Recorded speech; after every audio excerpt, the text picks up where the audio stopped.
yesterday that after the proceedings that we had yesterday, that an interview was given wherein I think what was discussed yesterday about the word scam, etc., was repeated during an interview. Now, while it may have been stated in a matter that's sort of a matter of factly, we do hope that this will be included in the ruling of the Honorable Presiding Officer. It At is least for included guidance, Your actually, Honor. Attorney po. Thank you, Your Honor. Yes, Attorney Ligutan. Hello. It's working. Hello.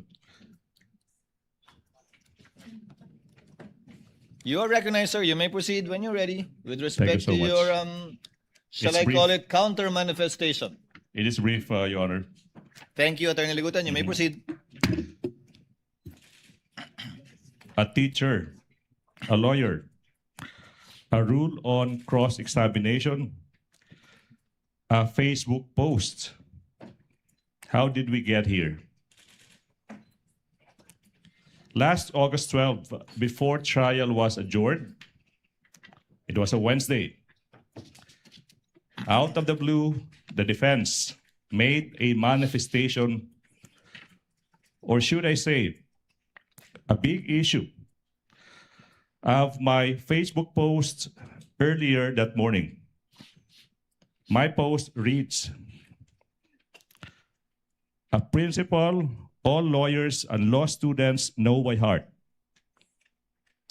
Misleading questions are not allowed, even on cross-examination. Period." The defense surmised it is a reaction to that viral exchange between the opposing counsel that morning. A lawyer for the defense said, in effect, that misleading questions are allowed. We all heard it. It immediately caused an uproar on social media, especially in the legal community, where it is a well-entrenched rule that misleading questions are not allowed, even on cross-examination. It is a truism as irrefutable as the sun rising in the east and setting in the west. It is a principle all lawyers and law students should know by heart. But why post it on Facebook? Your Honors, why not?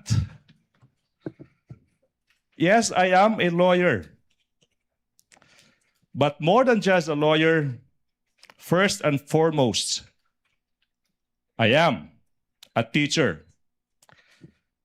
Isa po akong guro. Usa ko kang maestro, and I'm proud to be one. I have been a lawyer for almost 16 years, but I have been a teacher, an educator for almost 20. At alam ng ating mga magigiting na guro sa buong kapuluan na ang pagtuturo ay likas sa ating mga guro. Ang pagtuturo, ang pagtatama ng mali, ay walang pinipiling lugar at walang pinipiling panahon. That's why I made that post. I was concerned that the statement made in open court that misleading questions are allowed will go unchecked. My teacher's instinct kicked in. I wanted the students I left in Cebu, especially in the University of San Jose Recoleto School of Law, where I have been teaching for the past 15 years, and recently in the University of Cebu School of Law, and in Diliman, my alma mater, the University of the Philippines College of Law, and all law students out there. I want them to know that a teacher had heard that wrong statement in open court, and he is correcting that mistake on Facebook, as I have been doing the past years. To the defense, I shall not name names. I will not put you on the spot. But the post is not about you. It's not personal. It is about the law that we all adhere to. It is about what we teach the public who are watching our trial. Correcting a mistake is never wrong. Doing it while a hearing is ongoing online does not make it not right. Ang pagtatama ng mali ay kailanman hindi ipinagbabawal kahit sa loob ng impeachment court ito. Now the defense said they found it troubling or in bad taste for a prosecution lawyer like me to, quote, do this, unquote, in the middle of a courtroom hearing. But do what? Correct a wrong? On the contrary, Your Honors, what is more troubling is for the defense not to admit their mistake and instead call out a lawyer, a teacher who just stated what is correct in his own time and in his own Facebook account. What is troubling is if we turn a correction of a mistake by one side into a shield from fair criticism for the other. Now the defense is asking this court to act on my post. It is elevating it to a serious courtroom violation. But what did I violate? I did not discuss the merits of the case. I did not discuss the strength or the weakness of the oral arguments or evidence of either side. I only stated, without mentioning any name, using the most neutral of font color and background, black and gray, without adding any emoticon, without splicing anything. What the rules of procedure simply provide, that misleading questions are not allowed, even on cross-examination. Your Honors, we in the prosecution also have rights.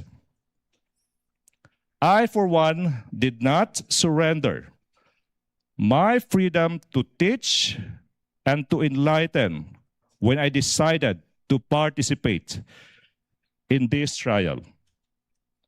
Patuloy po ako magiging guro kahit sa loob ng impeachment court na ito.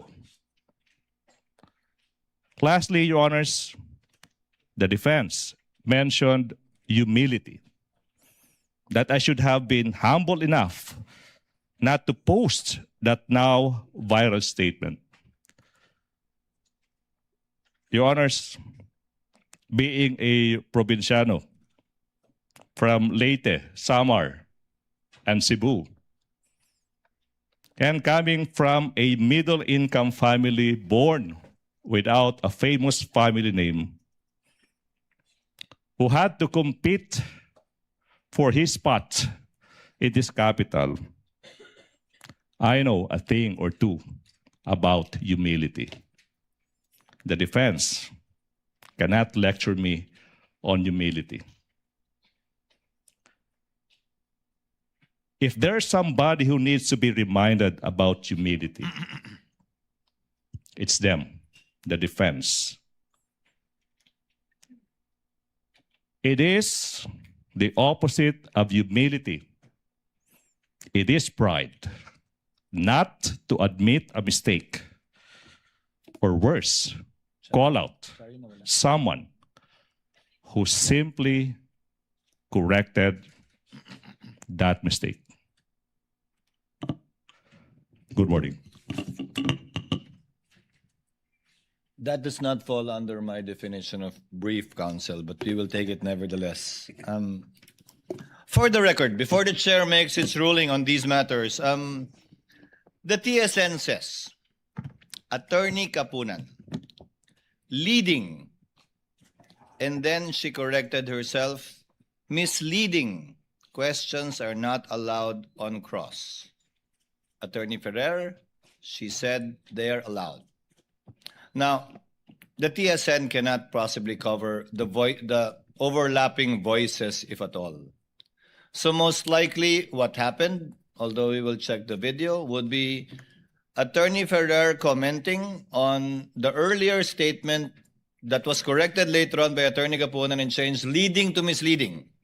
Perhaps Attorney Ferrer was referring to leading questions and not misleading questions. But having said that, nevertheless, the court will include that as part of its ruling, with one caveat, Attorney Ligutan. While you do not remove your hat as a teacher wherever you go, the same is true with this representation. I had my fair share of teaching as well. Under the rules of the Senate, unfortunately, you have to unbundle it. You have to decouple it. Under the rules of the Senate, if you are counsel for the parties, you cannot comment on the merits outside of a fair and true report of what happened.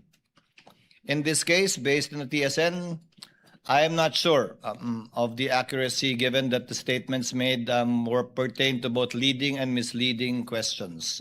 Number two, it still does not take away, your being a teacher, does not take away your responsibility under the CIPRA to a fellow lawyer who you are jousting with or arguing with or competing against this impeachment court. The remarks of the good gentleman, the Attorney Ligutan, the counsel for the panel of prosecutors, is noted and it will be entered into records. Thank you, sir. Chair will now make its ruling with the permission of the body from the rostrum, because it's difficult to read while sitting down a long ruling. You may sit down, Attorney Chua, for a bit. This will take some time.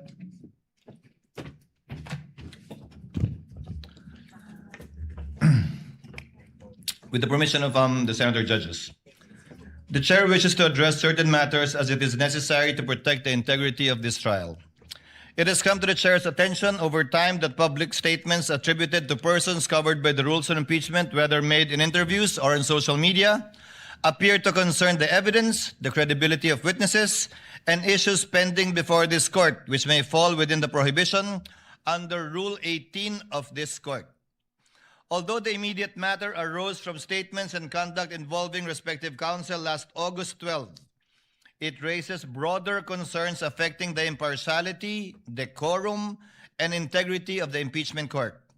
Before imposing or enforcing standards of restraint upon the parties and their own counsel, the court must first look inward and put its own house in order. The chair shall therefore resolve these matters in three parts.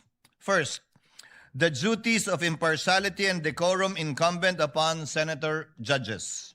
Second, the scope, coverage, and prospective enforcement of Rule 18. Third, the specific guidelines governing compliance with Rule 18. First, senator judges' impartiality, decorum, and the internal remedy. The chair begins where institutional discipline must always begin, with the court itself. The restraint, impartiality, and decorum demanded of the parties and their counsel must first be exemplified by those who sit in judgment.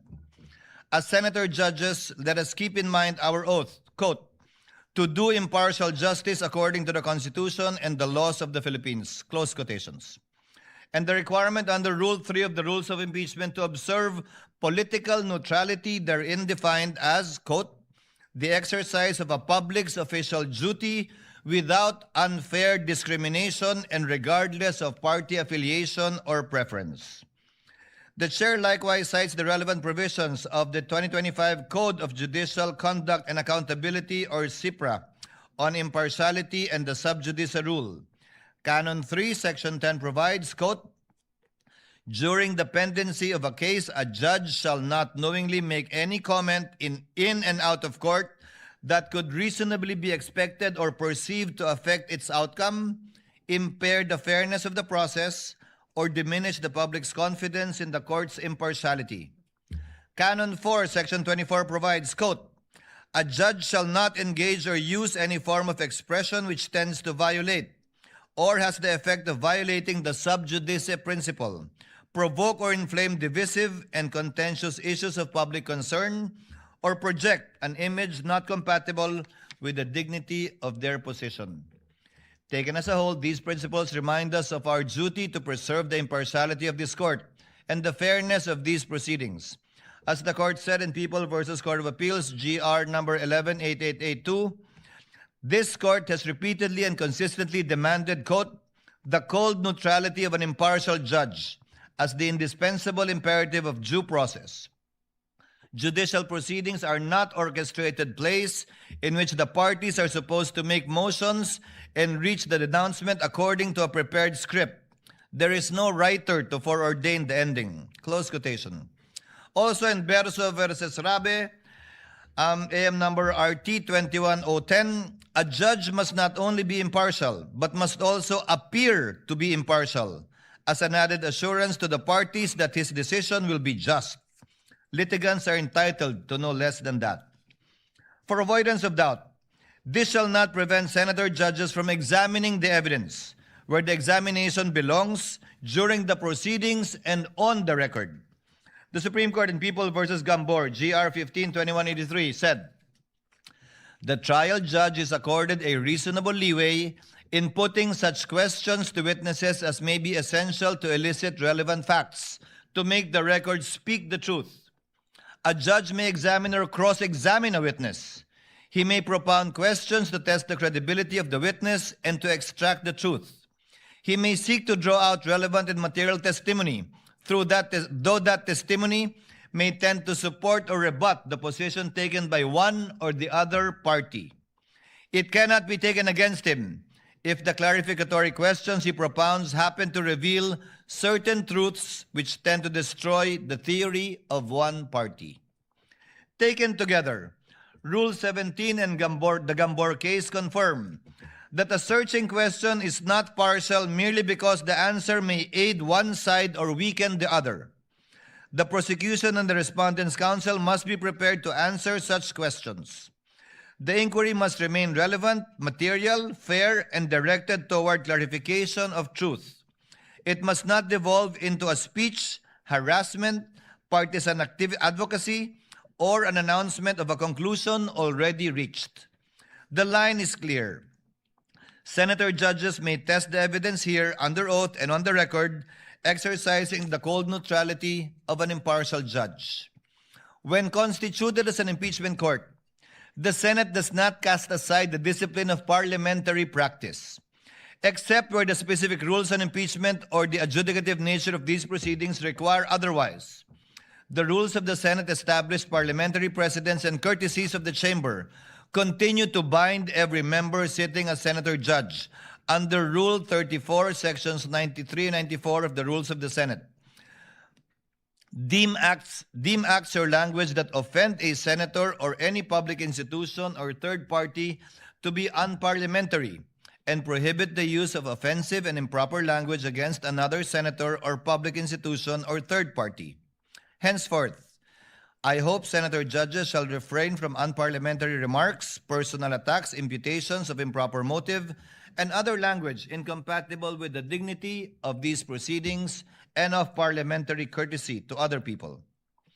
The chair will at all times extend to his fellow senator judges the courtesy befitting equals and reasonable latitude that serious deliberation requires.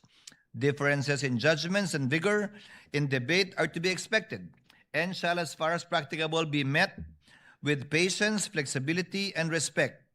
Should circumstance so require, however, the chair will not hesitate to enforce the rules of this impeachment court, the rules of the Senate, particularly sections 95 and 96. In this chamber, firmness need not be unkind, nor courtesy come at the expense of duty. Both serve the same end, the fair and honorable administration of justice. Further, where a senator judge is alleged to have violated the impeachment oath, Rule 18, or any other applicable rule of the Senate, an available institutional remedy within the Senate is the filing or referral of an ethics complaint to the Senate Committee on Ethics and Privileges in accordance with the internal rules of the Senate. Under Rule 10, Section 1316 of the Rules of the Senate, the Committee on Ethics has jurisdiction over all matters relating to the conduct, rights, privileges, safety, dignity, integrity, and reputation of the Senate and its members. Any disciplinary action remains for the Senate to determine under Article 6, Section 16.3 of the Constitution and applicable rules. This shall not be a proper subject matter to be taken up within this impeachment court so as not to divert the attention from the impeachment trial against the respondent in this case. Accordingly, the chair reminds all senator judges, first, to observe the impartiality and political neutrality required by their oath and the rules. Second, to observe the parliamentary rules, precedents, and courtesies of the Senate and refrain from unparliamentary, offensive, or improper remarks. Third, to exercise their authority under Rule 17 to question witnesses, prosecutors, and counsels for the respondent and the prosecutor during the proceedings on the record instead of through commentaries in social media. Second ruling, Rule 18, scope, coverage, and prospective enforcement. Note on the statement, prospective enforcement. Having addressed the conduct expected of senator judges, the chair now turns to Rule 18 and the persons expressly covered by it. The chair makes this ruling not only in response to the manifestation and motion made by counsel for the respondent, Attorney Sheila Sison, on August 12, and after due consideration of Attorney Ligutan's explanation, but also on the basis of the chair's independent findings of seeming violations of Rule 18. These incidents come after the chair's earlier advice to both panels to designate the respective spokespersons so that the necessary and appropriate communications may be made within the limits prescribed by the rules. Since that advice has not been fully observed, the chair now finds it necessary to restate and strictly enforce those restrictions. Article 18 of the Rules on Impeachment provides, the presiding officer, the members of the Senate, shall refrain from making any comments and disclosures in public pertaining to the merits of a pending impeachment trial. The same shall likewise apply to the prosecutors, the person impeached, and their respective counsel and witnesses. This rule exists to balance the public's right to information on matters of public concern with the need to protect the integrity of the proceedings from public prejudgment. The rules of court apply only suppletorily to these proceedings. When the rules on impeachment expressly and specifically govern a matter, they control. Since Rule 18 directly governs public comments and disclosures pertaining to the merits of the pending impeachment trial, it is for this court, in the exercise of its authority and sound discretion, to determine whether a particular statement violates that rule. Henceforth, with respect to prior statements or conduct covered by Rule 18, the court shall extend grace, exercise liberality, and wipe the slate clean, tabula rasa, so to speak. From this point forward, however, Rule 18 shall be strictly enforced and be given full force and effect. Accordingly, the chair hereby strictly enjoins all persons covered by Rule 18. You know who you are, and based on the records, we know who you are. From making public statements or otherwise discussing, sharing, or endorsing comments pertaining to the merits of this pending impeachment trial, and from engaging in trial by publicity, as they directly threaten the independence of the court, degrade the dignity of the tribunal, and risk turning it into a circus, and weaponize the media to substitute public outrage or actual evidence. We are in receipt of the appearances of the parties. So, ang covered po ng Rule 18 would be all those who appeared, both from the panel of prosecutors and the counsel for the panel of prosecutors. Chair earlier reminded the parties, designate a specific spokesperson. Wala pong problema kung hindi naman siya kasama sa panel. Walang problema kung hindi siya kasama sa counsel for the panel of prosecutors. The spokespersons are free to say whatever they want to say, but not, and there are limitations insofar as the panel of prosecutors and the counsel for the panel of prosecutors is concerned. Clearly, up to today, the spokesperson of both parties are still part of the counsel for the parties, some with more violations than others. So without enumerating the counsels where this rule applies, I think you know who you are, given the entries of appearance you've already made. These restrictions apply with particular force not only to counsel for the parties but also to us, senator judges, and all other persons whose public statements are governed by Rule 18. Rule 18 makes specific mention of the respondent. It does not make mention of the complainants in this case, given the public nature of this case. So outside of the senator judges, outside of the counsels for the parties, particularly mentioned would be the respondent herself, as well as the witnesses called. Third ruling, guidelines for compliance with Rule 18. To ensure a common standard, the chair now states the guidelines governing compliance with Rule 18. That line is crossed when a public comment by any person covered by Rule 18 falls within the phrase, quote, pertaining to the merits. In this regard, jurisprudence has consistently distinguished matters going into the merits of a case from those which are merely procedural, incidental, or collateral. In De Leon versus Deliana, GR 21-2277, as a technical legal term, merits has been defined in law dictionaries as a matter of substance in law as distinguished from matter of form, and as the real or substantial grounds of action or defense, in contradistinction to some technical or collateral matter raised in the course of a suit.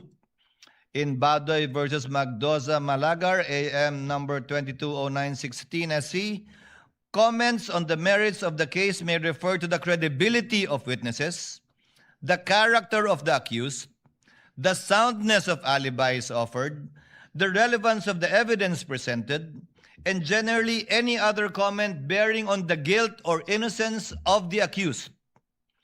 Pursuant to the en banc case of INRE published threats hurled by Attorney De Vera, AM number 011203 SC, number 1, no party shall make public comments, statements, insinuations, or rhetorical questions that, number 1, prejudge the issue to predict the outcome of the trial.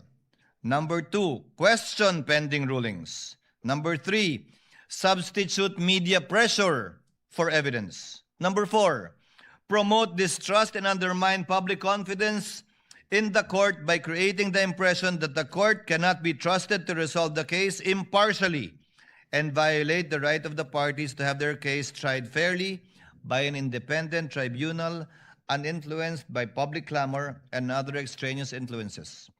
For purposes of this trial, a statement pertains to the merits when viewed in the full context. It evaluates in its full context.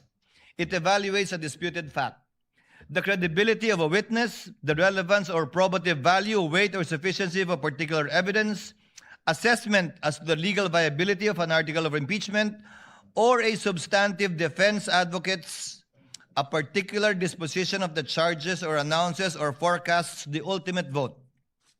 Conversely, this court recognizes the qualified privilege of a fair and true report regarding these proceedings as affirmed in the Supreme Court in ABS-CBN versus Ampatuan GR number 227004. Based on the jurisprudential standard derived from Article 35 of the Revised Penal Code, a fair and true report means a neutral, objective, and accurate recounting of the proceedings made in good faith without any comments or remarks. For the guidance of all the parties concerned, the chair now issues the procedural guidelines for violations of Rule 18. The impeachment court will exercise its powers summarily under Rule 5, adhering strictly to the due process parameters set by the Supreme Court. First, a 24-hour show cause order. No oral accusation or press pronouncement shall precede the formal charge. Any party cited for a particular violation will be issued a written show cause order, either motu proprio or upon motion by either party, and will be given exactly 24 hours to submit a verified written answer. Pursuant to the Supreme Court's en banc doctrine in Zaldivar versus Sandigan Bayan, GR number 79690-707, due process in disciplinary proceedings against lawyers and parties does not require a trial-type formal hearing. The presiding officer will rule summarily based solely on the submitted pleadings upon the lapse of the 24-hour period, subject to appeal or reconsideration by any member of the court. Now, the burden of proof. Pursuant to Stratcom Corp. versus Etong, GR number 190980, and Webb versus Gatula, GR number 194469, any punitive sanction requires this court to find that, quote, a person's act must be done willfully or for an illegitimate or improper purpose.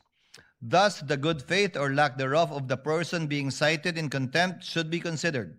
Hence, the contemnor is presumed innocent, and the burden of proving that the contemnor is guilty of contempt lies with the movant. For violations of Rule 18, the court shall follow a two-strike rule.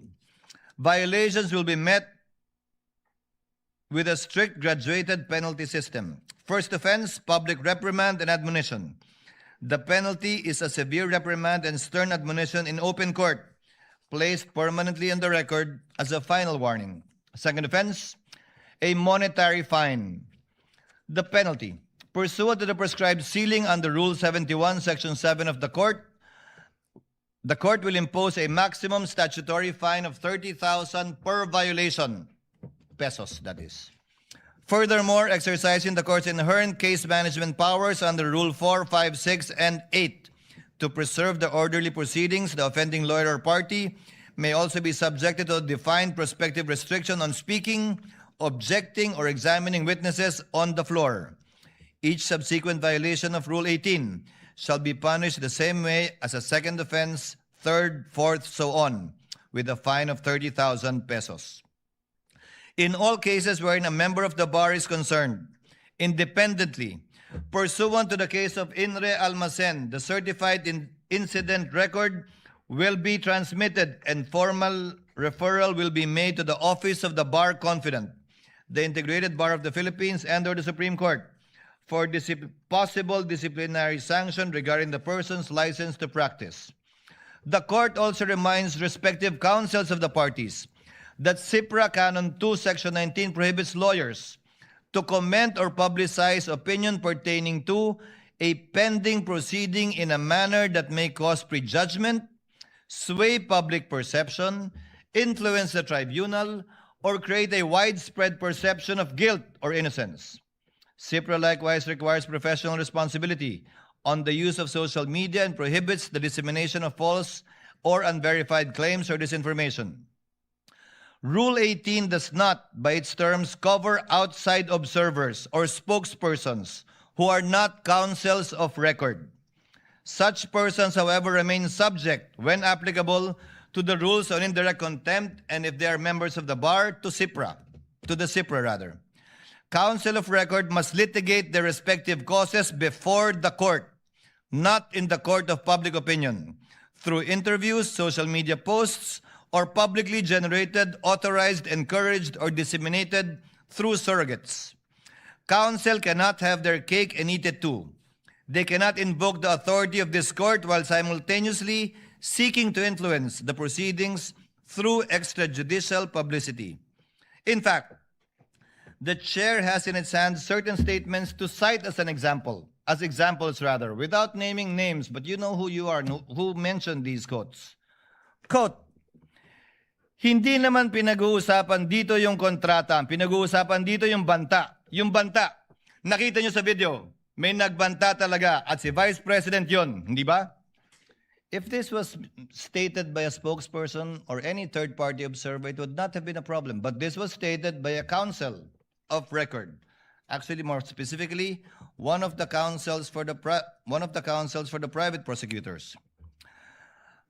Quote, the country witnessed what I have been saying all along. The complaint is not supported by evidence. An impeachment proceeding should be grounded on credible evidence, not speculation, manufactured narratives, or unsupported allegations. The rule of law depends on facts, not fiction. Quote, meron ba talagang kinausap na mamamatay tao? Meron ba talagang mamamatay tao? Napakaliwanag na ho sa sagot dyan. Meron. Ano ho ang prueba natin? Yung tinatawag na admission against interest ng Vice President.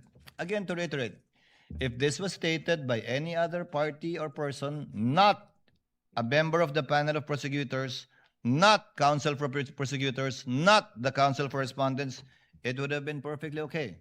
But since this was stated by one of those covered by Rule 18, it is covered by Rule 18. Quote, Since na-establish na namin yung hinahanap namin doon sa talagang testigo lamang, 3 testigo lamang, finorgo na namin yung ibang mga testigo, na-establish na namin ang gusto namin i-establish sa Article 4. Quote, itong mga bank records don't lie. Hindi na ho ito pwedeng maspin. Yan at sabihin gawa-gawa lang ng prosecution ng gobyerno. Itong mga usapin na unexplained wealth ng Vice President. Quote, it is clear that the Vice President had a direct hand on this. She signed off to it. No, not just the use, but the way it was liquidated. Quote, yun pong binabanggit ni Attorney Capona na scam. Yun pa rin ho yun. Pagtingin ho namin na inilantad ngayong araw po na ito, yung pagiging scam, iskandalo nitong confidential fund misuse. Quote, malinaw din na sinasabi niya na hindi kailangan sabihin pa na ginamit ito para sa personal na paggamit ng Vice President, itong confidential funds na ito. Dahil sabi nga niya, nakalagay na yan doon sa joint circular. Quote, siguro naman, it's plain for everybody to see yung conclusion, no? Yung conclusion na tama ba yung pinagamitan ng confidential fund? Hanggang kailan ba yung pagpipikit mata natin sa isang bagay na napakaklaro naman? Quote, to be fair, let's wait for their defense if they have any or their evidence. But so far as we are concerned, our position, you violated the public trust. Fraudulent liquidation, so you have violated the law. You already betrayed the people's trust. Quote, sa totoo lang po, yung testimonya ni Ms. Acosta na nagsasabing si Pangalawang Pangulo Duterte mismo ang nagbigay ng utos na ibigay ang 125 kay Colonel Lachica. Sapat na ho yun doon sa pagpapakita ng maling paggamit ng confidential fund. Quote, to us, it's a scam that was masterminded by the Vice President. Again, these are statements that may be said by any third party, but certainly not by any of the counsel for the parties. I would like to give credit where credit is due as well. There are some counsel for the parties who have been very circumspect with their statements. And you also know who you are. After hearing these examples, no person covered by Rule 18 may reasonably claim uncertainty as to where the line is drawn. The statements read into the record are illustrative, not exhaustive. They are cited not to punish past conduct, but to give clear and fair warning of the standard that shall govern henceforth.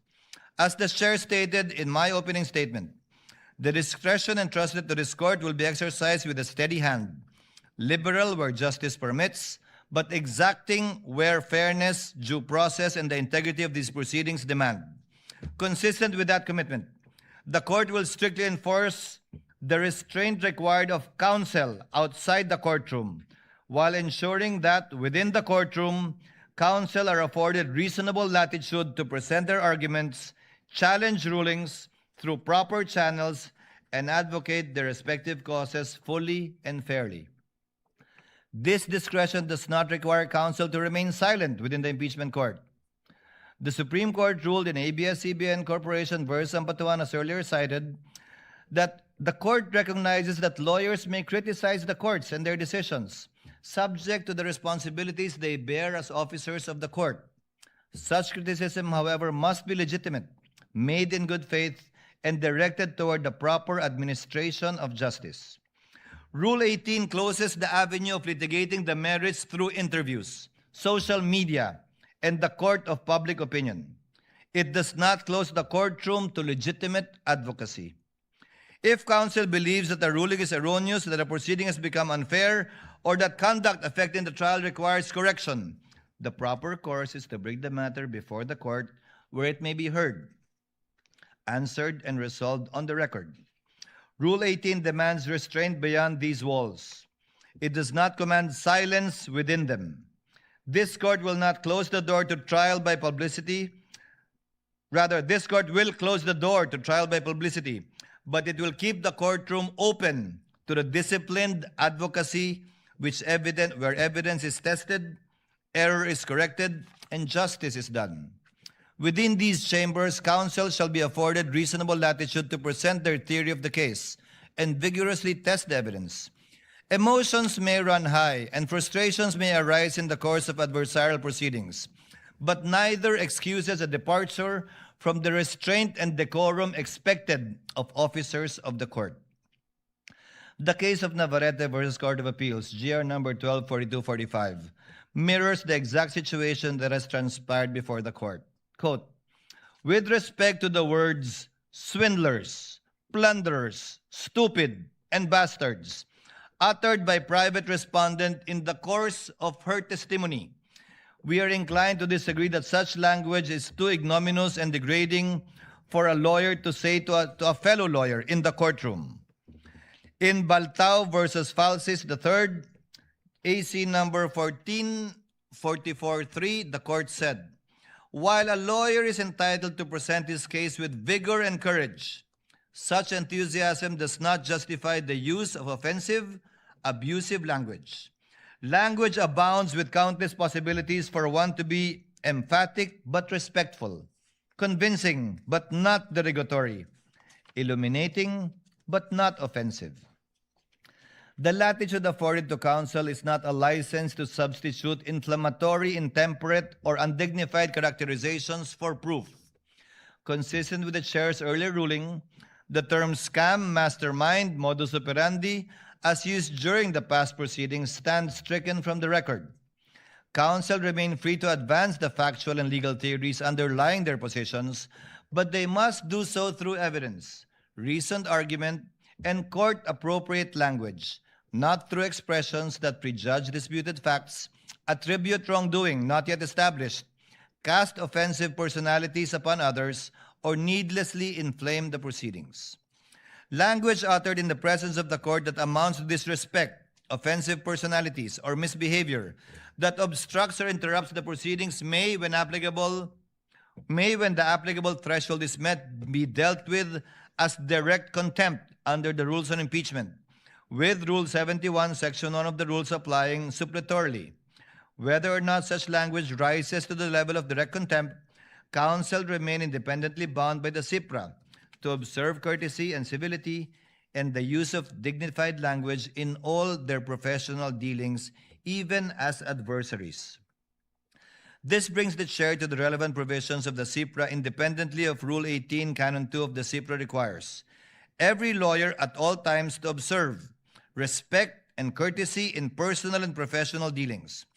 Canon 2, Section 2 further requires lawyers to act with courtesy, civility, fairness, and candor towards fellow members of the bar. These duties govern how counsel treat one another both in and outside the courtroom. Canon 2, Section 4 likewise requires dignified language in all personal and professional dealings and prohibits abusive, intemperate, offensive, or otherwise improper language, whether oral or written, and whether made through traditional, electronic, mass, or social media. For the avoidance of doubt, Rule 18 applies only to the persons expressly covered therein: the presiding officer, the senator judges, the prosecutors, the person impeached, and their respective counsel and witnesses. With respect to counsel, Rule 18 applies specifically to those who have formally entered their appearance before the impeachment court. Separately, when a spokesperson is a member of the bar but has not entered his or her appearance, the relevant provisions on indirect contempt under Rule 71, Revised Rules of Court, and when warranted, the CIPRA shall nonetheless apply to said person. In any case, this shall be without prejudice to any recourse to Rule 71, Revised Rules of Court, with respect to any person who may commit indirect contempt against the impeachment court not covered by Rule 18.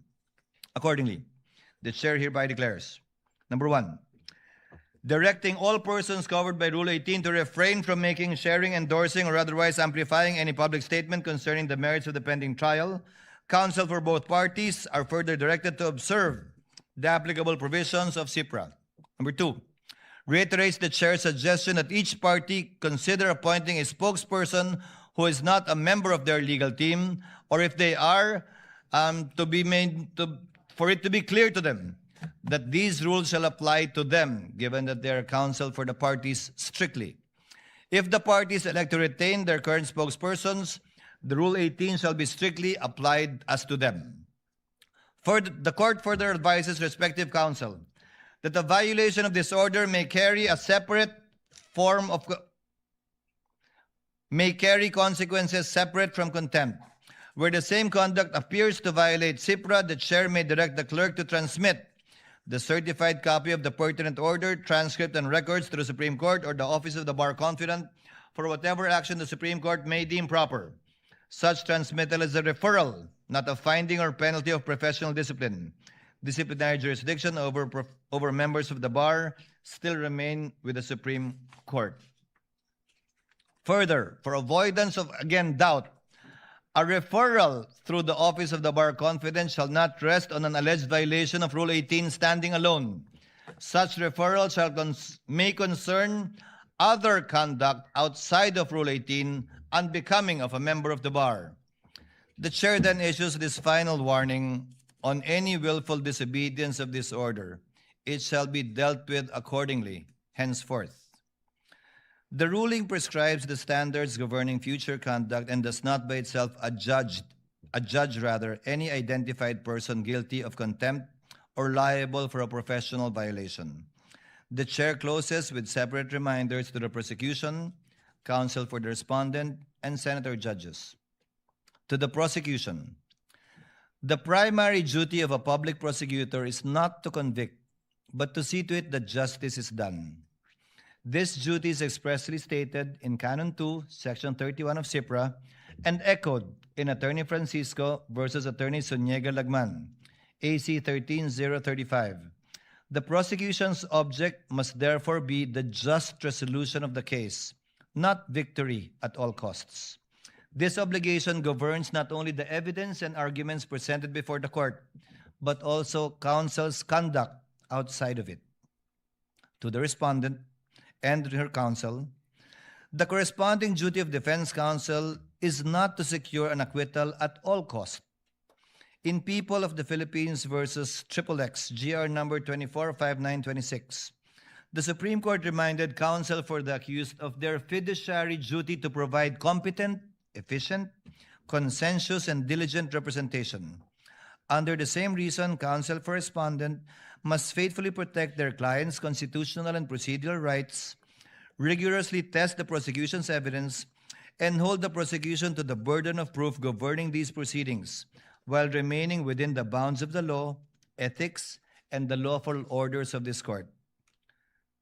To my fellow senator judges, including this representation, the chair adopts the reminder in Webb versus De Leon, GR numbers 1234 and 1245. Quote, more than convicting the guilty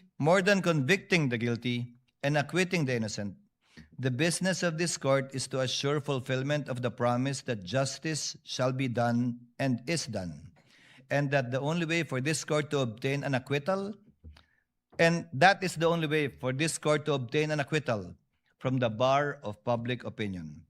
That obligation rests upon every senator judge to decide solely upon the record, under the Constitution and under our rules, and in a manner worthy of the confidence of the people to whom this court is ultimately accountable. Thank you, and we may proceed with the trial at hand. Sorry, ma'am. Your Honor. Before recognizing the Honorable Chua, Chair would like to instruct the Clerk of Court through the OSA to kindly situate Mr. Ortonio to the witness stand. Yes, Honorable Chua. Your Honor, may I now turn over to the counsel for the prosecution, Attorney May Divina Gracia. Attorney May is recognized, and also, before recognizing Attorney Christine, We will just ask for Attorney Christine Ferrer to be recognized, Your Honor. yes, Attorney you. Christine and Attorney May then. Ginoong Ortonio, kayo po ay patuloy na tetestigo sa ilalim ng nauna niyong panunumpa po.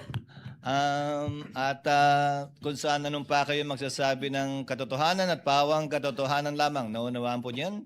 Yes po, Your Honor. We may proceed now with cross. Attorney Christine, you ready? Your Honor, if I may be recognized.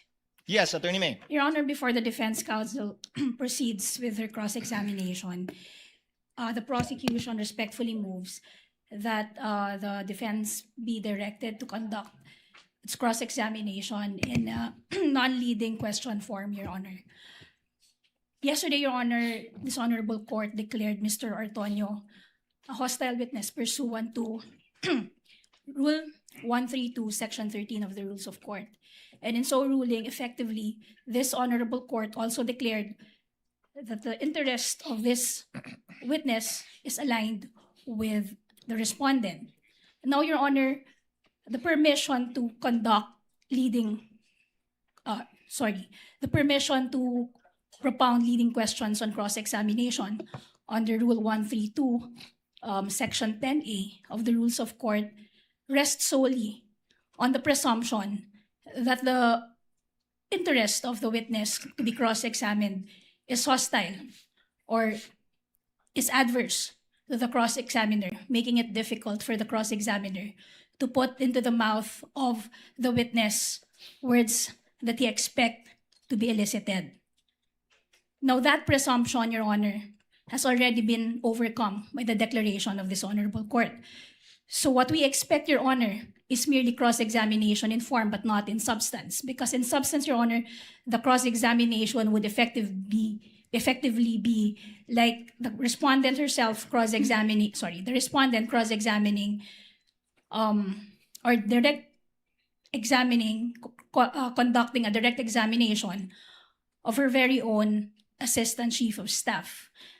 Last Monday, Your Honor, we witnessed how the defense, under the guise of cross-examination, supplying testimonies to the witness, Ms. Gina Acosta, and merely expecting her to supply yes to each and every question, Your Honor.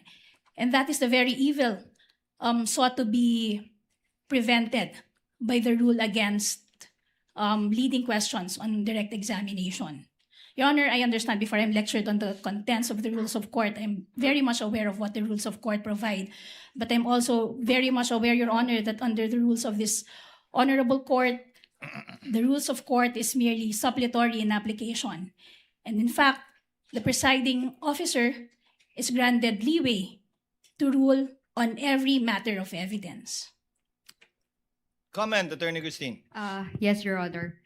Rule 132 of the Rules of Court does not convert a hostile witness into as our own witness, Your Honor. So, therefore, we are not obliged to ask direct examination questions, Your Honor. Thank you. If I may, Your Honor. Short reply, and in so replying, Attorney May, kindly cite a legal basis outside of the rules of court, since you said it's not in the rules of court. Your Honor, I'm citing the very own rules of this honorable court, saying that the rules of court is merely suppletory in application, and at the end of the day, it will be the presiding officer who will be deciding on matters of evidence. And early in the proceedings, Your Honor, if I remember correctly, two senator judges encouraged this honorable court to look beyond the wordings of the law and consider the intent for its application. That it, Attorney May? Yes, Your Honor. Chair will make a ruling. Rules of court, although it has merely supplementary application to these rules, nevertheless do apply. And the rules of court state specifically that leading questions may be asked on cross-examination without any exception nor any limitation. And as held in the Bolos case, there is no need to interpret the rules in case where there is no doubt, and the rule is quite specifically clear. Number two, we already have a precedent, at least with respect to the previous witness declared as a hostile witness in the person of Gina Acosta, where the court allowed counsel for the respondent to ask leading questions. You shall be accorded the same privilege, Attorney May, on the part of the prosecution, should the respondent rather present a hostile witness during the presentation of their evidence in chief. The court shall apply the rule equally. So ordered.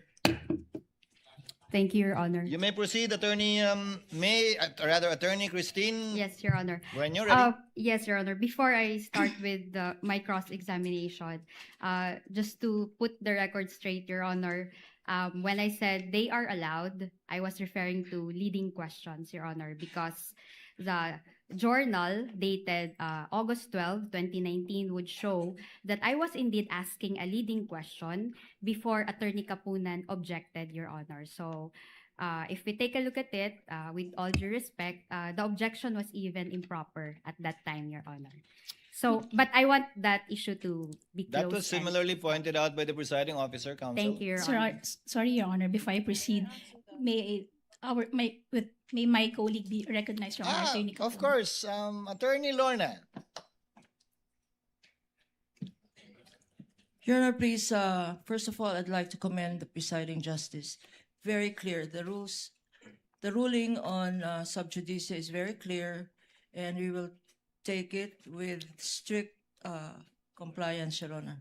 Thank you, counsel. I'd like to manifest, though, that, again, the statement of counsel is misleading because it was very clear.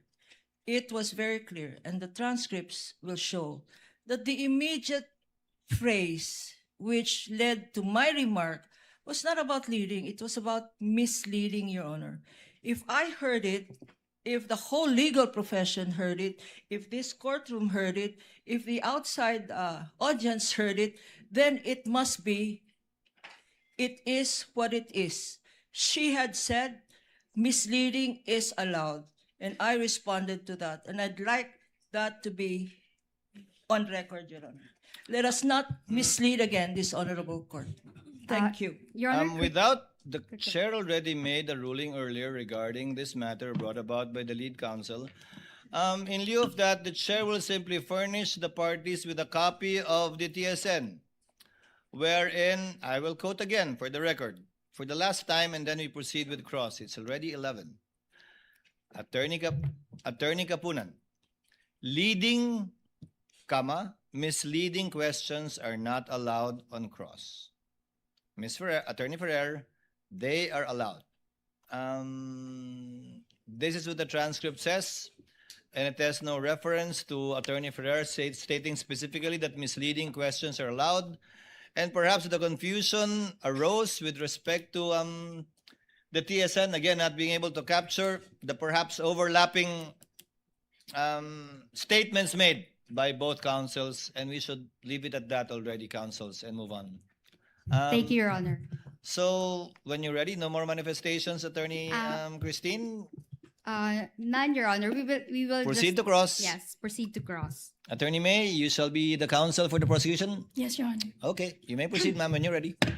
Good morning, Mr. Ortonio. Good morning, Ma'am Maing Buntag. Earlier, you said or you confirmed that no PFP or the no PFP was attached to the August 2022 letter request of the OVP to the DBM. Do you remember that? Yes, ma'am. That's correct, ma'am. Okay. And the reason for this was because at that time, it is not being required by the joint circular to attach the PFP to that letter. Based on my understanding, ma'am, attaching the PFP is not required to the letter request, ma'am. Thank you.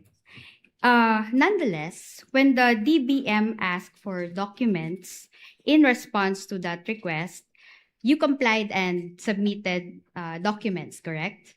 Yes, that's correct, ma'am. And you submitted those documents through your letter dated September 9, 2022. Yes, through our transmittal letter to the DBM. Thank you. And the DBM, in fact, accepted your subsequent transmittal. Yes, that's correct, ma'am. And the DBM did not say that those documents which you transmitted on September 9, 2022 were not compliant with the joint circular or with the law. We did not receive any comment, ma'am, regarding the submitted PFP. And the DBM, in fact, did not reject your submission. No, ma'am, we did not receive any comment from the DBM. And you will confirm also that the DBM even recommended the approval of your request to the Office of the President after your submission of those documents, correct? Yes, ma'am, that's correct, ma'am. And your request for additional budget was actually approved by the Office of the President. That's correct, ma'am. And in the process of approving your request for additional budget, no issue whatsoever was raised by either the DBM or the Office of the President regarding the documents that you submitted. We did not receive any comment regarding the submissions that we've made. Thank you. You were also asked yesterday regarding the good governance program that was mentioned in the PFP for the fourth quarter of 2022. Do you recall that? Yes, ma'am. And as someone who supervises the Administrative and Financial Management Office of the OVP, you confirmed that the confidential funds for the fourth quarter of 2022 was requested to ensure the safe implementation of the OVP's good governance program. That's correct, ma'am. And the confidential funds were not used to fund the good governance program in itself, but the implementation thereof. Yes, that's correct, ma'am. Now we go to the 2023 PFP, which I assume you also recall.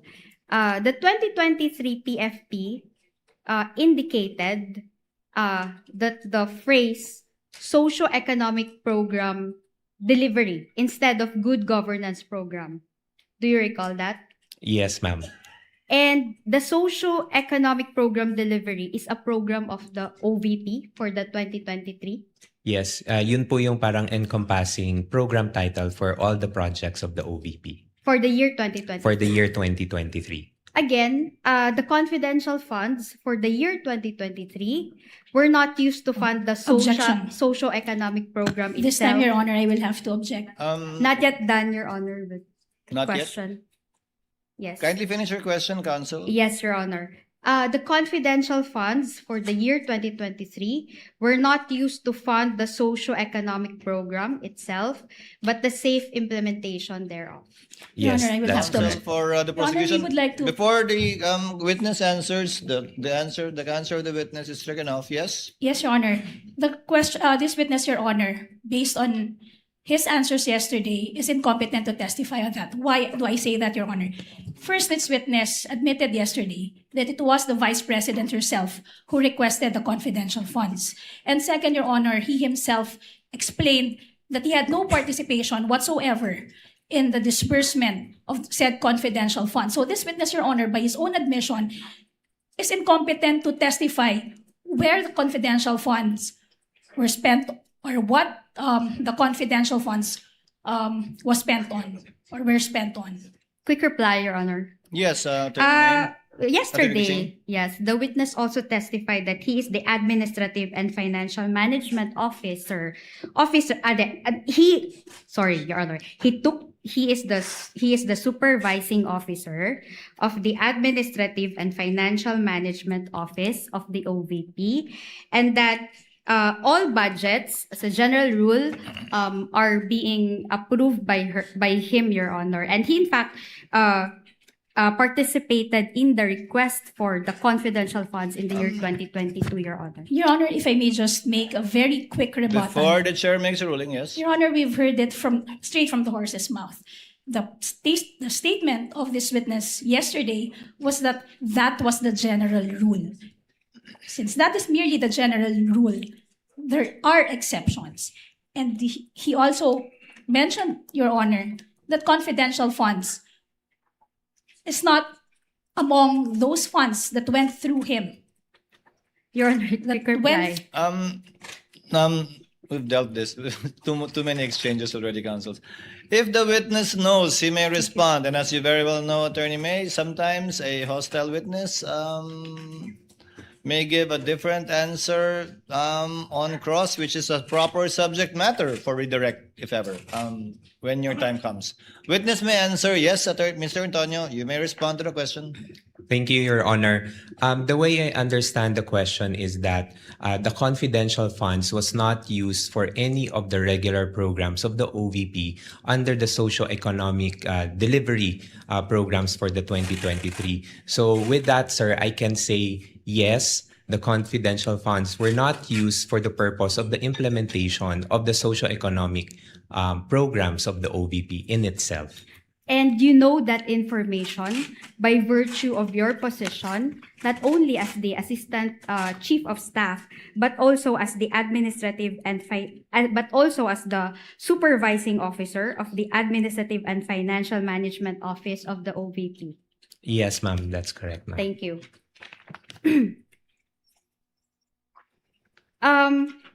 The socio-economic program can be found in the 2023 General Appropriations Act. Yes, You ma'am. confirm that? Yes, ma'am, that's correct, ma'am. Okay. And it's a line item, in fact, under the 2023 GAA. Yes, correct, ma'am. As the Assistant Chief of Staff of the OVP, were you made aware of the reason why the Good Governance Program was changed to Socio-Economic Program Delivery in the 2023 PFP, if you know?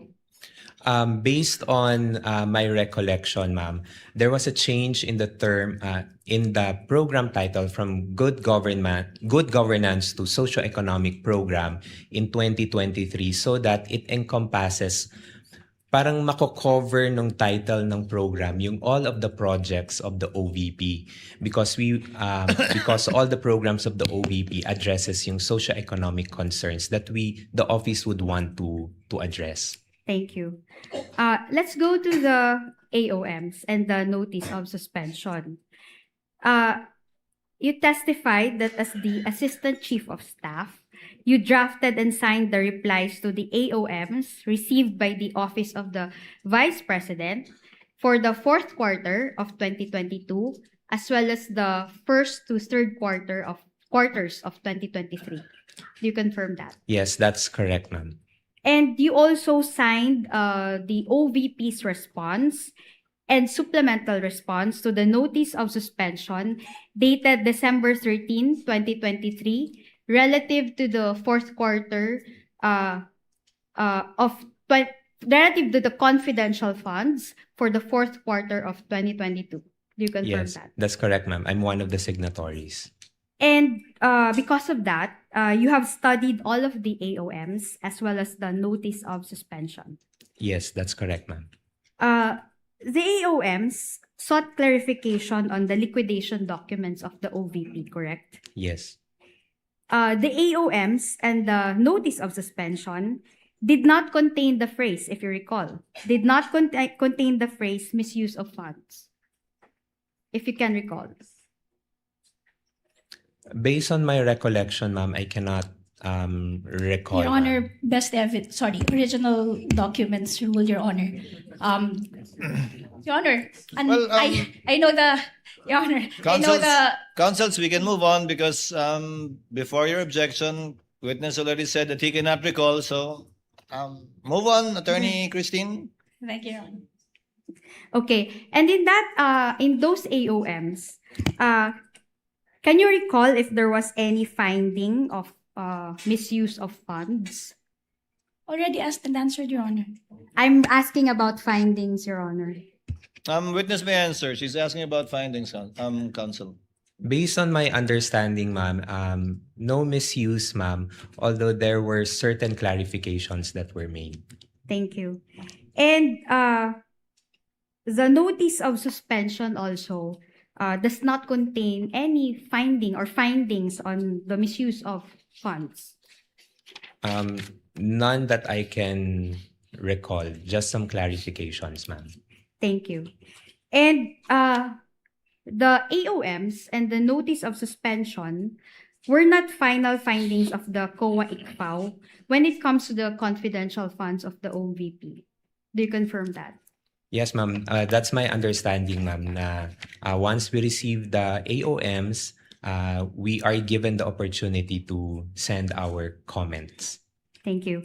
In fact, if you know, there is a pending motion for reconsideration before the Commission proper relative to the notice of disallowance covering the confidential funds for the fourth quarter of 2022, if you know. Objection, Your Honor. Before That you was- answer, Attorney May. Your Honor, that's no longer covered by the direct examination. The rule for the cross-examination of hostile witnesses under Rule 132, Section 13 is different, Your Honor. What can be covered on cross-examination of a hostile witness are only those matters that were covered on direct examination. At no point was a mention of petition for review ever made during direct examination. The court will give counsel sufficient leeway on cross. The court will also like to find out about this petition for review, which was discussed with the witness Gina Acosta. Witness may answer. Sorry, again, ma'am, the question, ma'am. Yes, I'll repeat my question. If you know, there is a pending AR on the note, there is a pending motion for reconsideration of the notice of disallowance covering the confidential funds for the fourth quarter of 2022. Yes, ma'am. Misleading, Your Honor. Your Honor, move to strike, Your Honor, because I wasn't given enough opportunity, Your Honor. Would Enough the time. witness kindly wait just for a few seconds before answering? Yes, what is the ground of the objection, counsel? It's misleading, Your Honor, because a petition for review, it was not on, sorry, it was not, it was not. I'd rather repeat my question, Your Honor. Kindly repeat, If I Attorney can. Christine. Yes, thank you. In fact, okay, if you know, there is a pending motion for reconsideration of the notice of disallowance covering the confidential funds for the fourth quarter of 2022 before the commission proper of COA. Your Honor, again, this, Yes, this counsel. witness will be incompetent to testify on it, Your Honor. The participation of this witness in the filing of the petition for review has not yet been established. It wasn't even established yet, Your Honor, that this witness is even aware of the contents of the petition for review. Your Honor, the court already ruled. If he knows, Mr. Otoño, if you know. I am aware, Your Honor, but as to the specifics on the reply to the or the contents of the MR, I'm not very much aware of the contents. Thank you. As to the first to third quarters of 2023, a notice of disallowance was issued by the COA dated March 31, 2026, if you know. Yes, that's correct, ma'am. In fact, you are the person who received the notice on April 8, 2026 on behalf of the Vice President. Again, Your Honor, with all due That's- respect, that's already going beyond what was discussed on direct examination, which is prescribed under Section 13, Rule 132, Your Honor. At no point did we discuss the notice of disallowance for the last three AOMs. The discussion during direct examination were limited to the notice of suspension, up to only the notice of suspension. The chair will note the will convert the objection of counsel to a continuing objection with respect to the line of questioning of Attorney Christine on this witness, but the court will allow it, but notes the continuing objection of counsel with respect to these notices of disallowance that were issued. Thank you, Mr. Your Honor. Otoño, please answer. Yeah. Ma'am, can you repeat the question, ma'am? Okay, I will repeat. A notice of disallowance was issued by the COA on dated March 31, 2026, relative to the first to third quarters of 2023. Yes, ma'am.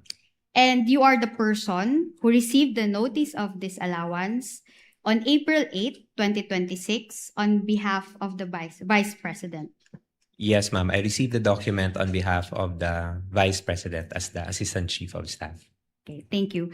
Under the COA rules, if you know, since you are the one who also responded to the AOMs, under the COA rules of procedure, the OVP has 6 months from its receipt of the ND or the notice of disallowance to file a petition for review with the Commission proper of the COA. Objection, Your Honor.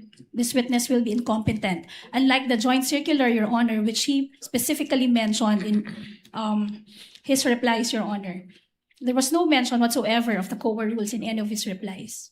If he knows, Your Honor. Your Honor. Attorney Christine, move on to, we get your point. You can move on to your Okay, next Your point. Honor. I will continue. Now, your involvement when it comes to the OVP confidential funds were, kindly confirm each item. Number one, processing the request for the confidential funds for the fourth quarter of 2022. Misleading, Your Honor. There was no statement to that effect during the direct examination. Attorney Your Honor, Christine? she asked for the functions, Your Honor. She even presented the documents, Your Honor, pertaining to the But at no point, confidential funds of 2022, Your Honor, If I may, Your which Honor. the witness also processed. Thank you. Yes, Attorney May? if I know, there was no, again, that's misleading, Your Honor, because I never asked about the participation of this witness in that request. In fact, he himself explained, Your Honor, during direct examination, that the request was purely the Vice President's. He had no participation whatsoever in the request. He is only aware that a request was made because of that letter that he was confronted with. That's why throughout the direct examination, his answers would be limited to what is contained in the documents. Well, if he knows counsel, and again, this would be a ripe subject matter for your redirect if he all of a sudden regains, if all of a sudden he remembers, it is a proper subject matter of redirect. Witness may answer. Ma'am, Your Honor, yes, I will repeat my question. Your involvement when it comes to the OVP confidential funds were, number one, processing the request for the confidential funds for the fourth quarter of 2022 as evidenced by your letter dated September 9, 2022 to the DBM. ma'am, just a quick clarification, ma'am. When you say processing, ma'am, in terms of Handling the request. yes, ma'am, through my office, ma'am, we transmitted the request to the DBM. Okay. Signing of vouchers. That's correct, ma'am. Signing of vouchers. Signing of checks. Yes. Signing of responses to the AOMs and the notice of disallowance. Yes, ma'am. And acting as liaison when it comes to the submission of the liquidation documents to the ICFAO. Yes, ma'am. Okay, thank you. You were not involved in the drafting of the quarterly liquidation reports of the confidential funds, correct? No, ma'am. That work belongs to Miss Gina Acosta, right? As of my understanding, ma'am, yes, ma'am. You were not involved in the disbursement of confidential funds, is that right? No, ma'am. And also the recording of confidential expenses. No, ma'am. The recording of confidential expenses is being done by Miss Gina Acosta. As of my understanding, ma'am, yes, she is. And you were not also involved in the confidential operations of the OVP. No, ma'am. And you have not met any of the confidential informants of the OVP. No, ma'am. Neither did Miss Gina Acosta meet any of them, if you know. That I would have no not personal knowledge, ma'am. Okay, thank you. As far as you know, the confidential informants only liaise with Colonel La Chica, if you know. That is of my understanding, ma'am. And the reason being is that the information as to the identity of the informants is classified and sensitive under the joint circular, specifically item 3.28. Objection, Your Honor. This witness has already repeatedly testified that he had no participation in the disbursement of the confidential funds, Your Honor. And yet, defense counsel, with all due respect to her, keeps on propounding questions related to the disbursement. And this answer, counsel, will always be in the negative because he has been consistent in regard to not having any participation with the disbursement. I think that has been established, Attorney Christine, that he has no participation in the disbursement. Actually, Your Honor, my question was not about the disbursement, Your Honor. If I can repeat it, Your Kindly Honor. repeat the question, Yes, thank Attorney you. Christine. You answered earlier that as far as you know, the confidential informants only liaise with Colonel La Chica. That was your answer earlier. And the reason being, okay, if you know, is that the information as to the identity of the informants is classified It's and the same sensitive banana, Your Honor. under the JC. Can I just finish my question, Your Honor? Finish the question, counsel. Yes. And I will repeat, Your Honor. The reason being is that the information as to the identity of the informants is sensitive under the joint circular. Your Honor, I raised the same objection, Your Honor. This witness already testified that he has no participation in the disbursement and implementation of the confidential funds. Now, defense counsel is asking the reason why the informants did not directly Your Honor, please. Chair will make a ruling. Chair will sustain the objection, but not on that ground, but on the ground it is misleading because the witness did not say that it is of a sensitive nature, but that, if I remember correctly, it was confidential. That was the statement made by Attorney Lachica to him. Na Yes, hindi niya sasabihin because it was confidential. Yes, in Your nature. Honor. We will no longer push the question. Thank you. Move on to your next point, Attorney Christine. I'm already done, Your Honor. Thank you. Are you ready for your redirect, counsel? Your Honor, may I just have 10 minutes, Your Honor, to organize my redirect, Your Honor, given the number of questions that were propounded on cross-examination. With the permission of the senator judges, so as to save on time, while we're giving Attorney May some time, you will have the similar amount of time, Attorney Christine, if you so desire for your recross.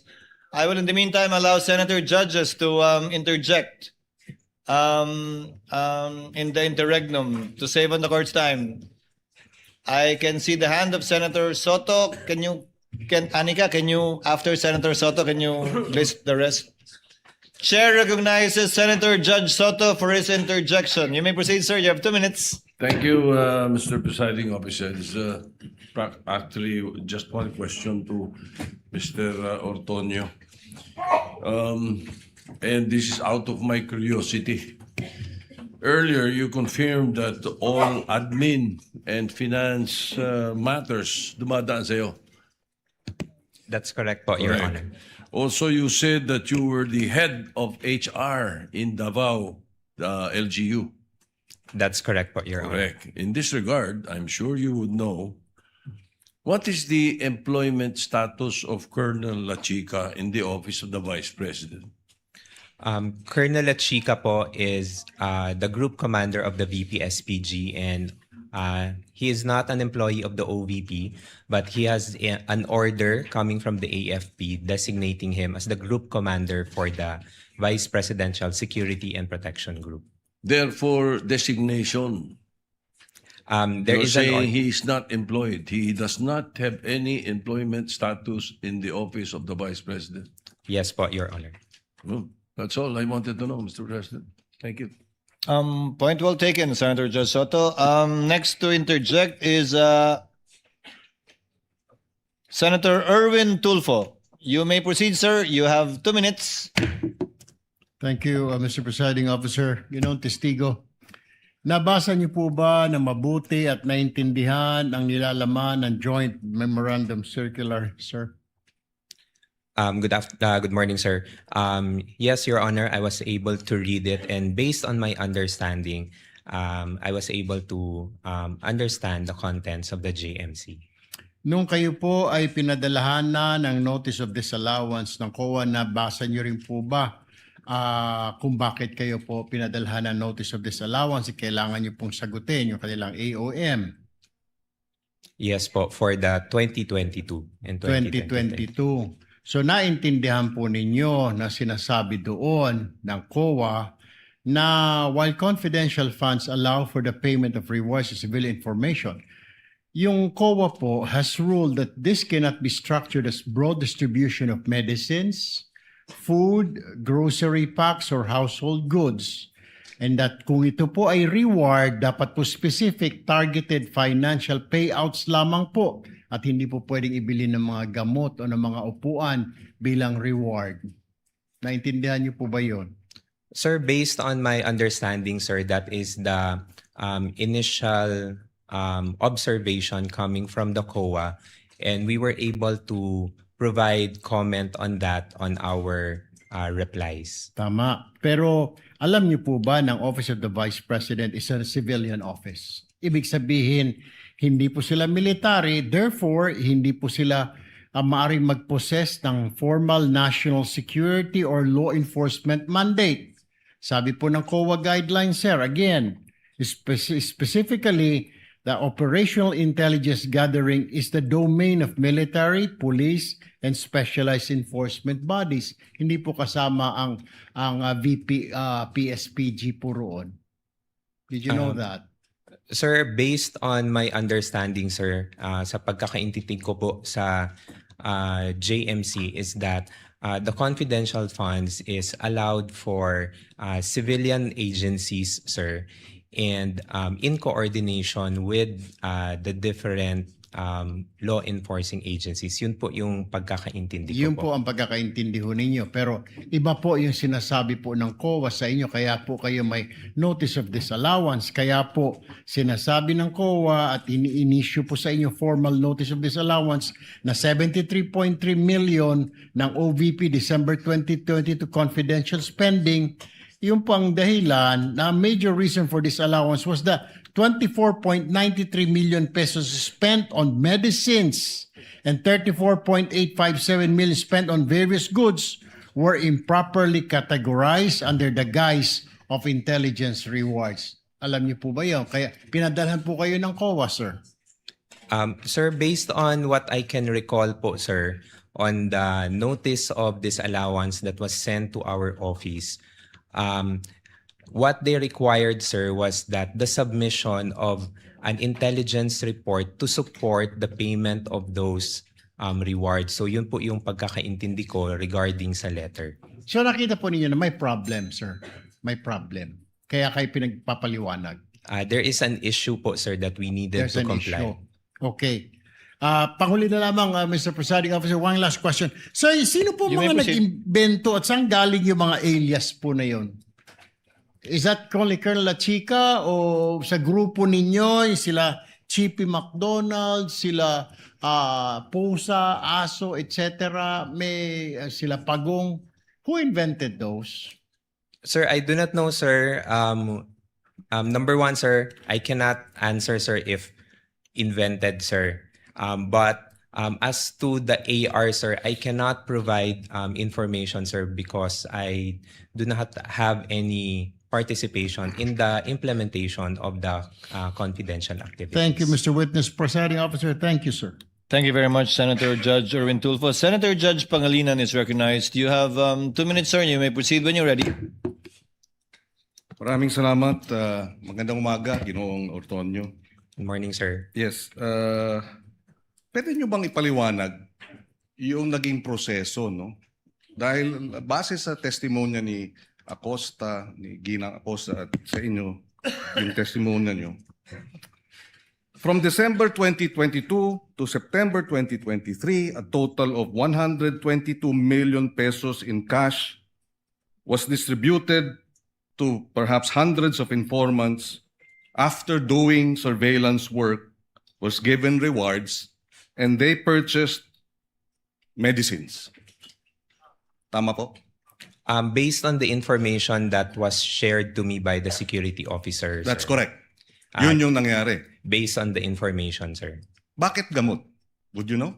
Sir, I would not know, sir, but although based on the information that was shared to me by the security officer, those were parang yun po yung representation or yun daw po yung inilapit ng mga informants or agents that they needed at the time. Bilang reward. Yes, as a Pero form pera of- ang binigay, sabi ninyo. No? Yes, sir. Pero Based- hindi nyo alam kung talagang gamot ang binili.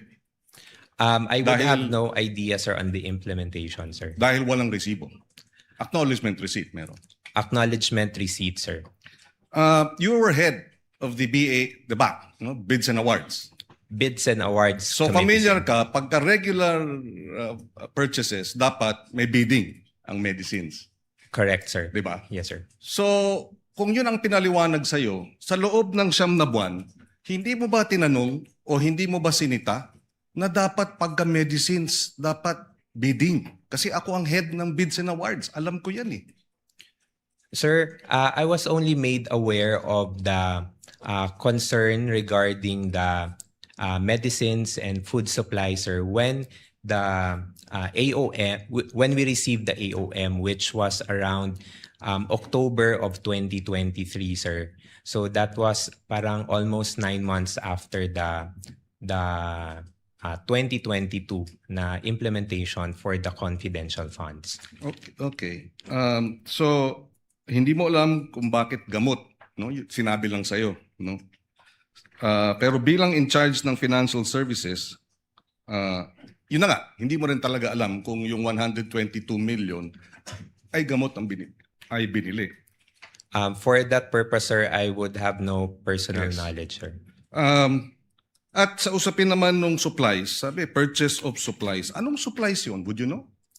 I do not know of, I'm not familiar, sir, kung ano po yung mga supplies na So ni-request. hindi mo po, rin sir. alam na yung 112 million pesos worth of goods. Anong goods yun? Again, sir, I would have no personal knowledge, sir, on the specifics of the supplies, sir. You know, you have 2 master's degrees. You're a graduate of Ateneo. Would you consider this usual? As far as sa pagkaka... I mean, now that you know, di ba sabi nga nila, hindsight, 2020. Vision is always 2020 in hindsight.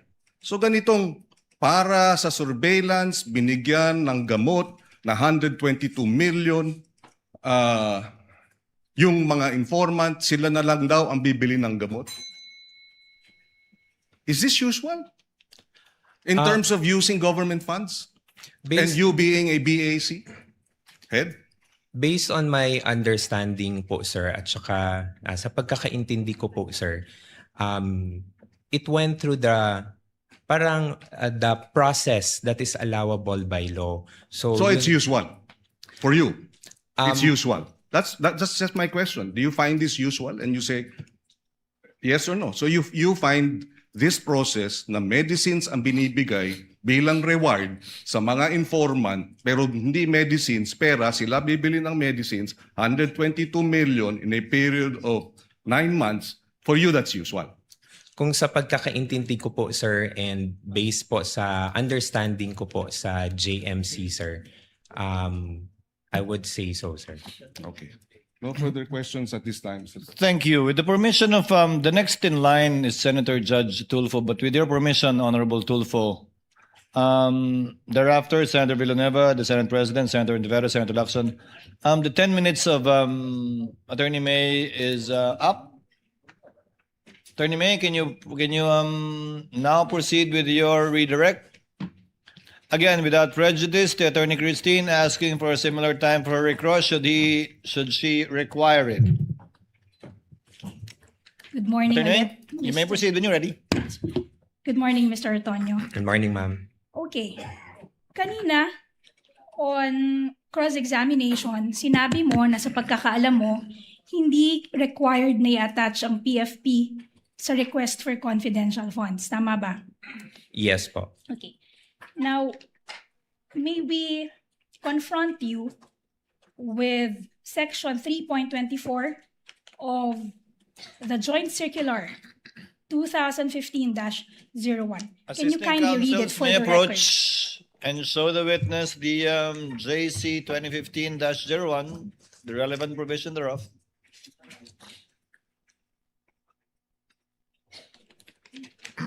Can you kindly read for the record what 3.24 of the Joint Circular states? 3.24 Physical and Financial Plan refers to the plan approved by the head of office in the case of NGAs and LGUs and by the board of directors in the case of GOCCs supporting the request for funds for CE and IE containing the estimated amount per project, activity, and program. Okay. Nabasa niyo po ba yan bago kayo sumagot kanina? Familiar po kayo sa provision na yan? I have to be honest, ma'am, na I cannot remember this one, ma'am. Okay. Ngayon, hindi rin ikaw ang nagpadala or nag-prepare ng October 22, 2022 letter. Tama ba? Sorry, ma'am. Hindi rin ikaw ang nagpadala Ng, August 22, 2022 letter. Tama ba? it is through our Yes. usual na routing process, ma'am. And also, sabi mo kahapon, it was the decision of the Vice President to request the confidential funds. Tama ba? Yes, as the head of agency, ma'am, I would understand that she has the authority to request for the said funds, ma'am. And siya rin yung nag-sign off dun sa August 22, 2022 letter. Tama ba? Yes, ma'am. Siya yung pumirma. Tama ba? Yes, ma'am. Okay. So hindi mo hindi mo alam kung paano ininterpret ng Vice Presidente yung provision na iyong binasa. Tama ba? You cannot say with certainty how the Vice President interpreted that provision. Objection. Before you answer, Mr. Otonyo, yes, Attorney Christine? Witness is incompetent to read the state of mind of the Vice President. That's Your Honor. precisely the point, Your Honor. That's precisely what I'm asking the witness to confirm, that he cannot say with certainty the frame of mind of the Vice President if she was also thinking that the PFP is not required for the request. Applying the rules equally, if he knows, witness may answer. Thank you, Your Honor. Again, ma'am, for the question ulit, ma'am. So hindi mo rin masasabi, you cannot say with certainty na ganyan din ang interpretasyon ng Vice Presidente dun sa provision na binasa mo nang ipinadala ang sulat to the DPAM dated August 22, 2022. Tama ba? I cannot, ma'am. But you are sure, you can confirm that the Vice President is a lawyer. Tama ba? Yes, ma'am, she is a lawyer. Sinabi mo rin kanina na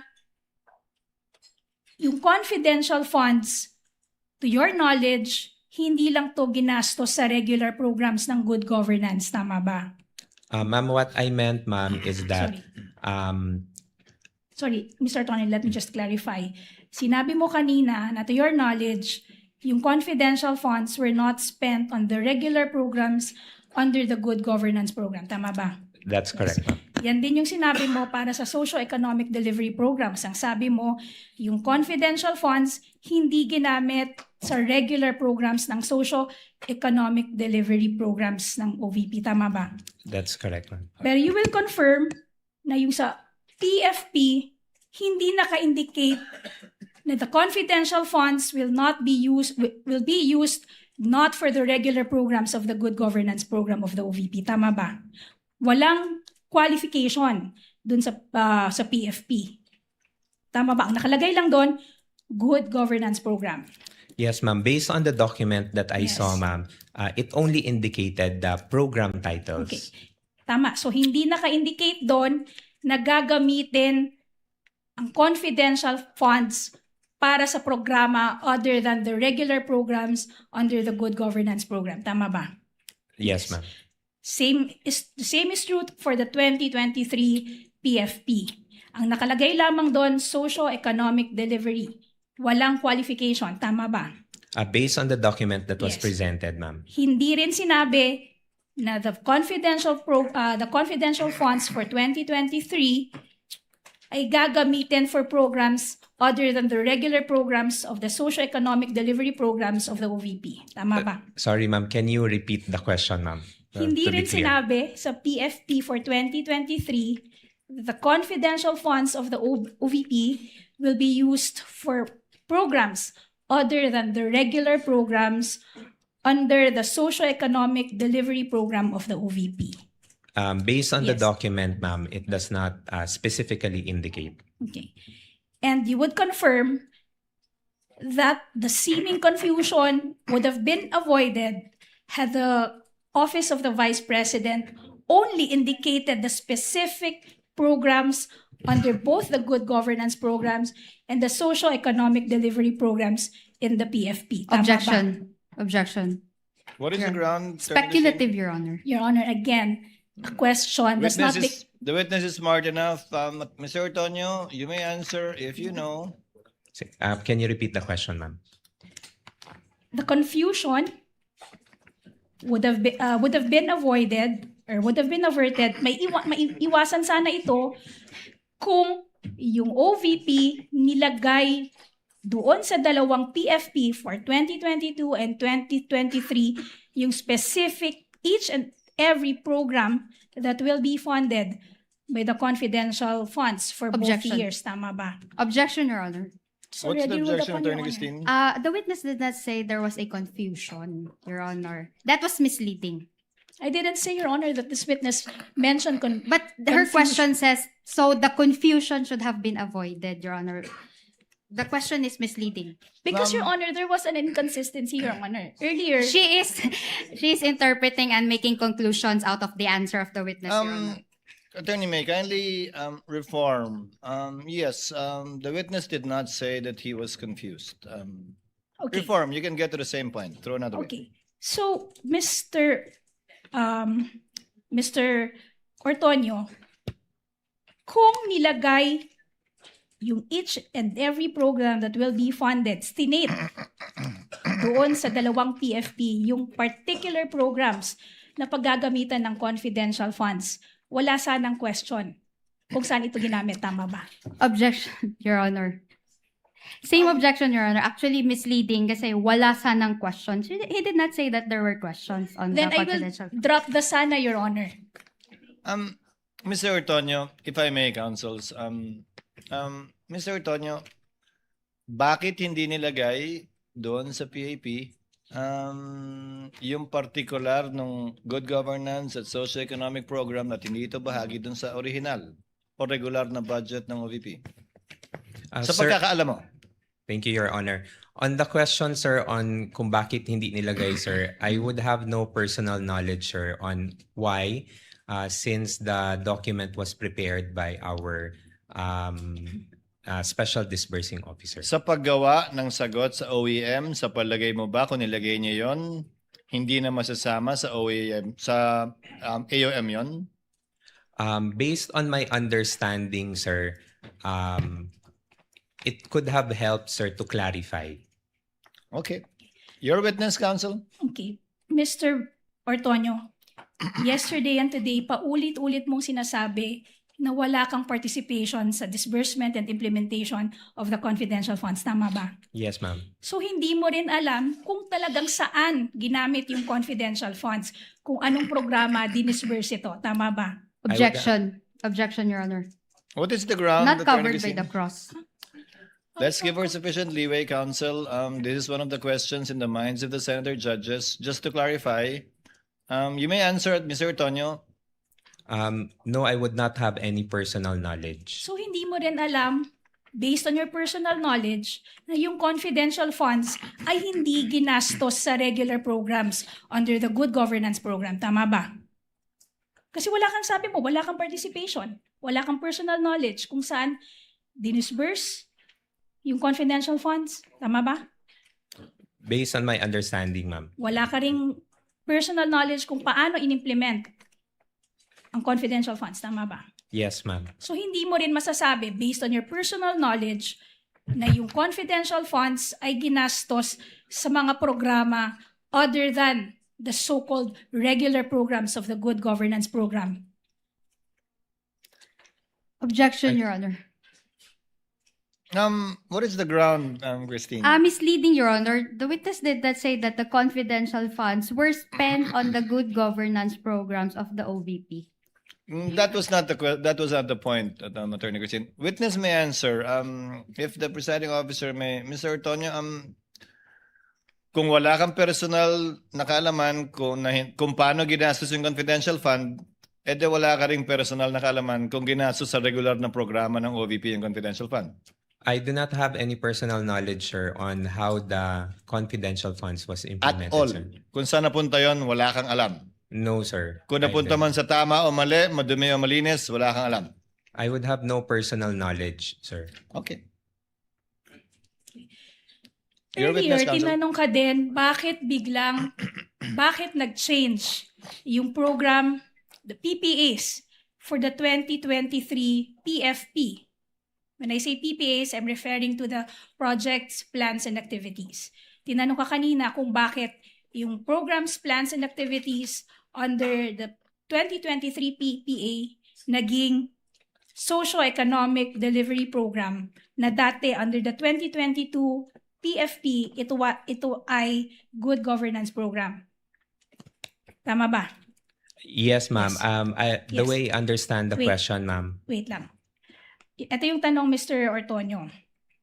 Ang sabi mo kanina, nag-change ng PPA sa 2023 PFP para ma-cover ang mas marami pang programa. Tama ba? Ma'am, I'll clarify, ma'am. Wait, I, Mr. Ortonio, please just answer my question with a yes or no. I answered, ma'am. Your Honor, Let the witness answer, Attorney May. thank you. I answered the question earlier, ma'am, in the context of why there was a change from good governance to socio-economic delivery in the context of what is reflected in the GAA. So that's how I answered it, ma'am. Okay.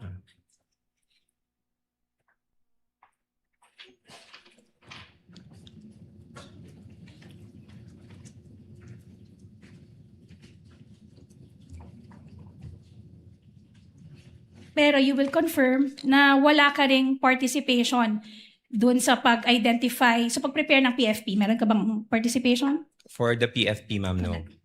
Okay. Kanina tinanong ka rin tungkol sa petition for review na final ng OVP sa COA. Tama ba? Yes, ma'am. And you will confirm that this petition for review was denied by the COA.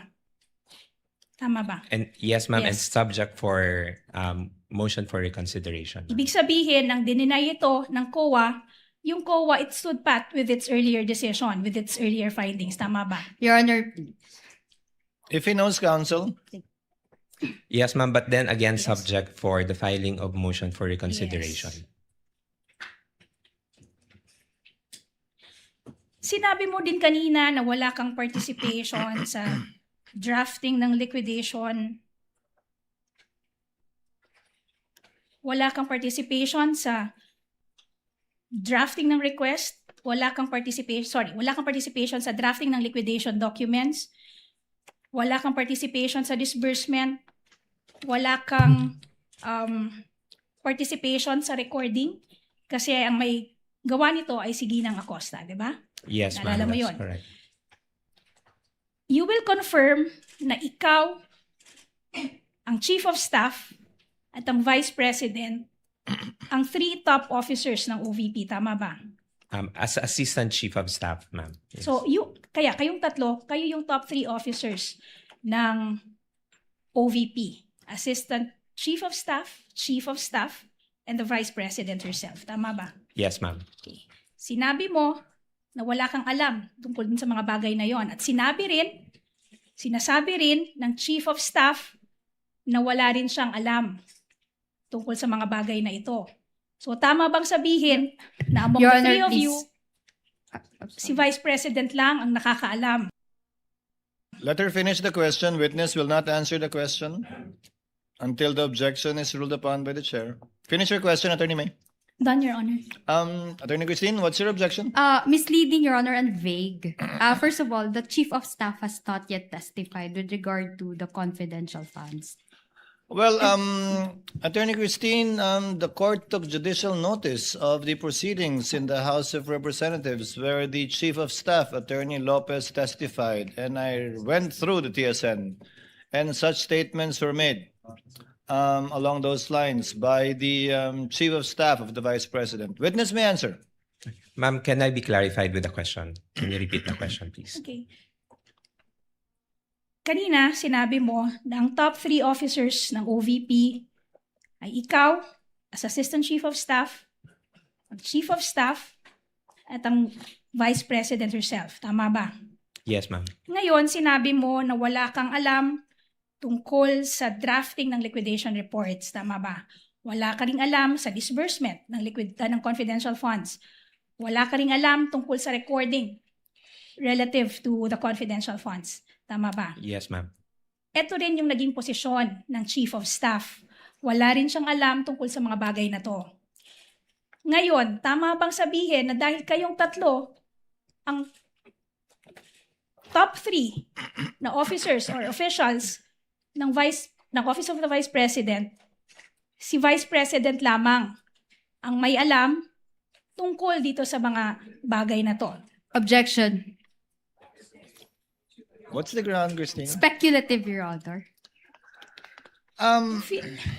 If you know, Your Honor, again, Your Honor, we don't want to belabor this point, Your Honor, but Defense Counsel keeps bringing us back to this point, Your Honor. The question does not become speculative simply because it's couched in a what if question, Your Honor. And besides, Your Honor, this honorable court has already ruled and has already directed the witness to Your Honor, to answer, Your Honor. the counsel would want the witness to speculate on the state of mind of the Vice President. No, Your Honor. Let me answer it in 2 points, Your Honor. Please, counsel, briefly. Yes, it's not speculative, Your Honor, because there was already an admission that they are the top 3 officials of the OVP. Now, the answer would be based on that admission, so it's not speculative. The question would only be speculative. It's completely conjectural, Your Honor. And second, Your Honor, the only reason I repeated the answer because the witness himself requested me to repeat, but prior to me repeating the question, the Honorable Presiding Officer has already made a ruling. Your Honor, we will be squandering away time if every time I would repeat a question, the Defense Counsel would all of a sudden invoke another ground for objection. We're about to break for lunch, so let's end it on a good note. Yes, but finally, Attorney Christine. I will revise my objection, Your Honor. Incompetent. Allow me, counsels. Base sa testimonya mo, Ginoong Tonyo, wala kang alam sa paggastos, pag-liquidate, pag-disburse ng confidential fund. Tama? Yes, that's correct, Your Honor. Sabi ni Gina Acosta, wala rin siyang alam. Tama? Alam mo ba yan? Na wala rin siyang alam sa paggastos ng confidential fund at kung paano ito na-liquidate. Would you know that? Based on what I have read Na testimonya niya? Yes, sir. Base sa pagkakaalam mo, alam ba ng Vice President kung paano ito ginastos? The way I understand it, sir, as the head of agency, I would understand that she knows the implementation, sir. Yes. So si Colonel Lachica, alam din siyempre. Yes, sir. As the security officer, I would So assume sa loob ng opisina ng OVP, si VP Sara, as head of agency, lang ang nakakaalam. Ikaw bilang Assistant Chief of Staff, yung Chief of Staff mismo, walang alam. At si Colonel Lachica, na ayon sa katanungan ni Senator Judge Soto kanina lang, na hindi naman bahagi ng opisina ng OVP. Yes, Your Honor. Okay. That would be all for redirect, Your Honor. Do you have a short recross, Attorney Christine, or a long one? Do we pause for lunch, or do you want to finish your cross before lunch? We don't have to call lunch at 12 o'clock. We can do it at 12:12. After lunch, Your Honor. You prefer after lunch? Thank you. Yes, Your Honor. Then, since it's only 11:57, we have time for one more, Senator Judge. If you want to avail of it. Yes, I see Senator Judge Tulfo, the next one to interject, raising his hand. The sequence would be Senator Judge Rafi Tulfo, Senator Judge Villanueva, the Senate President, Senator Judge Ontiveros, Senator Judge Lacson, Senator Judge Padilla, and I just saw Senator Judge Bam. So we have time for one or two more Senator Judges before breaking for lunch. Senator Judge Rafi, you are recognized, sir. You may proceed. You have 2 minutes, sir. Thank you, Mr. Presiding Officer. Kayo po ay nag-reply sa AOM from COA for the check number 244027 dated 20 December 2022. Ano po yung proseso na ginagawa nyo once kayo po ay nakatanggap ng AOM or disallowance? Good morning, Your Honor. When we receive AOMs within the office, once we receive it, we inform of course, the Chief of Staff and of course also the head of agency of the AOM. We send them a copy for their information. Do you investigate? Once meron na pong instruction to kung sino po yung magko-conduct ng review, then that's the time po that we conduct a necessary review for Do you ask the reply. questions? Yes, sir, to the concerned na mga To the concerned. concerned na mga divisions. What questions do you ask, for example? Usually, sir, we ask point per point on what is Point per point, okay. point per point what is indicated in the AOM, so Yes. that we can also address the concerns point by point. Very good. Now, isa sa mga AOM ay observation ng COA, kulang sa mga dokumento. Halimbawa, itong sinabi rito, 170,000 at marami to by the millions. 170,000 for the payment of reward, open and closed medicines. Did you not ask, ano ba talaga to? Anong klaseng medicine ang binili? Kasi ang pagkakalam ko, meron kayong pera from confidential funds, binigay nyo doon sa informant para siya nang bumili ng medisina. Yes, sir. Yun po Did you yung- ask kung anong medisina binili para sa medisina bibili nung informant, yung pera? When the time na nag-consult po ako with the security officer, sir, I did not ask anymore on the specifics, but I asked on paano po yung naging process nila in terms of noong pag-release ng funds for the informants or for the agents. Sir, you are a very highly educated person from prestigious schools. Come on, it doesn't make sense. It defies logic. Tatanungin mo dapat to protect Sara kasi very close ka kay Sara. Teka muna, anong klaseng mga medisina binili? Nasaan yung reseta? Kasi mali mo, baka namin hindi binili ng medisina, baka binili ng drugs, whatever, baka may nagbulsa ng pera. Dapat, yun kasi yung kailangan ng, COA, di ba? Resibo.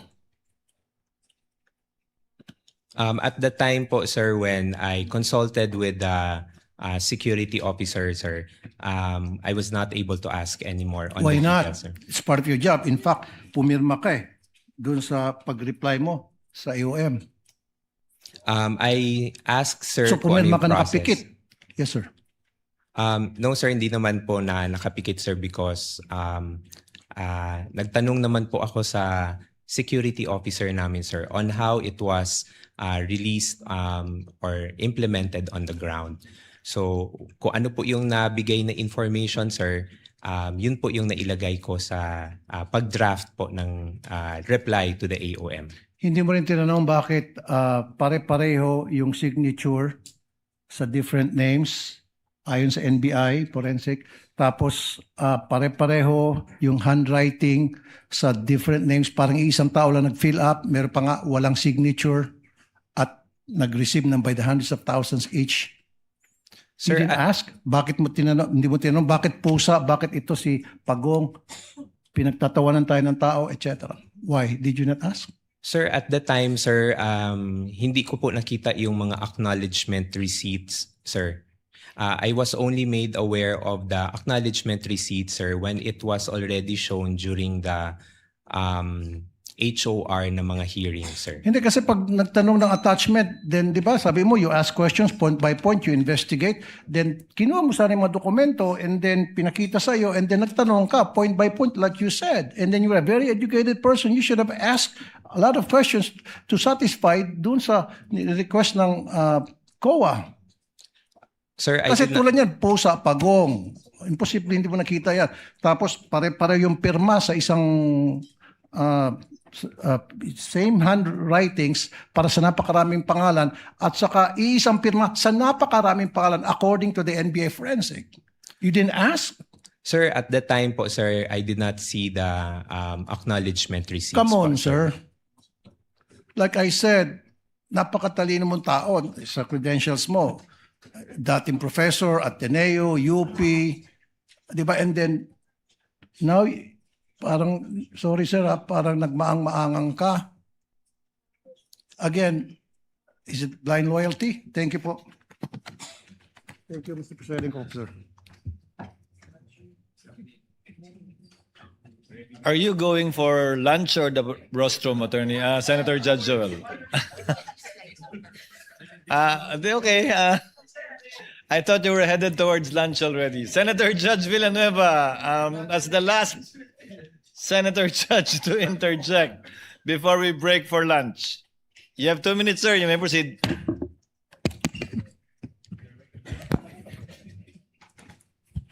Thank you.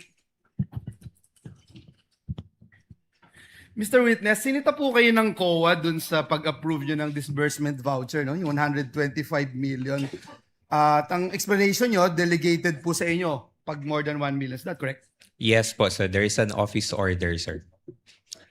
Ano yung extent of your authority? Ministerial approval or may responsibility din kayo na determine if this is lawful, properly supported, and authorized expenditure bago kayo pumirma?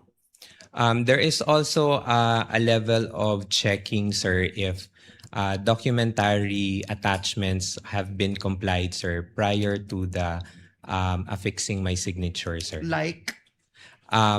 Kung sa mga disbursement vouchers, sir, dapat merong mga supporting documents on the reasons for the request po, sir. Like? One of which, sir, say for example, there is an activity design, sir, which indicates kung ano yung mga activities to be done and the expenses for those activities. Okay, nung winidraw po yung salapi, 125 million, sabi po ni Ms. Acosta, you accompanied her. Alam niyo po na after nung winidraw yung salapi, diretso po pinlace ito sa custody ni Colonel Lachica. Alam niyo po yun? At the time, sir, I did not know, sir, kung ano yung arrangement nila ni Miss Gina Acosta, sir. I just accompanied her to the bank, sir, per her request. So you have no knowledge? I have no knowledge po, sir. You're the disbursement officer. You don't have any knowledge, so wala ding written authority, no?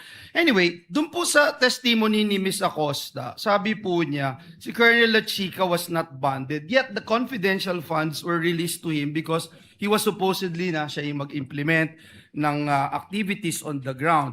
As Assistant Chief of Staff, as disbursement voucher signatory, officially approving the DVs. Aware po ba kayo dito sa ganitong arrangement? I had no personal knowledge po, sir, on that arrangement, sir. Kasi kung ganun, parang sinasabi nyo na parang ministerial duty lang po yung sa inyo. Although kanina sabi nyo hindi po. Kasi why would you allow that, no? Then next question, Asek, kayo po mismo yung pumipirma dun sa November 30, 2023 OVP response to COA stating that all transactions involving the 125 million pesos were valid, proper, and regular, and explaining that the 40 million medical and food aid was given to persons conducting nationwide surveillance operations. Bago po ninyo ginawa, may factual representation po ba kayo sa COA? Ano po yung inyong ginawa, yung personal po ninyo na verify bago niyo po ito ginawa? Sorry, sir. The question again, sir. Just to be clarified lang, sir. Ulitin ko po yung question. Nung nag-respond po kayo dun sa COA that all transactions involving the 125 million were valid, proper, and regular, in-explain nyo din po yung 40 million medical and food aid was given to persons conducting nationwide surveillance operations. Bago po ninyo ito ginawa, yung factual representation po na iyon sa Commission on Audit, ano po yung inyong personal na ginawa to verify all of this? I consulted po yung our security officer on how the implementation was done on the field, sir. And what was relayed to me, sir, yun po yung nilagay ko sa draft for the reply, Ano sir. po yung hiningi nyo? Information, sir, on how it was implemented, sir. So I asked if I can remember it right, sir, because it was quite a long time ago, sir. I asked kung paano yung manner of release of the funds on the ground, sir, and especially yung sa medical and food aid, sir. And what was relayed to me, sir, was that the funds were released to the informants or the agents through cash, and then based on their representation that they would need these funds for the purchase of medicines and supplies. Binanggit nyo po dun sa AOM na lumabas na notice of suspension, wala pong nakalagay na misuse of funds. Right? So, ano po yung ginawa po ninyo after po lumabas ito despite the fact na wala ho kasi yung nakalagay na misuse of funds, pero nakalagay po doon yung lacking of documentary records to support yung ginawa po ninyo. Ano po yung inyong ginawa para makorek? From example, from AOM to before ma-issue yung notice of suspension, before ma-issue yung notice of disallowance. Ano po yung inyong ginawa to suffice yung hinahanap po ng Commission on Audit? Based doon po sa mga points that were raised in the AOM, we provided answers for But you those. also, before you answer, presiding officer, you agree na yung binanggit niyo po, no, there's no such word misuse of funds doon sa mga AOM, NS, Yes, sir. ND. Yes, sir. Okay, sige po. So we provided the documents that were required of us, sir, in support on the issues or concerns raised by the Commission on Audit. And apparently, hindi po sila pumayag at hindi sila nag-agree because kulang pa rin po yung documents. Based po sa NS, sir, ND, sir, meron pa pong mga hinihingi ang COA, sir. And that's why, as a response to the ND, sir, we also supplied those information. Salamat po, salamat po. Gusto ko lang hong sabihin that indeed yung confidentiality may limit what can be disclosed to the public, but it cannot erase yung accountability within the government. Salamat po, Mr. Wiki. Thank you, Senator Judge Villanueva. We shall declare and call a recess so that everybody can have lunch. Mr. Ortonio, you are excused from the witness stand. Kindly have lunch, and we expect you back. We expect everyone back at 1 p.m. Your Honor, please. Yes, Senator, the Honorable Luistro. Your Honor, may we just know if Colonel Boransing is already in the premises, because we understand that the prosecution will be presenting him immediately after the recross of Mr. Ortonio. He is not yet in the building, and we will address that when we reconvene. There's nothing we can do about it anyway at this point in time. We will Thank you, inform Your you of the circumstances before we resume at 1 p.m. We are on recess until 1 p.m. Kindly have a hearty lunch.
Court is resumed.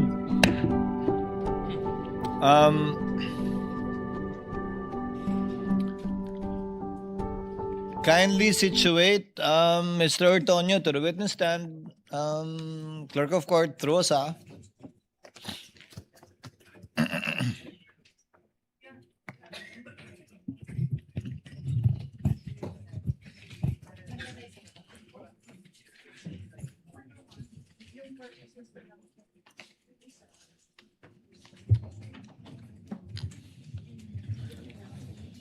Thank you, sir.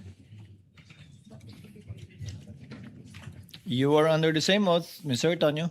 Do you understand that, sir? Yes, sir. Thank you. Attorney Christine, your witness for your recross. Yes, Your Honor. Good afternoon, Mr. Ortonio. Good afternoon, ma'am. Maayong hapon. Earlier, you were asked to confirm that the PFPs for the fourth quarter of 2022 and the first to third quarters of 2023 did not reflect that the confidential funds were used for the safe implementation of the OVP's Good Governance Program for 2022 and social economic delivery for 2023. Can you Misleading, recall Your that? Honor. Yes, ma'am. Misleading, Your Honor. Move to strike, Your Honor. Why is it misleading, Attorney May? Because, Your Honor, during the redirect examination, I never mentioned safe implementation. Reform Council, I don't recall the word safe as well. But it was somewhere along those lines, I believe. Yes, Your Honor. But actually, that was what registered to me. But can I continue, Your Honor? You may continue, Attorney Christine. But, Your Honor, Okay. we move to strike the answer of the witness. So stricken off, reform your question, Attorney Thank you, Your Christine. I'm showing you the PFPs for 2022 and 2023. Your Honor, they are exhibits Assisting counsels may approach. D-1-23 OVP for the PFP for the year 2022 and D-1-49 OVP for the year 2023. Okay, do you have copies of those PFPs? Okay, let's go to the 2022 PFP. Now, I'm directing you to the second column of the PFP. Okay, it says there, safe implementation. Let's go to the 2022 PFP. It says there, safe implementation of the OVP initiatives and confidence building. Do you see that? Yes, ma'am. Based on the documents presented. And that is under the table, under the heading expected outcome. Yes, ma'am. Okay. Now let's go to the year 2023, CY 2023 PFP.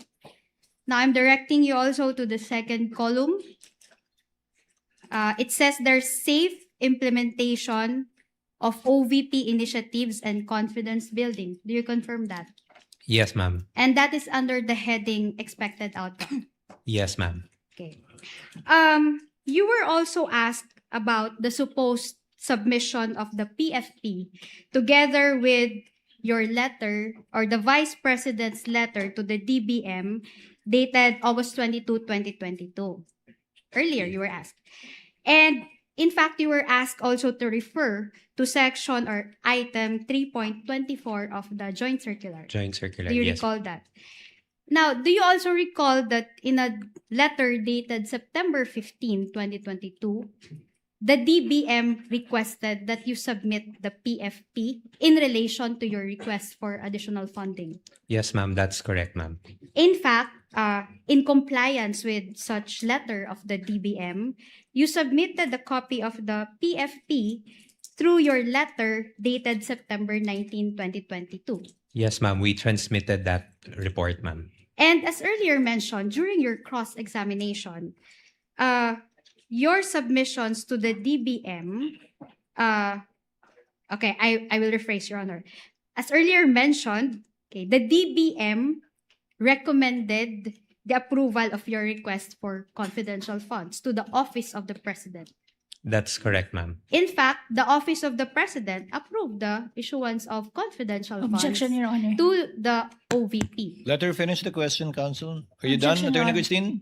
What is the objection, counsel? That was not covered by the redirect anymore, Your Honor. In the discretion of the court, we will grant latitude. Counsel, overruled. Witness may answer. Thank you, Your Honor. Earlier also, you were asked whether you knew if confidential funds were used in the regular activities of the OVP. Do you confirm that? Yes, I Honor. was asked earlier. That was misleading, Your Honor. The question earlier, first, Your Honor, we move to strike because the question is misleading.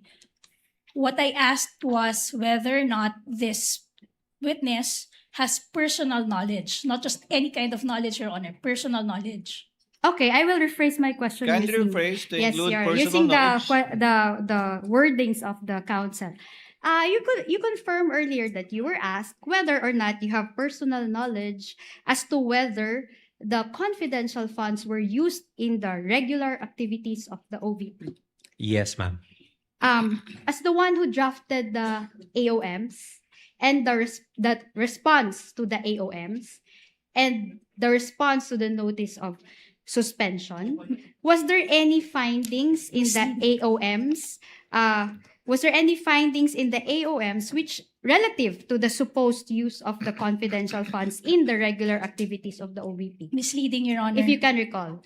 Misleading, Your Honor, because this witness could not have drafted the AOMs. The AOMs came from the Commission She on Audit. corrected herself, counsel. The response to the AOM. Yes, Your Honor. Witness may So answer. I will repeat my question, Your Honor, for clarity.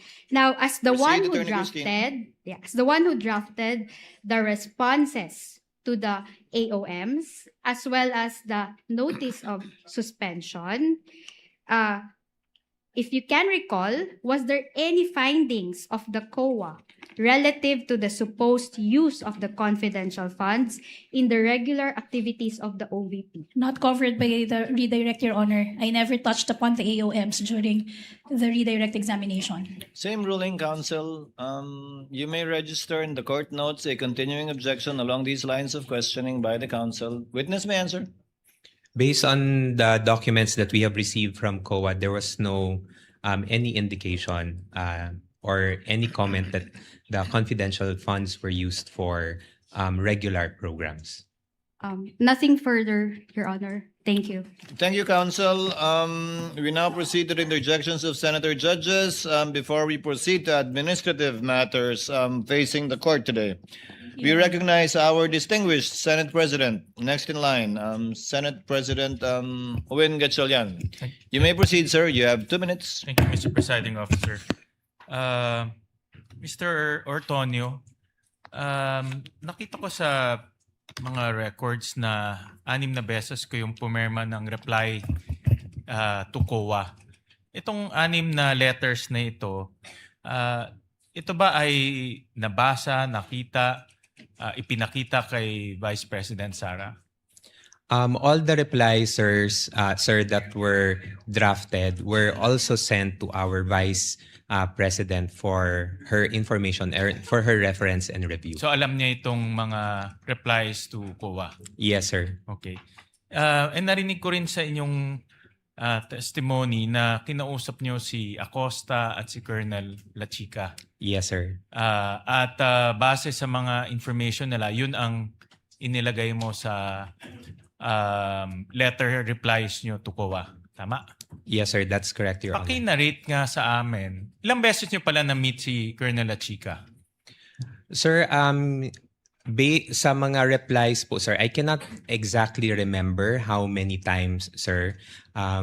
But I can say more than once or twice, sir, I was able to meet Colonel Lachica to ensure na I get the information from him, sir, and that I'll be able to draft properly the replies to the AOMs. So mga once or twice? Or Around once or twice, sir. The exact number, sir, I cannot remember anymore, sir, because maraming documents po yung na-review, sir. Pakikwento nga sa amin kung ano exactly yung kanyang sinabi sa inyo para ma-draft niyo itong reply. For the AOMs, sir, I'll try to recall, sir, some of the issues that were raised on the AOM. So say, for example, sir, on the AOM comment regarding the use of the confidential funds for medical and food supply, sir. So tinanong ko po siya kung paano po inimplement on ground yung pagbigay ng medical and food supplies to the informants and the agents. So from there po, sir, na-mention niya, sir, na the funds were released to the informants and agents based on the representation that those funds will be used for the purchase of medical and food supplies. Kwento mo dyan sa'yo na siya mismo ang nagbigay sa mga informants? Sir, wala na. Hindi ko na po ma-recall, sir, if he mentioned specifically if siya po yung ang nag-distribute personally, sir, doon sa on the ground, sir, or implemented the release on ground. Pero ang kwento niya sa iyo, cash ang ibinigay sa informants, hindi medical supplies or other supplies. That's correct po, Your Honor. Kwento niya ba sa iyo na mayroon ba siyang kasamang iba sa pagbibigay nitong cash? Kasi libo-libo yung acknowledgement receipts. Hindi niya po nakwento specifically, sir. Although if I can recall, sir, based on my recollection, meron po siyang na-mention na meron po siyang mga, hindi ko alam kung ano yung term niya, sir, but meron siyang mga people who go directly on the ground, sir. Pero kinonfirm niya na kinonfirm niya sa iyo na kinuha niya yung 500 million pesos. 500 million, sir? Yes, in four different tranches. For the different funds, sir. It is of my assumption, sir, na siya po yung napagbigyan ng funds, sir. In 4 different tranches. 4 different tranches, sir. Okay. Nasabi niyo ba sa kanya na tinanong niyo ba sa kanya na yung mga ibang acknowledgement receipts ay questionable yung mga apelido? Sir, at that time po, sir, I was not able to see the acknowledgement receipt, sir, because in the AOM, sir, the AOM indicated that we submit the DEPs or the documentary evidence of payment, sir. So I was not able to see it, sir. So nung binigay po sa akin ni Miss Gina Acosta yung mga DEP, sir, it was already in a sealed box, sir, and then we submitted that together with our reply to COA. Paano niya raw dinistribute yung mga pera? No, kasi 500 million to, thousands and thousands of acknowledgement receipts. Paano niya ikunento sa inyo na dinistribute niya itong mga pera? Sino itong mga informants niya? Kasi kayo gumawa ng AOM, anong reply to the AOM. Sir. So, I would assume na tinanong niyo yung methodology ng pagdidistribute niya. Sir, based on my recollection lang, sir, he mentioned na, yun nga, sir, meron siyang mga people, sir, who worked on the ground. That is only the extent of the information I can recall, sir, when I had a consultation with Colonel Achica. Yung pagpili ng informants, natanong niyo ba kung paano? At yung relevance ng informants dito sa inyong confidential operation? Sir, I did not ask anymore, sir, because it was not the subject of the AOM, sir. So I was not able to check on him on that matter, sir. Pero yung DEP, yung documentary evidence of payment, subject yan ng AOM, tama? For submission, sir, we were required to submit the documentary evidence of But payment, sir. did you, tinanong niyo ba sa kanya kung paano niya nakukuha itong DEPs? Sir, I did not ask anymore, sir. I just requested for the copies for the DEPs, sir, so that I can already submit it, sir, doon sa COA as an attachment to the AOM reply. Paano kung yung DEPs peke? Paano kung yung kanyang narration sa iyo ay hindi totoo? Paano Sir, kung ganun ang situation?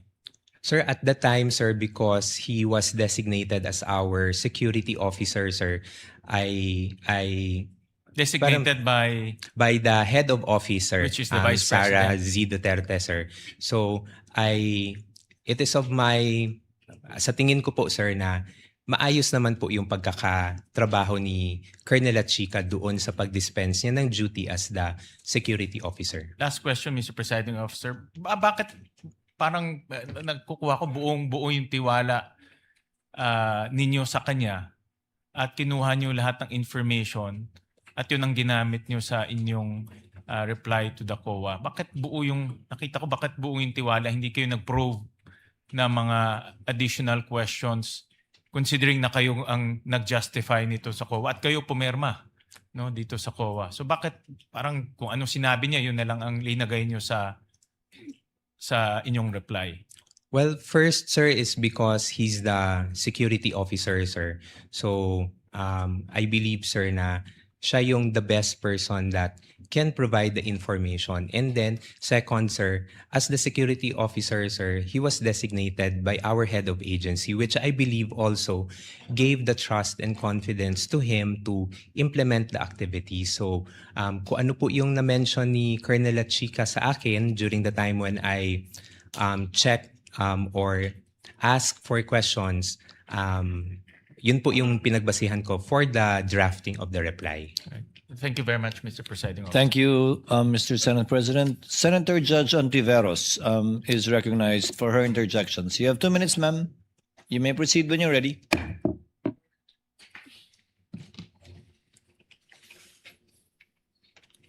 Salamat po, Mr. Presiding Officer. Mr. Tonyo, tama po ba na lahat ng ginagawa ng OVP tungkol sa confidential funds, so request, amounts, justifications, use at pagsagot sa mga puna ng COA, tama po ba na lahat ng ito ay dinesisyonan at inaprubahan ni VP Duterte? Based on the mga replies, ma'am, yes, I was able to provide a copy to the head of agency, ma'am. Again, being the head of agency, ma'am, I provided her with the information. At base doon, dinesisyonan at inaprubahan niya ang lahat ng ito? Yes, and from that time, ma'am, we signed off on the document for submission to the Commission on Audit. With the last touch or final sign-off being that of VP Duterte? Yes, ma'am, being the head of agency, ma'am, we sought her approval on it, ma'am. At sang-ayon po ba kayo na bilang yung ganong head of agency na si VP Duterte ang responsable at pinaka-responsable sa lahat ng iyan? Well, being the head of agency, ma'am, I believe that kailangan niyang malaman lahat ng mga nangyayari. And I know, ma'am, na si Ma'am Inday really wants to know details, no, especially on implementation of the different activities that we do in the office. So it is really meron talagang involvement in terms of ensuring that things are properly implemented within the office. And based on that knowing, batay sa kaalamang iyon, siya ang pinaka-responsable sa kabuang iyan. Based on that, ma'am, being the head of agency, ma'am, I would say so, ma'am. Alright. Gano'ng katagal nyo na po kilala si VP Duterte? Siguro, ma'am, more than 10 years, ma'am. I started working together with her, ma'am, in 2008. At saan po at so almost 20 years pala. So at saan po at paano nyo siya nakilala? Nakilala ko po siya, ma'am, bilang Vice Mayor sa Davao City, ma'am. And then at the time, ma'am, when they were looking for several staff members for the office of the Vice Mayor, I submitted an application, ma'am. At magkakilala rin po ba kayo ni Ms. Gina Acosta kahit bago po kayo nakipagtrabaho sa isa't isa sa OVP? I knew of Miss Gina Acosta, ma'am, during my employment, ma'am, with Sangguniang Panlungsod during the time ni Ma'am Inday as the Vice President, ma'am, and Vice Mayor as the Vice Mayor. So prior sa OVP, magkakilala at magkatrabaho na po kayo? Kilala ko po si Miss Gina, nakikita ko po siya sa Sangguniang Panlungsod. Panlungsod. And then, what about po si Colonel La Chica? Magkakilala na rin po ba kayo at magkatrabaho bago kayo magkatrabaho sa OVP? I first knew of Colonel Chica, ma'am, when I was already with the Office of the Vice President, ma'am. So, would you say po na nasa circle of trust kayo ni VP Duterte? Kayo ni na Miss Gina Acosta, Colonel La Chica at kayo nga po? Well, ma'am, I can only answer for myself, ma'am. In terms of working relationship, ma'am, I would say that I have the trust and confidence of the VP in terms of doing duties that are assigned to me. Pero sasabihin nyo ba na walang trust at confidence si VP Duterte kay Miss Gina Acosta? I cannot categorically say, ma'am, but I would say, ma'am, na could be, baka meron po, considering that there are also duties and functions that are being entrusted to them. In fact, kung mas candid pa po tayo, madali naman siguro kahit from an observation at hindi lang observation dahil malapit yung katrabaho na may trust and confidence. What about po si Colonel La Chica? Sasabihin nyo ba na walang trust and confidence si VP Duterte sa kanya? Considering, ma'am, that he is the group commander of the Vice Presidential Security and Protection Group, ma'am, I would say, ma'am, I would say that she may have the trust and confidence. Again, kung mas kaya nating maging candid, of course, lalo na kung security officer ng isang public official, of course, may trust and confidence. Otherwise, hindi ipagkakaloob ang kaligtasan sa kamay niya. Lastly po, napaksa for now, paano pong, and winding up Mr. Presiding Officer, paano pong sinama kayo ni Miss Gina Acosta dun sa pag-encash ng mga cheque? Halimbawa, kung kailangan po ni Ms. Acosta ang tagabuhat ng bag, ng cash, bakit po kayo in particular ang sinama niya? I cannot answer, ma'am, kung bakit ako po ang naisama ni Miss Gina Acosta. But at Hindi the lang time, naisama, pero sabi nyo, hiniling niya sa inyo na Yeah. kayo yung sumama. yes, ma'am. So, bakit po? When she requested me, ma'am, to accompany her, ma'am, sinamahan ko naman po siya, ma'am, because at the time na itanong niya na magpapasama siya, I was available naman, ma'am. And because of the request, ma'am, I accompanied her going to the bank. So, simpleng nagkataon, walang reason kung bakit kayo yung isinama niya. You were the person the warm body who happened to be available. Again, ma'am, I cannot say kung ano yung pinaka-reason behind po ni Miss Gina, but when she requested me that I accompany her, ma'am, I said yes, ma'am. Nung Winding up nag-request on siya. this topic, Mr. Presiding Officer, sinamahan niyo rin po ba si Miss Gina Acosta nung iabot kay Colonel La Chica yung pera? No, ma'am. I actually did not. I was not aware, ma'am, of the arrangement, ma'am, with Colonel La Chica, ma'am. At huli po on this topic, Mr. Presiding Kindly Officer. wind up. Winding up, Mr. Presiding Officer. Nabanggit niyo po na alam ninyo yung joint circular on confidential and intelligence funds. Hindi niyo po ba naisip na violation ang pagbibigay ni Ms. Acosta kay Colonel La Chica ng bulto-bultong code cash? Ma'am, because again, ma'am, I was not aware of the arrangement, ma'am. But when I was doing the replies, ma'am, to the AOM, and of course, I also checked on the JC, ma'am. The pagpili po ng mga ng person to implement the different activities of the confidential activities and to designate a security officer is indicated also in the JMC and is within the authority of the head of agency. So yun po yung pagkakaintindi ko at the time. So with that, ma'am, I saw it that it was the manner of how the funds were handled, ma'am, was following a regular process, ma'am, based on the JMC, based on my understanding. But then again, Mr. Ortonio, in closing, yung close reading ng JMC na sabi nyo nga familiar kayo would show na hiwalay pa sa usapin ng implementation, yung paghawak ng pondo ay dun lamang sa isang katulad ni Miss Gina Acosta at hindi pwedeng ipagkatiwala bilang accountable officer siya, hindi pwedeng ipasakamay sa iba.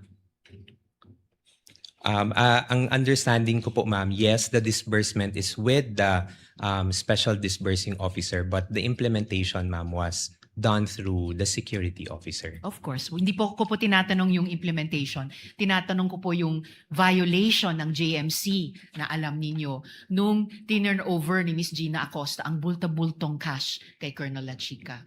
Something that I simply think should not and could not have escaped your eyes, Mr. Ortonio. Yes, ma'am. Again, ma'am, based on for the 2022, ma'am, I could not recall that that was a concern, ma'am, in the AOMs, ma'am.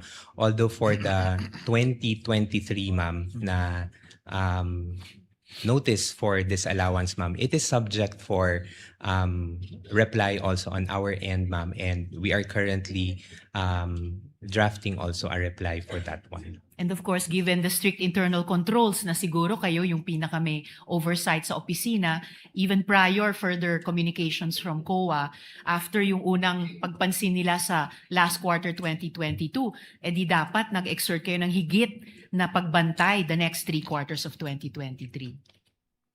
Ma'am, Kindly wind up, Senator Judge Riza. Yes, winding up now, Mr. President. Your Honor, we were able to receive the audit observation memo for 2022 in October 4 of 2023. So we got the observations po, ma'am.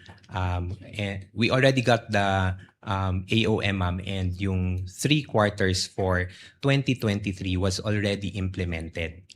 Again po, Mr. Ortonio, even prior any further communications from COA, dahil familiar kayo sa JMC, sabi nyo nga, dapat alam nyo na po yun. Dagang salamat, Mr. Ortonio. Thank you, Senator Maraming Judge salamat po, Riza. Mr. Presiding Officer. Senator Judge Lacson, you may proceed with the interjections when you're ready, sir. You have 2 minutes. Thank you, Mr. Presiding Officer. Good afternoon, Mr. Ortonio. Good afternoon, Your Honor. You know, even setting aside your educational background and your work experience, it is not difficult to conclude na matalino kayong tao, you're an intelligent person, and an intelligent witness, as well.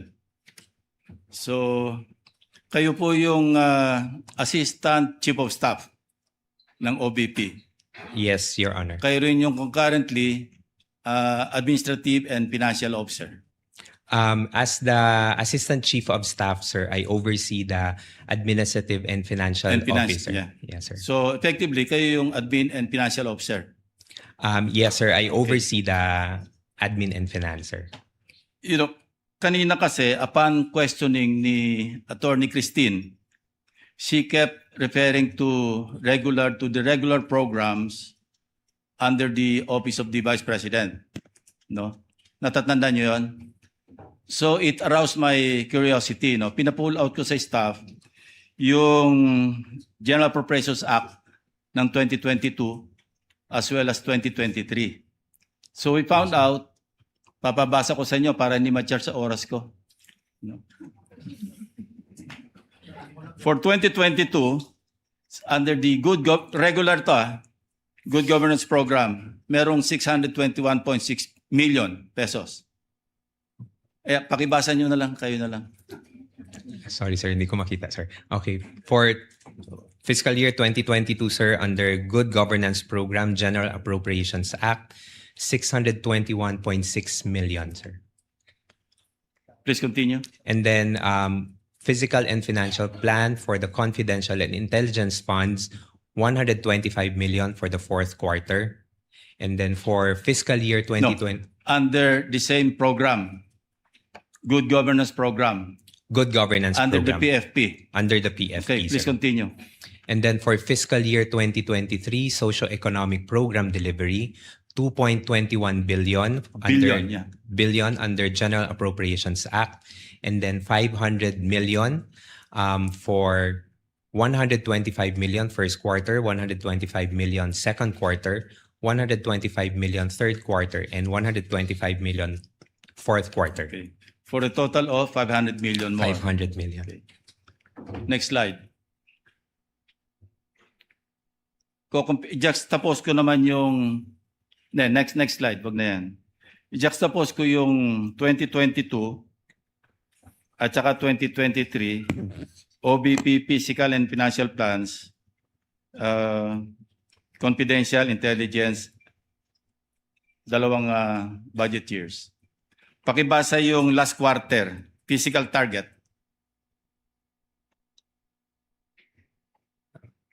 Baka pwede pong ma-request na Okay, ma-zoom. Zoom.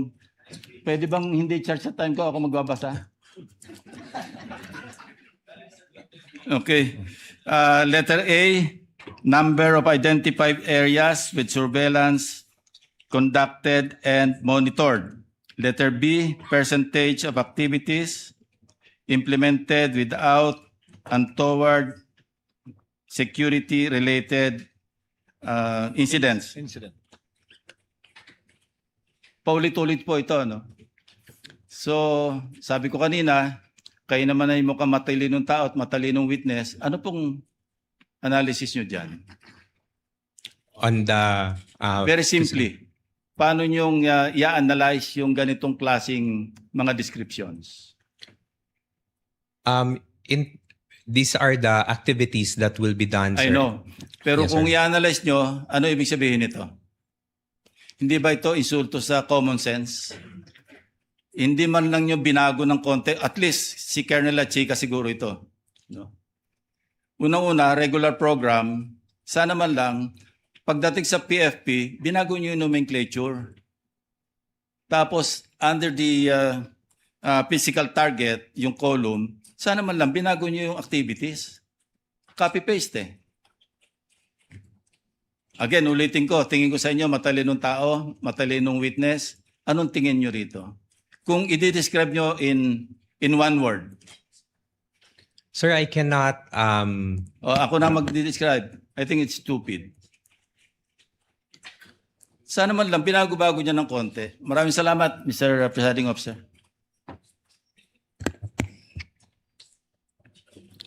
Next would be Senator Judge Padilla. Maraming salamat po, Ginoong Tagapamahalang Hukom. Meron lang po akong tanong sa ating saksi. Opo. Ginoo, sa palagay niyo po ba karapat-dapat lamang na gumamit ng alias kapag confidential fund ang pinag-uusapan?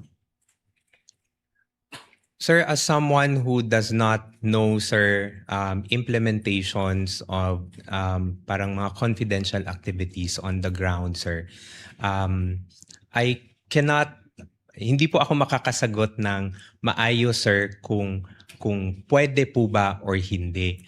But based on information that I got, sir, when I consolidated the answers for the AOM, sir, hindi naman po siya na-mention sa akin po ni Colonel Achika. But I know, sir, that activities, confidential activities are considered to be sensitive. And there might be individuals or groups that need to be somehow protected, sir, because of the information that you would be getting from those people, sir. So, yun po yung tingin ko, sir. Hindi ko categorically masasabi na pwede po yung alias or hindi. But going back to the JMC also, sir, sa Joint Memorandum Circular, there is no specific provision, sir, that indicates kung paano po yung paglagay ng mga pangalan sa documentary evidence of payments. Okay. Maraming salamat po. Meron po akong tanong sa prosecution.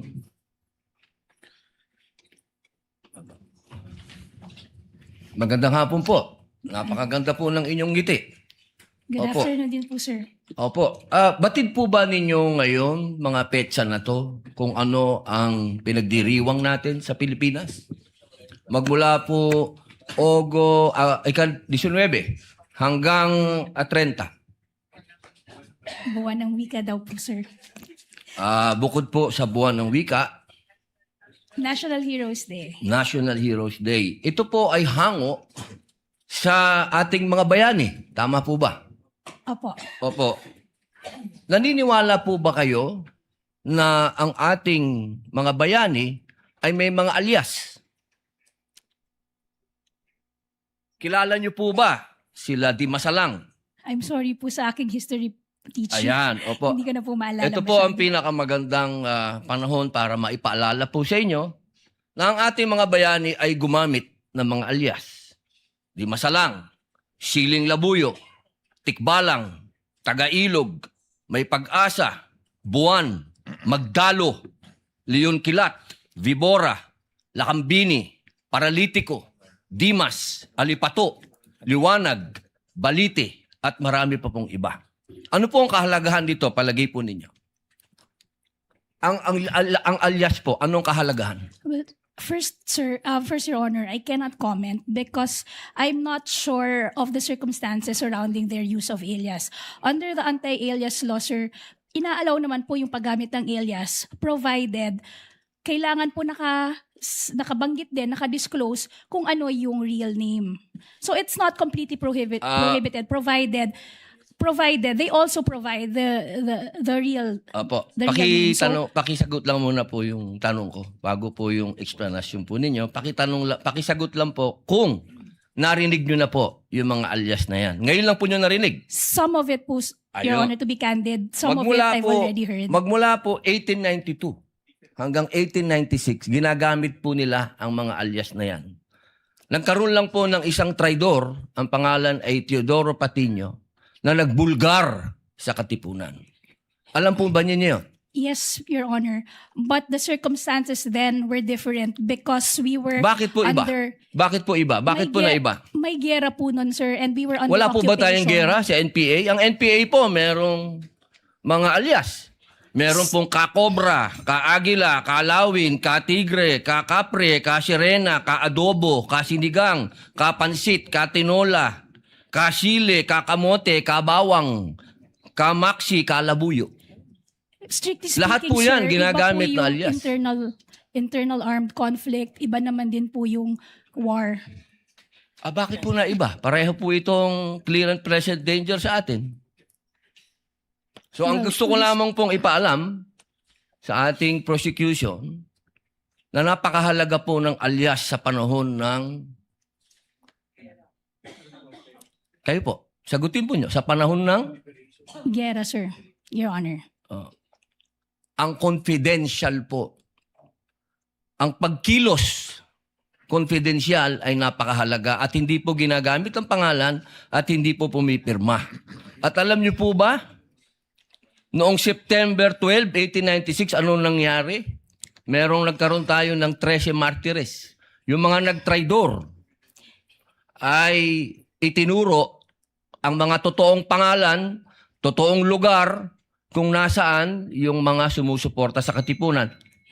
If I may, Your One Honor. last na lang po. Kindly wind One up, last, Senator one Judge last na lang Padilla. po. If I may, Your Honor, just address your question earlier. With all due respect, Your Honor, the prosecution respectfully submits that whether the use of alias is allowed or not and whether it's necessary or not, to us, that is a non-issue because that was never raised Hindi po by pwedeng the... maging non-issue sapagkat ito po ang ipinalalabas ng prosecution. If I may, Na Your may Honor, mga pangalan, na mga katawa-tawang pangalan. Mas nakakatawa po itong mga pangalan ng mga nangyari nung araw. with all due At isa respect, pa Your po, Honor, isa na lang if po. Kasi isa na lang po. Kindly wind up, Ito Senator na lang Judge po. Padilla.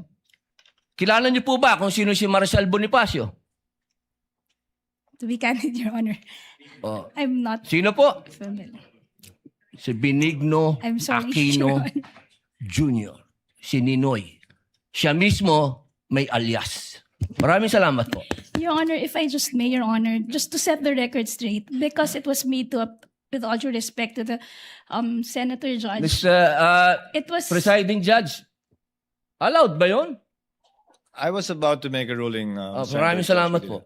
Padilla. There was no question posed or poised. Attorney May, Let's proceed to the next senator judge who will interject. By the way, did you intentionally get rid of the platform?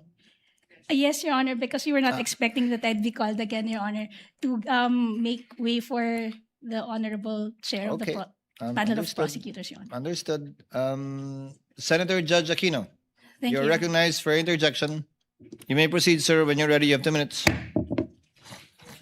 So bago po yung 2 minutes, Mr. Presiding Officer, tama po, si Ninoy Aquino po ang kanyang alias ay Marshal Bonifacio para makauwi po siya sa Pilipinas nung nasa Boston siya. Oho. Pero wala naman ho siyang confidential funds na, wala ho siya sa mga AR na confidential funds. Lilinawin ko lang ho. Okay. Pagdating ho sa prosecution, ang posisyon ng prosecution, yung mga pangalan ay totoong tao, di ba? Correct, no? You have not really mentioned aliases in any of your... Wala. Could you respond quickly? We have talked about aliases. Is the prosecution talking about aliases? That was never our point, Your Honor. In fact, the point of the prosecution is that was never raised by the defense, either in their answer or in their pretrial brief, Your Honor. So to us, that should be a non-issue because even them, they never claimed that in any of their pleadings before this thank you. honorable court. Okay, klaklaruin ko lang ha. Ang siyang tao lang pong nagsabi na alias po sila, si Miss Gina Acosta in her testimony. Kanina po, sabi niyo rin na Mr. Ortonio na hindi siya alias or hindi niyo alam. But si Miss Gina Acosta in her testimony did admit that in her perspective, these are aliases. No? Just for the record po. Okay. So ito po yung mga tanong ko po. Sana po ito lang 2 minutes ko, Mr. Presiding Officer. So unang-una, Mr. Ortonio, you're very competent. Thank you for your answers. And I want you to answer just very candidly, no? Ano po yung naging personal reaction ninyo nung napag-usapan na yung possible misuse of the confidential funds at nung na-bring up na yung mga tawagin din nating katawa-tawang pangalan na parang klaro naman ay hindi naman talaga totoong tao. Ano po yung personal reaction po ninyo? Initial reaction, sir, would be, of course, merong questions, sir, no? There would be questions. But again, sir, I go back to the presumption, sir, that there is regularity in terms of the implementation, sir. Okay.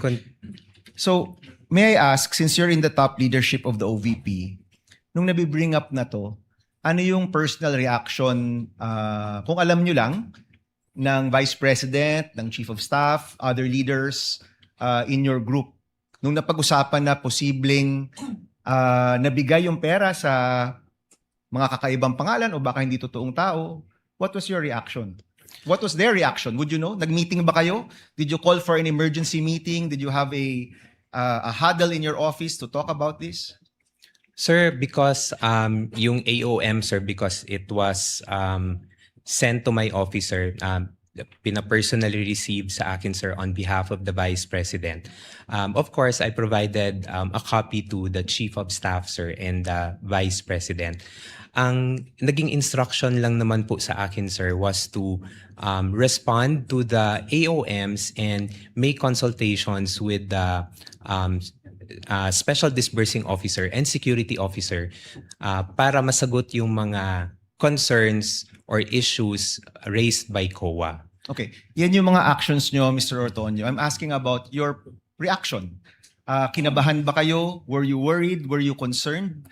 Was there any concern shown by the Vice President, by the Chief of Staff, by people in your office na posible itong perang ito ay hindi nagamit sa tama?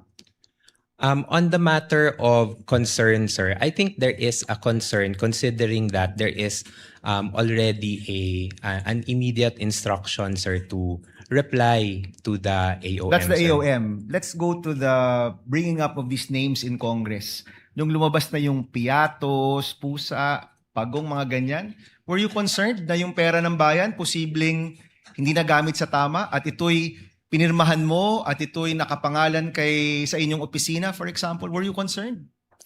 Sir, Honestly. parang immediate reaction, sir. Yes, sir, but nung as the hearings went on, sir, parang binabalikan ko yung AOM, sir.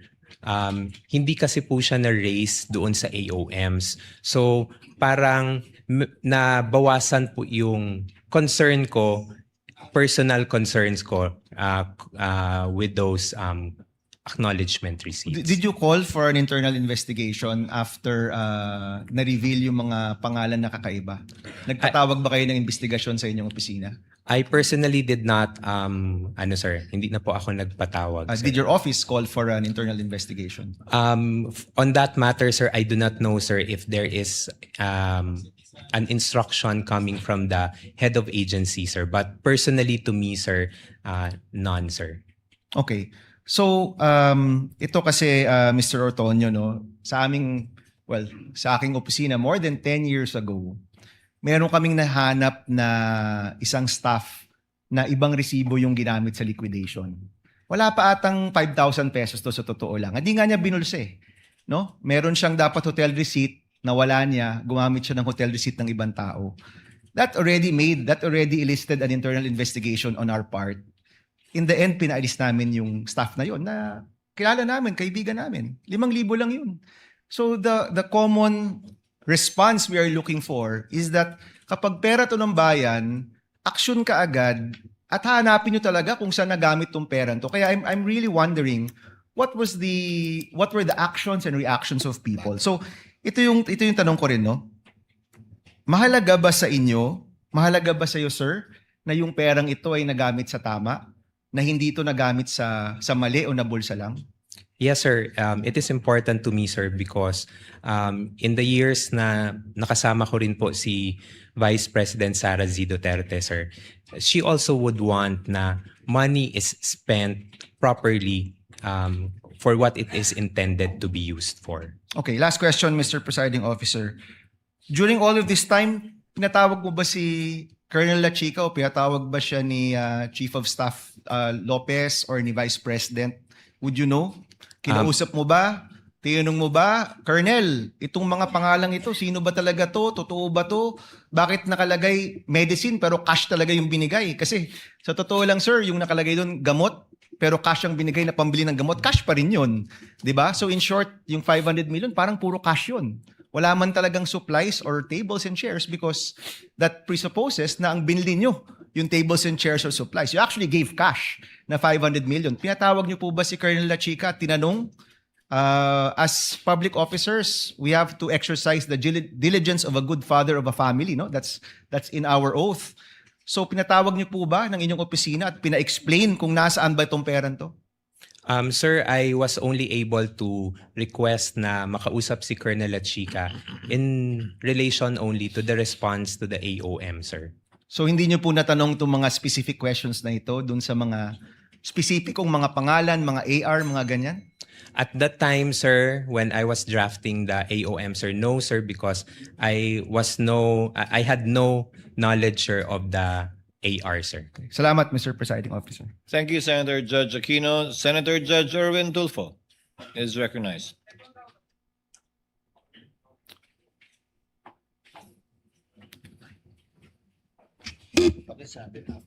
Thank you, Presiding Officer. Ginoong Testigo. Alam niyo ba na si Colonel La Chica ay hindi po banded? And therefore, wala pong karapatan na mag-disburse ng CIF. Alam niyo po ba ito? Hindi. I know that si Colonel La Chica po is not bonded and as far as I know po, ang special disbursing officer po is si Ms. Gina Acosta. Pero sa pagkaalam po ninyo, pwede po siyang humawak ng ganyang kalaking pera at ayaw mo ninyong sabihin na disburse, kundi implementation na may kahit na hindi po siya banded, pwede siya mag-disburse or mag-implement ng ganong kalaking pera.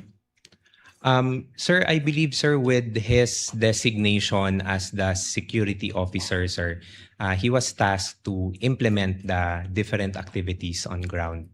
So, hindi nyo na po question si Ginang Acosta or si Colonel La Chica dahil may instruction po sa task. Tama po ba yun? Is that to my understanding, sir? Hindi ko na po natanong, sir, because there is already a delegation or designation for the both of them for the the different tasks that Saan they will po be galing doing. yung designation, sir? Can The you dex- recall my memory? The designation po, sir, came from the head of agency, sir, the Vice President. All right. Sir, sabi mo kanina, I don't know kung kalimutan ko, nasa break room po ako kanina. Sabi mo, wala kang alam paano ginastos ang confidential fund when nag-usap po tayo. Tama po ba yun? Yes, sir. You have no idea. Pero I just was wondering, bakit kayo po ang sumasagot ng Audit Observation Memorandum o AOM ng COA kung wala kayong alam sa paggasta ng confidential fund? Gayon, ang AOM po, tama po ba, correct me if I'm wrong, ay ito po ay kumikwestiyon sa mga errors, exception, or deficiencies sa audit po ng COA? For my office po, sir, whenever we receive AOMs, for our officers sa OVP, when we receive AOM, sir, it's the Chief of Staff or the it's the Chief of Staff or the Chief of Staff and the Assistant Chief of Staff, sir, who responds to AOMs on behalf of the institution. Pero sabi niyo po, kayo po sumasagot ng AOM. Yes, sir. That's part of the tasks that are given to us, sir, together with the Chief of But how Staff. can sir. you, I was just wondering kanina po, sir, how can you answer questions, queries, kung wala na pa po kayong alam? Paano niyo po masasagot ng tama? The only way to do that is you will lie. That's why po, sir, meron pong instruction that was given to me, sir, by the head of agency, sir, Na? to talk with the special disbursing officer and the security officer para makuha po yung mga information from them and malatag po doon sa reply to the AOMs. So your reply was only based on what they said, what they told you. That's correct, sir. Ayon. Without documents, resibo, etc. None of that. Just plainly na. Ginoong Antonio, dito po namin ginastos yung pera. Blah, blah, blah. Yes, sir. I Alright. consulted with them, sir, for the Okay. reply, sir. Hindi ka ba, kahit na katiting man lang na duda, sir, na medyo mali yata ang paggasta ng confidential fund ng OVP ni Colonel Chica, hindi man lang sumagi sa'yo na medyo may duda ka na something is wrong here. Wala man lang, none at all.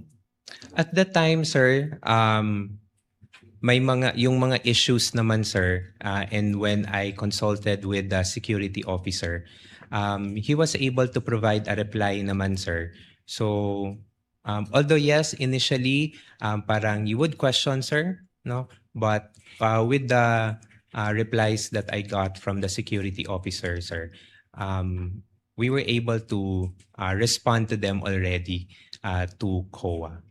The reason why I asked you that, ginong witness, was that nandiyan po kayo, syempre po yung tiwala ng VP po sa inyo. Di mo lang ninyo naisip na, teka mali ito, baka sumabit si VP Sara, sumabit ang OVP. Baka hindi naman talaga nagastos ni Colonel Chica, baka hindi talaga napupunta sa kungkan.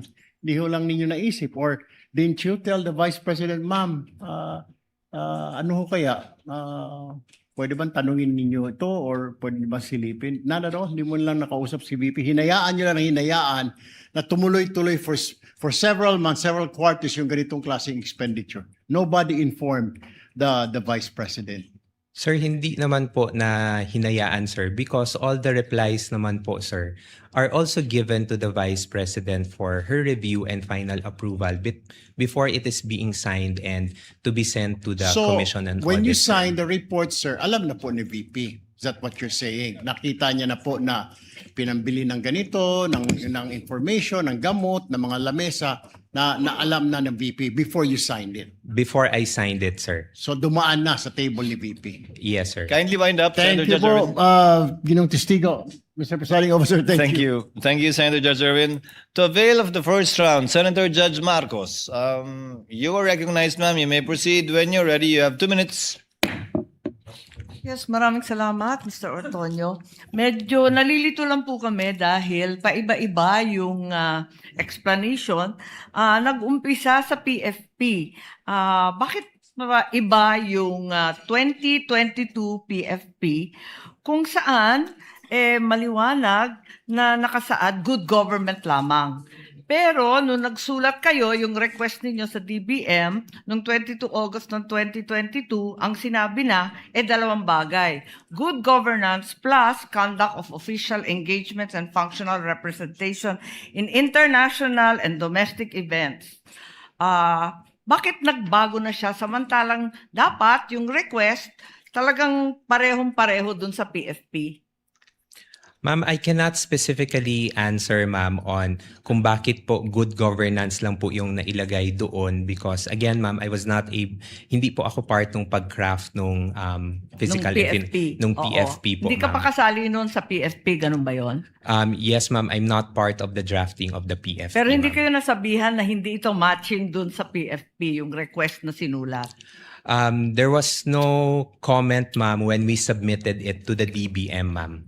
Tapos, nung certification na, bala liquidation na to, nung 17 October 2023, nagbago na naman. Ang sinabi na naman, hindi good governance, hindi na conduct of official engagement, ang sabi na no untoward incident in the implementation of OVP programs. Bakit pa iba-iba yung wording maski sa certification? Again, ma'am, for the certification, ma'am, I cannot provide information, ma'am, because it was the security officer who handled it, Your Honor.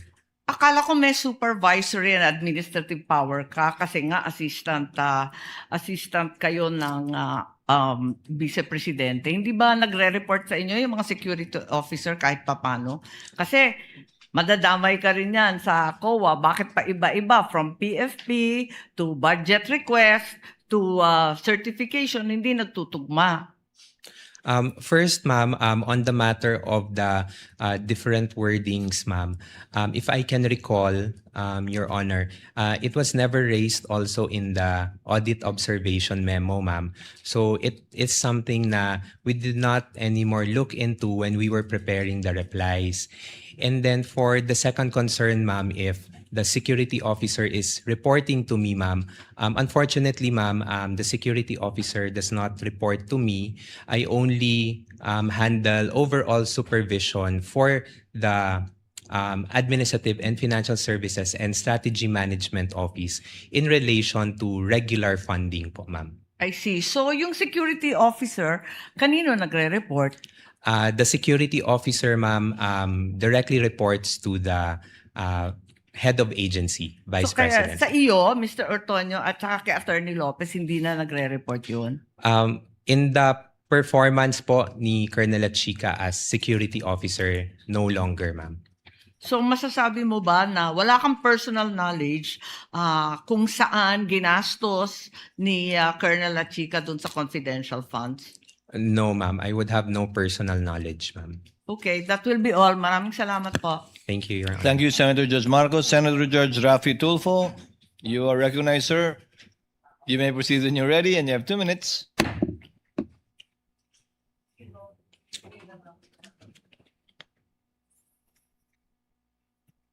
Mr. Witness, sakitin ba ang marami sa inyong mga informants? May mga malalang sakit ba sila? Sir, that I would have no personal knowledge po, sir. You should. Kasi ito, ang dami. 170,000, 50,000, 200,000 each informant. So para mabigyan nyo ng napakalaking halaga bawat isang informant pambili ng gamot, dapat magtataka ka. Anong gamot kayong bibili nito? Bilang isang intelihenteng tao, I know you're very intelligent, you're very smart. Did you not try to ask? O at least nagtaka? Baka may rheuma, arthritis, nagpapakimo, you should have asked.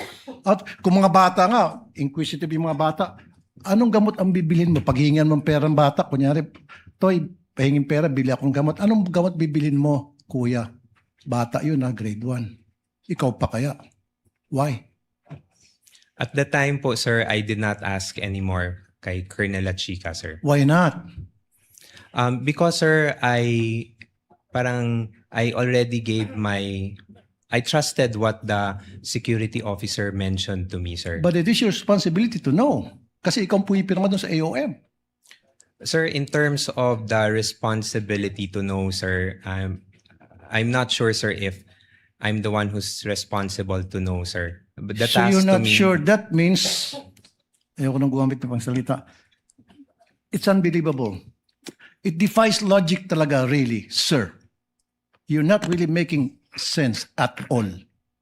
Anyway, move on tayo. Yung, alam mo naman sa DOH, nagbibigay ng libreng gamot. Meron Yes, kayong sir. mga medical assistance program. Yes, sir. Oh, ba't di nila kayo humingi sa DOH? In fact, by the hundreds of millions and billions, nag-expire lang dyan sa bodega ng DOH, natatapon lang. Sayang. So dapat humingi na lang kayo sa DOH. Bigyan nyo lahat ng informant nyo ng kung anong klaseng gamot. Libre pa. Nakalibre kayo. The wisdom behind how the confidential funds were implemented, sir, I cannot answer, sir, because again, sir, I am not the main implementer for the said activities. Kaya sir. nga, Mr. Smart Guy, nung makita mo na ang dami mga informant na binigyan ng mga hundreds of thousands each para sa gamot, you could have asked La Chica and said, La Chica, bakit di tayo pumunta sa DOH, maghingi tayo ng gamot para makalibre, makatipid tayo sa confidential funds? Libre naman sa DOH. Pag Office of the President maghingi, may budget, meron kayo allocation doon, I'm sure. In fact, sa Davao, ginagawa nyo na yun eh. Sir, that I cannot answer, sir. So again, it defies logic. Hindi po kapani-paniwala ang mga pinagsasabi mo. Sir, for me, it really defies logic. Sayang po yung pagkatalino mo rito. Nasira po yung pagiging isang matalino mong tao. Nakakahiya po dun sa mga eskwelahan na kung saan ka nag-aral at nag-graduate. Because ngayon, pinakita mo na nagsasalita ka na para kang, sorry sir, nagtatanga-tangahan. Salamat po sir. Pasensya na sir. Your Honor, with all due respect, Your Honor, I personally take offense of that comment, sir. I actually just did my duty, sir. At the time, sir, I believe na yun po yung kailangan kong gawin bilang isang empleyado po, sir. And I did my work, sir, based on what was tasked of me, sir, including the limitations that I can do to the duty that I will be doing, So sir. you're talking about limitation. Ikaw ang deputy COS and then malapit ka kay VP Sara and then pirma mo ang nakasaad doon sa AOM. So karapatan mo po magtanong. Okay? Now, you're talking about taking offense. Paano naman po yung mga taong bayan? They're being offended sa paglulustay nyo ng pera. Lumilita na parang nilulustay ang pera dito eh. Pera ng taong bayan po ito ang pinag-uusapan natin. If you're taking offense, mas lalo pong offended ang napakaraming Pilipino ngayon. Kasi hindi mo pa naibibigay ang tamang sagot. Pero kung naibigay mo ng magandang sagot, logical na sagot, then mawawala po yung sama ng loob ng taong bayan sa inyo. Sir, with all due respect, sir, I believe, sir, this matter of the confidential fund, sir, is still pending the final decision, sir. We are currently still submitting our motion for reconsideration on this one, sir. And we still have not received any final reply on this one. What So, I'm talking about, sir, is yung mga sagot niyo po, it defies logic para sa isang matalinong tao. Kasi kung ako, sir, pinesenta sa akin yung mga ganong klaseng dokumento at nagtanong ako at hindi nasagot ng maayos, I will resign. Kaysa naman makulong ako. Kaysa naman maipit ako ngayon tulad nangyari sa'yo at saka mga previous witnesses. Di ba? Dalawa lang yun eh. Patuloy kang magbubulag-bulagan, pirma ka lang ng pirma dyan, nakapikit. Pero ang consequence yan, maaari kang makulong, maaari kang makasuhan. Anything can happen. Or, mag-resign ka na lang. Kung ako, I will resign. Mapapahama ako dyan, ba't ako pipirma dyan? Bakit ako pipirma sa mga nakalagay pagong, piatos, pikit, etc., kung ano pa mga kengkoy na mga pangalan? I would not consent to that. Outright sabihin ko, pag hindi niyo ipaliwanag sa akin, I will resign. Period. Thank you po. That was not a question, Mr. Orton. You need to answer. With the permission of Senator Judge Tulfo, may the chair replace the word nagtatanga-tangahan with feigning ignorance on the record? I see Senator Judge Tulfo nodding. So let the records so reflect the statement feigning ignorance in lieu of the Tagalog word mentioned earlier. Yes, Senator Judge Pangilinan is recognized. You have 2 minutes, sir. You may proceed when you're ready. Yes, thank you. Before my time is begins to run, can we have a request for the uploading of third quarter to, no? Yeah, okay. Again, good afternoon, Mr. Ortonio. This is the accomplishment report for the third quarter of 2023, July 14 to September 30. Now, it appears here wala na yung 40 million pesos worth of medicines. Correct? That's correct, sir. Okay. Meron siya nung last quarter, meron siya nung first quarter, meron siya nung second quarter. Pero nung third quarter, wala na. Sabi mo kanina dahil yun ang hinihingi nung mga informant. So, nung third quarter, wala nang hiningi. Ano yun? Gumaling na silang lahat? That I cannot, again, sir, I cannot answer, sir. Yes. At hindi ba you received the AOM on October? Sometime in October? October 4, 2023, sir. Ito, October 9. So doon sa October 4, when you receive the AOM, nandun na yung findings na dinidisallow or pinapa-submit ang additional documents. Tama? For medicines, etc. That's correct, sir. Okay. So, mukhang hindi gumaling lahat nung binibigyan ng gamot. Ang nangyari, mukhang dahil nakita ninyo yung AOM at ipinagbabawal, binago ninyo. Tama po ba yun? Sir, again, sir, I cannot answer kung binago yung accomplishment report, sir, because it's something that I personally did not prepare also, Okay. sir. Now, I move on to another point.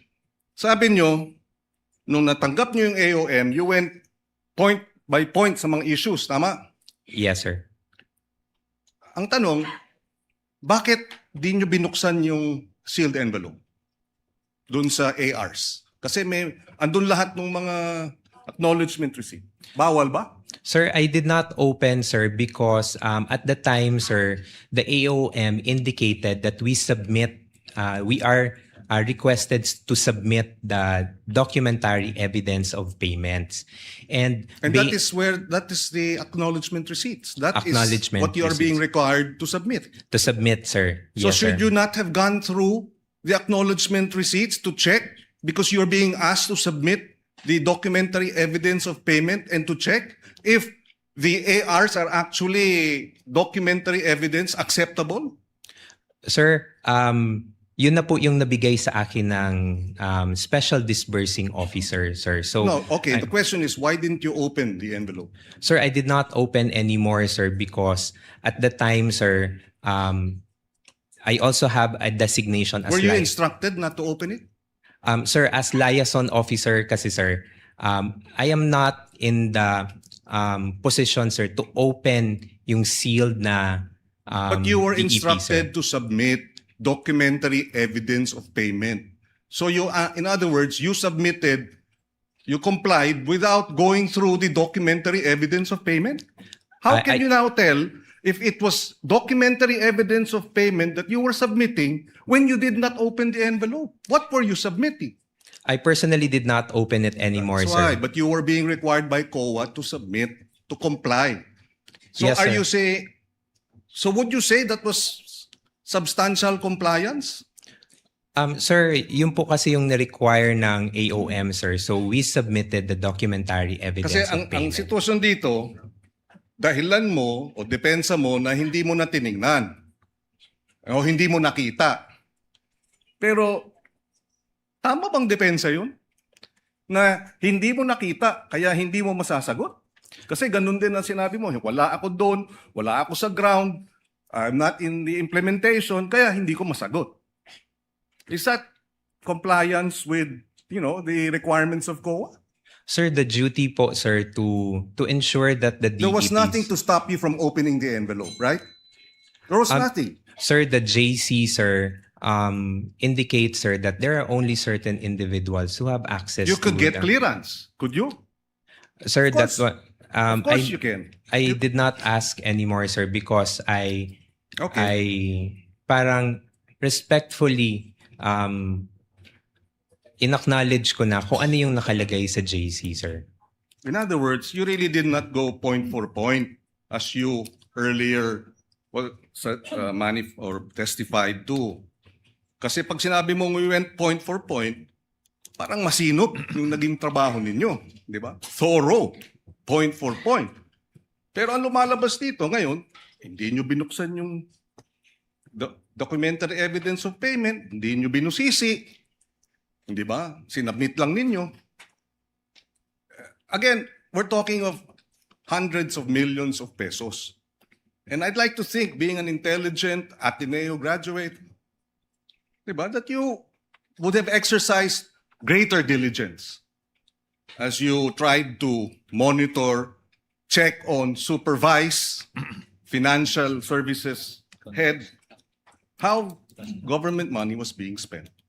Yun ang tinatanong ng mga kababayan natin, mahirap paniwalaan, I'll wrap it up here, na kayo ay gumastos ng 122 million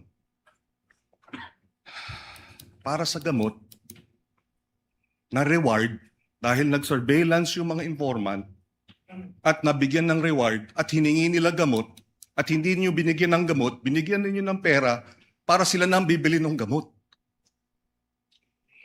Sabi niyo usual yun. Kindly wrap up, Senator Judge Pangilinan. No further questions, Mr. President.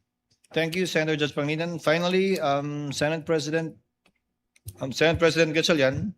Thank you. And then Senator Judge Padilla. Thank you, Mr. Presiding Officer.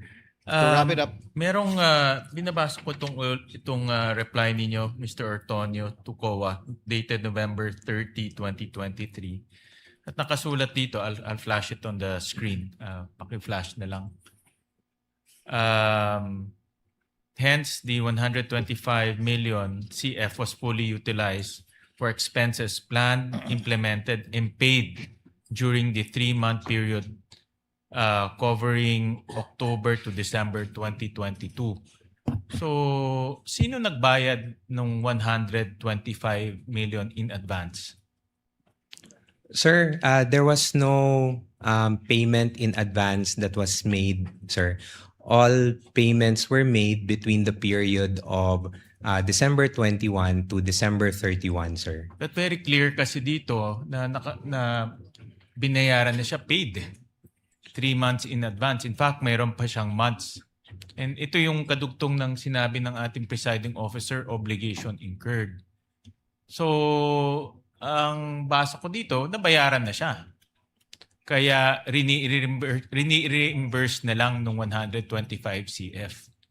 Sir, if I may be allowed, sir, to clarify, Your Honor, yung parang explanation from yesterday, sir.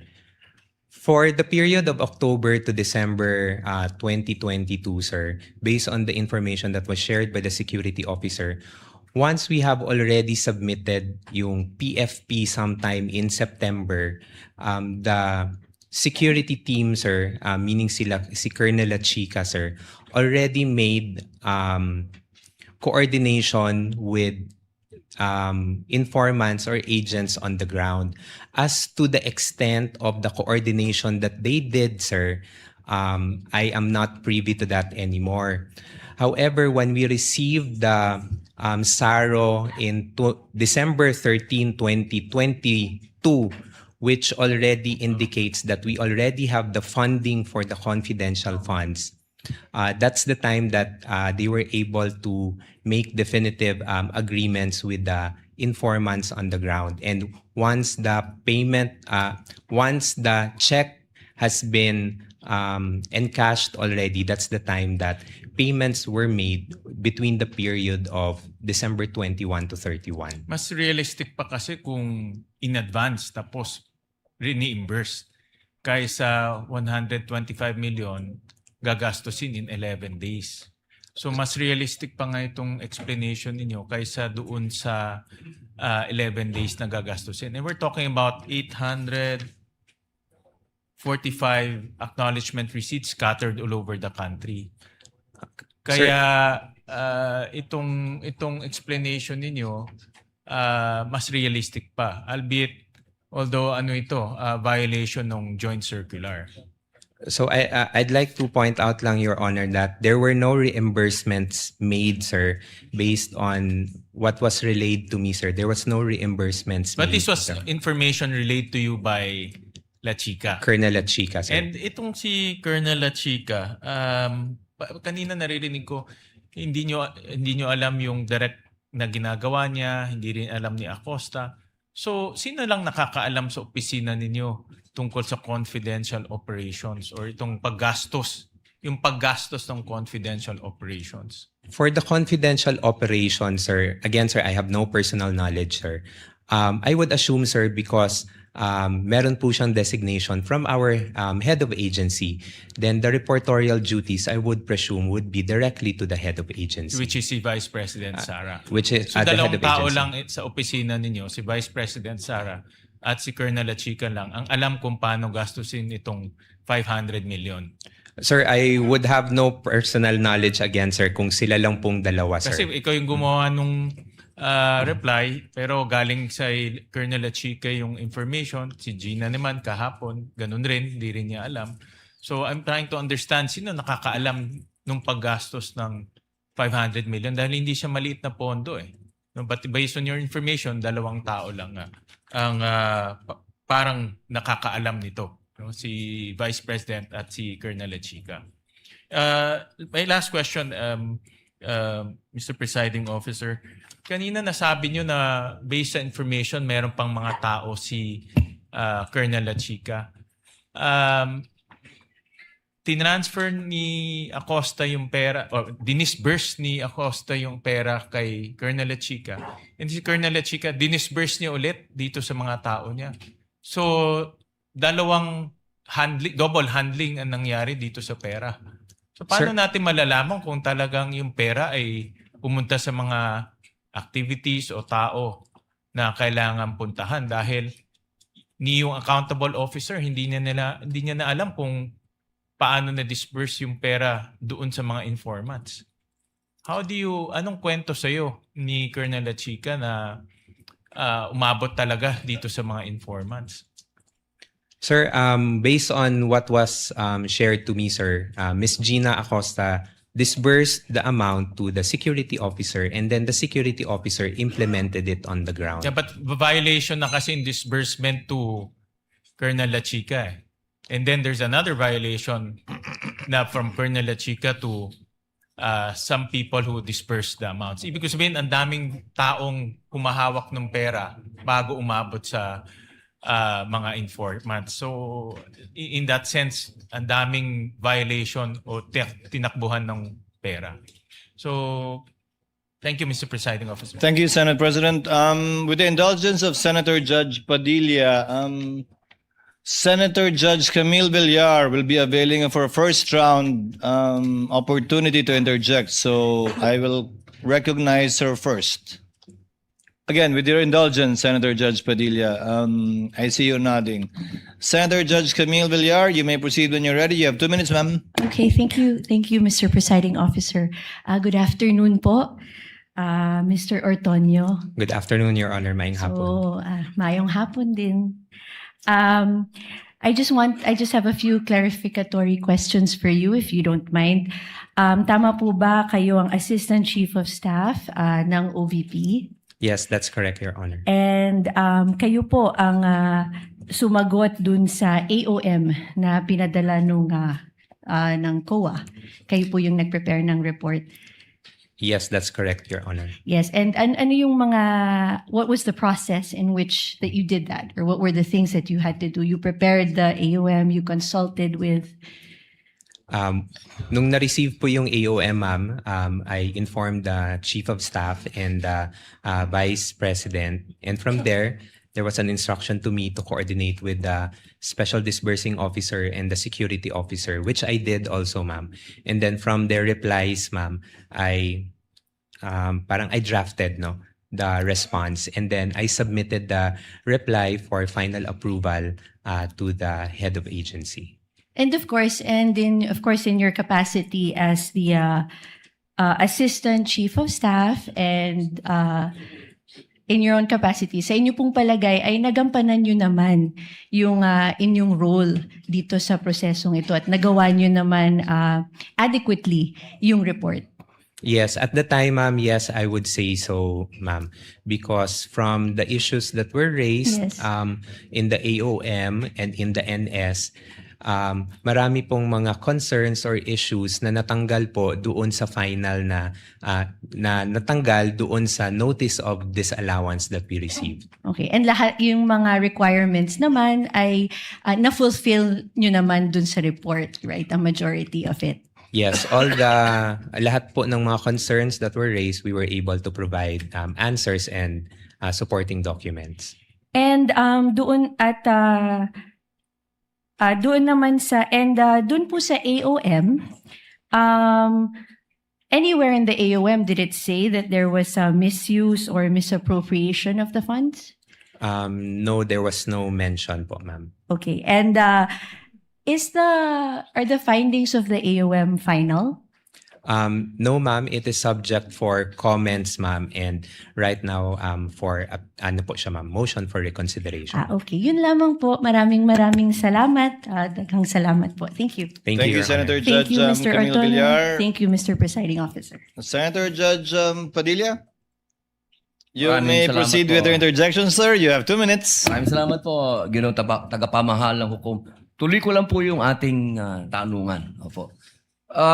Pagkatapos po niyong sumagot, pwede pong pati na rin sa depensa. Meron din po akong tanong. Kanina po, nahinto tayo kay Before Marshal you continue, Bonifacio. Senator Judge Padilla, next time, Attorney Christine, do you need a platform similar to it was Senator Lor it was Attorney Lorna first asked for it, but I noticed the prosecution has one. Would you wish one to be provided for you at a future time, Attorney Christine, or the Yes, Your the Honor. side of the respondents?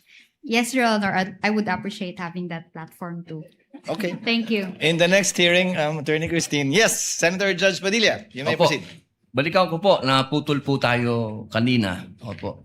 Naniniwala po ba kayo na ang confidential fund para yaan po ay makakuha tayo ng impormasyon para makasave ng buhay, para makakaroon tayo ng law and order? If used properly, yes, Your Honor. Okay. Opo. Kayo po, sa defense, naniniwala po ba kayo? Yes, Your Honor. Opo.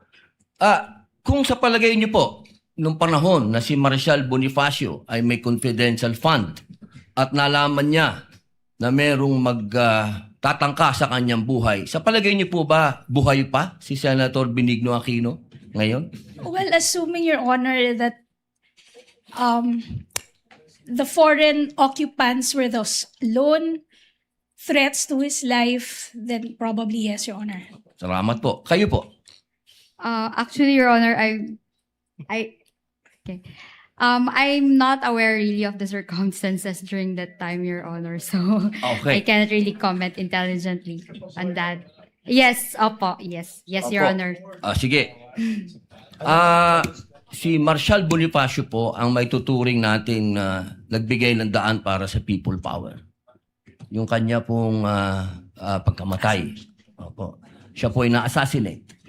Opo. Sa palagay niyo po ba, kung meron siyang confidential fund nung panahon na yun, ay nagkaroon siya ng information na merong assassination na magagawa sa kanya? Likely, Your Honor. Salamat po. Pangalawang tanong po. Palagay niyo po ba kung meron confidential fund si former Senator Angara, na sa ngayon ay sekretary ng DepEd, maaari po bang napigil niya ang mga shooting incident sa mga paaralan? I cannot speculate. Wala pong speculation. I Sa tingin lang po niyo, apologize, kung Your Honor, meron I cannot siya... speculate. Sabi niyo po kasi kanina, sumang-ayon po kayo, kung may confidential fund, maaring makapigil, makapagbigay ng kapayapaan, law and order. Sa palagay niyo po ba, kung meron siyang confidential... Ano lang naman po yun? Yes or no? Kung hindi po kayo naniniwala, ay hindi, no? No, Your Honor. Okay, salamat po. Kayo po. It can, Your Honor, if the purpose of the confidential fund is to conduct surveillance, Your Honor, on the threats. So, kinda. Yes. Tama ba yung aking diction? Kinda. Salamat po. Salamat po. Sa isa po sa ating saksi. Naniniwala po ba kayo na hindi pa naman talaga natapos ang investigasyon ng COA dito patungkol sa sinasabing akusasyon sa ating Vice President? Yes, sir. Nasa stage pa po, sir, ng submission of yung decision for the motion for reconsideration. So I would say that it's not yet final, Hindi sir. po siya final. Yun lang po. Maraming salamat po sa inyo. Thank you, Maraming Senator salamat. Judge Padilla. Senator Judge Lacson, you have 2 minutes, sir. You may proceed when you're ready. Thereafter, Senator Marcos, and then we're through. Very quickly lang, Mr. Presiding Officer. Ano na po ngayon yung status ng security classification noong inyong PFP covering the PAPs, programs, activities, projects na socio-economic at saka good governance? Sorry, including ano yung present security classification? Has it been declassified or is it still classified information? Sir, I would have no idea po, sir. Teka muna, terminated na po ba yung PFP? Terminated na? Tapos na? If in terms of the activities, sir, I would assume, sir, na tapos na po siya, Therefore, sir. kung tapos na, declassified na. As to the terminology, sir, unfortunately, Declassified meaning hindi na ito classified information. You know, I'm trying to drive at this scenario, no? Kasi ang dami sa amin nagtataka talaga. Totoo ba talaga yung mga aliases? Totoo ba nakatanggap sila ng reward, ng informants money, para lang matapos na yung aming panghuhula? Baka pwedeng maipresenta all the documents relative to the PAPs, relative to the PFP, relative to the expected outcome, para lang makapag-decision kami. Kasi sa ngayon nanguhula kami, saan ba napunta yung pera? Possible po ba yun? I'm also addressing that to the presiding officer. Is it possible for the court to issue subpoena ducis tecum just to settle this issue once and for all, para makita natin saan ba talaga napunta yung pera? So we can have informed decision at the proper time. Ngayon hula kami ng hula eh. Alam niyo, Mr. Ortonio, no? Misuse sa akin, yung misuse, maski masama yung connotation legally, na misuse mo pero hindi mo binulsa, probably pwedeng patawarin siguro ng mga kababayan natin, di ba? Naawa ka doon sa mga pulis, sa mga sundalo. Na misuse mo kasi hindi intended doon sa item sa GAA. Pero tinulungan mo kasi marami nagkakasakit. Naulanan, naarawan. Sa akin medyo maunawaan pa ng publiko. Although, I'm not saying na hindi violation ng law. Kasi may technical malversation. But in the eyes of the public, pagka na-misuse, pero hindi naman ibinulsa, medyo subdued ng konti yung galit. Thank you, Mr. Presiding Officer. To respond, as a general rule, the court should sit as a passive body, Senator Judge Lacson, and leave it up to the prosecution to subpoena documents they deem necessary to prove their case. However, the court is not without any power after both counsels have presented their respective evidences in chief to call a witness, recall a witness, call a witness that was not called by either or named by either party, and subpoena documents in connection with the subpoena ad testificandum ducis tecum may also be issued, citing as basis City of Cebu versus GACO, AMRTJ 82111, and People versus Valera, GR number 2028-6. So at the appropriate time, Senator Lacson, the court can avail of that power. Yeah, thank you, Mr. Presiding Officer, for the response. Kasi para hindi na tayo nanguhula lahat ito, 20 ilan tayo rito. Hindi natin alam kung talaga saan napunta yung pera. Of course, there's a presumption na nagamit na maayos. But still, there's that doubt. You cannot remove that because of the so many issues na lumabas dito sa aming trial. And we want to be satisfied. After all, we'll be deciding on the basis of evidence and kung anong tingin namin, kung ano yung tama o ano yung mali. Thank you, Mr. Presiding Officer. We reserve that right. The court reserves that right, Senator Judge Lacson. Finally, Senator Judge Marcos for her interjection. Yes, maraming salamat. At naintriga lang ako sa nasabi kanina, no? What's the documentary evidence of payment? Sa palagay ninyo, ano yung katibayan na nabayaran at hindi? For the documentary evidence of payment po, we submitted the acknowledgement receipts. Yung AR pa rin. In the context of rewards and incentives, what's the documentary evidence of payment? Based on my understanding, ma'am, acknowledgement receipts. AR ma'am. din. Wala talagang resibo, walang voucher, walang invoice. Ganun po ba? Ang understanding ko po, ma'am, it's the acknowledgement receipts, ma'am, can suffice, ma'am. And COA did not require OVP to submit what was inside that sealed envelope. Nasabi nga ninyo kanina, yung AR lang ang binuksan nyo, hindi na tinignan yung sealed envelope. Kasi ba hindi required ng COA yun? Ma'am, when we submitted the initial po na comment ng COA is that we submit documentary evidence of payment to include also either ARs or official receipts. We submitted po ARs as documentary evidence of payment, and in the notice of disallowance po, there was no concern anymore in terms of the acknowledgement receipts, ma'am. So inasmuch as yung COA did no longer ask for other documentation aside from the AR and the other documents submitted, is that the reason kung bakit hindi na niyo binuksan yung sealed envelope? Ma'am, at the time, ma'am, when I submitted the documents, ma'am, and it was sealed, ma'am, as the role of the liaison officer, ma'am, who will transmit documents to the Commission on Audit, there is no specific na provision, ma'am, that the liaison officer needs to open it. I just need to transmit the documents to the Commission on Audit. Thank you very much. At yun nga ang gusto ko i-clarify. Hindi na kinailangan buksan yung sealed envelope. Dahil yun nga yung AR at yung mga dokumentong nabigay, yun na yung katibayan na nabayaran. Thank you. Thank you, Your Thank you, Senator Judge Marcos. Senator Judge Erwin Tulfo. I know, Mr. Presiding Officer, we're in a hurry now, pero just a quick manifestation, Mr. Presiding Yes, Officer. you may proceed. Sir, Senator Judge may Tulfo. I once again encourage both counsels, the prosecution and the defense, to consider presenting the individual who appears to be the missing link in the testimonies we have heard so far. Ilang araw na po ito, Colonel La Chica, Colonel La Chica, La Chica, La Chica. Even Colonel La Chica, sa mga TV po kanina, kagabi, willing po siya mag-testify dito. Maging si Defense Secretary, sabi niya gano'n, pinaubayan na namin sa Senate, si Colonel La Chica.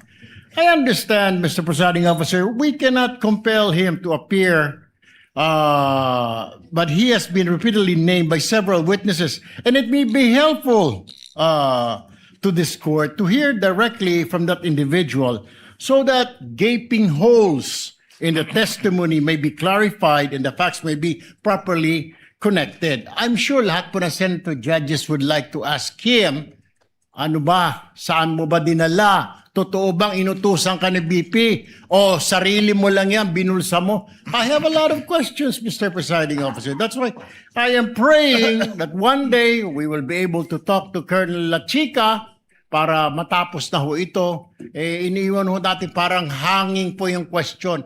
Matatapos na po tayo dito sa hostile witness. Babalik na tayo sa witnesses ng prosecutors. Hindi pa natin narinig si Colonel La Chica. Mr. Presiding Officer, yun lang po. The manifestation is noted, but as earlier ruled by the presiding officer, we cannot compel either party to call a witness. However, after the presentation of the party's evidence in chief, the court may exercise its discretion to call a witness based on the Supreme Court ruling cited by the chair earlier. That time will come should Colonel Lachica not be called by either party. So ordered. Just a few questions, Mr. Antonio. To wind up, kayo po ang nagsagot o sumagot sa lahat ng AUM, notice of suspension at notice of disallowance. Tama po? Yes, I'm one of the signatories po. Wala po doon sa AUM o kahit anong notice of suspension at disallowance, yung issue tungkol sa mga alias sa acknowledgement receipt, na-raise po ba yun doon? It was not raised in any of the observations from COA, sir. So hindi nyo kinailangan sagutin yun? We did not answer, sir. Did not need to answer because there was no question posed. Yes, Your Honor. There was no issue also raised by COA with respect to spending it for 11 days. Correct? That's correct, Your Honor. Wala rin kayong kailangan sagutin kaugnay nun. Yes, Your Honor. Now, the notice of disallowance, for the 3 quarters of 2023, it was disallowed dahil base sa testimonya ni Gina Acosta, binigay niya yung pera kay Colonel Lachica. Tama po ba? That's one of the observations po, Your Honor. It's not an observation anymore, Mr. Antonio. It's a notice of disallowance. Disallowance. Yes, that's correct, Your Honor. So, sa tingin ng COA, bawal, illegal, hindi sang-ayon sa JC 2015-1 yung pagbigay ni Gina Acosta kay Lachica. Based on the notice of disallowance, Your Honor, it indicates na the transfer from one agency to another, sir. Kayo po, alam niyo po ba yun na binigay ni Gina Acosta yung huling quarter ng 2022 at 3 quarter ng 2023 kay Colonel Lachica lahat? At the time, sir, no, I did not, sir. At the time na binigay niya o at the time na nangyari na? At the time na nangyari lahat, sir. I would have no personal knowledge, sir. Hindi, pero nung ginawa mo yung AUM, unang sagot sa AUM, alam mo na binigay ni Gina kay Lachica? Yes, sir, because they were introduced as the special So officer. October mo nang nalaman na binigay lahat ni Gina Lachica, October 2023, nung sinagot mo yung unang AUM para sa huling quarter ng 2022, doon mo palang nalaman na binigay lahat ni Gina kay Lachica yung pera? That's correct, Your Honor. Now, is Lachica an accountable officer based on the definition of the JC? Based on the JC, sir, he is not an accountable officer, sir. It's the SDO. And that is the reason why his signature does not appear in any of the documents submitted by the Vice President in relation to the AUM, NS, and Notice of Disallowance. Dahil hindi naman siya empleyado ng OVP, di ba? Yes, sir. He's not an employee, sir, although he's designated as the security officer. Is that allowed, designating someone as a security officer who's not an employee of the office and being given that much money to disburse? Sir, based on my understanding, sir, on the JC, when I read it, sir, there's no specific guideline, sir, on who to designate as security officer. But there is a provision po, sir, that the head of agency may designate a security officer to implement different programs and activities. Now, you keep on mentioning that Lachica implemented and that Acosta disbursed. Ano pong definition nyo ng implement?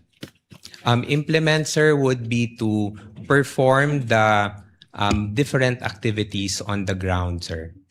Which entails what? How will he perform the different activities on the ground in relation to confidential funds? Possible, sir, to coordinate with the different informants or agents, sir.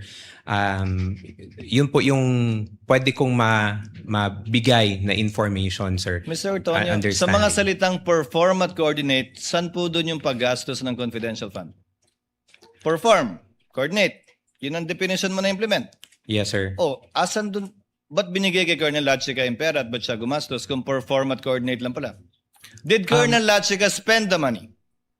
I would say so, sir, that being the implementer of the different activities, sir, he spent the money for the different confidential activities. So Colonel Lachica disbursed the money for various confidential activities?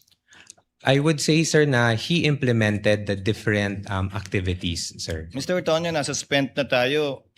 Binago ko lang ng konting disburse, bumalik ka na naman sa implement eh. Again, spent, disbursed. It means the same thing. Ang Sir- gumastos na ng pera na binigay ni Gina, si Colonel Lachica o mga tauhan niya. Sir, based on my understanding, sir, it's Miss Gina Acosta who disbursed the funds, sir. And then si Colonel Lachica po yung implement or conduct ng mga confidential activities Hindi on the ground. nagbayad si Colonel Lachica? Part of his duties as the implementer, sir, nagbayad Mapayat. siya doon sa mga... So is it your theory that Gina disbursed to Lachica as an end user? Yun po yung ano ko, sir. That's my understanding po, sir. Kung on end that. user si Lachica, bakit niya binawi yung acknowledgement receipt niya nung nagbigay na siya ng mga acknowledgement receipt para sa di umano binayaran niya? Hindi ba dapat tinago niya yun? Kasi nag-disburse si Gina, tinanggap ni Lachica. Kung siya ang end user, tama lang na may acknowledgement receipt siya, ba't niya binawi? Ba't hindi tinago sa file? Sir, in terms of binawi po yung AR, sir, Ni Lachica?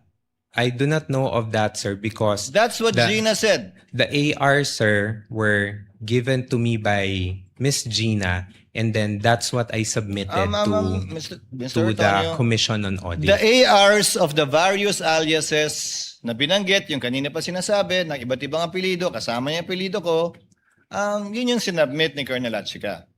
Ayon kay Gina, nagbigay siya ng pera kay Colonel Lachica at bilang katibayan, nagbigay na acknowledgement receipt si Colonel Lachica.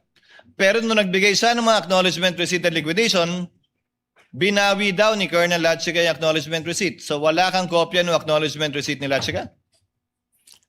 Sir, I'm sorry, sir. Ang pagkakaalam ko, sir, is that I got the box with acknowledgement receipt, sir, from the special disbursing officer. And So that's you're what not aware of any acknowledgement receipt signed by Lachica? No, sir. So if Gina disbursed to him, ba't hindi mo hinanap yung acknowledgement receipt kay Lachica? Sir, the request, sir, was for the DEPs for the implementation, If your sir. theory is dinisburse kay Lachica, in-implement ni Lachica, hindi ba kailangan may papel yung dinisbursan na tinanggap niya yung pera? Sir, I did not request for it anymore, sir. As a final question, sir. So this is your story.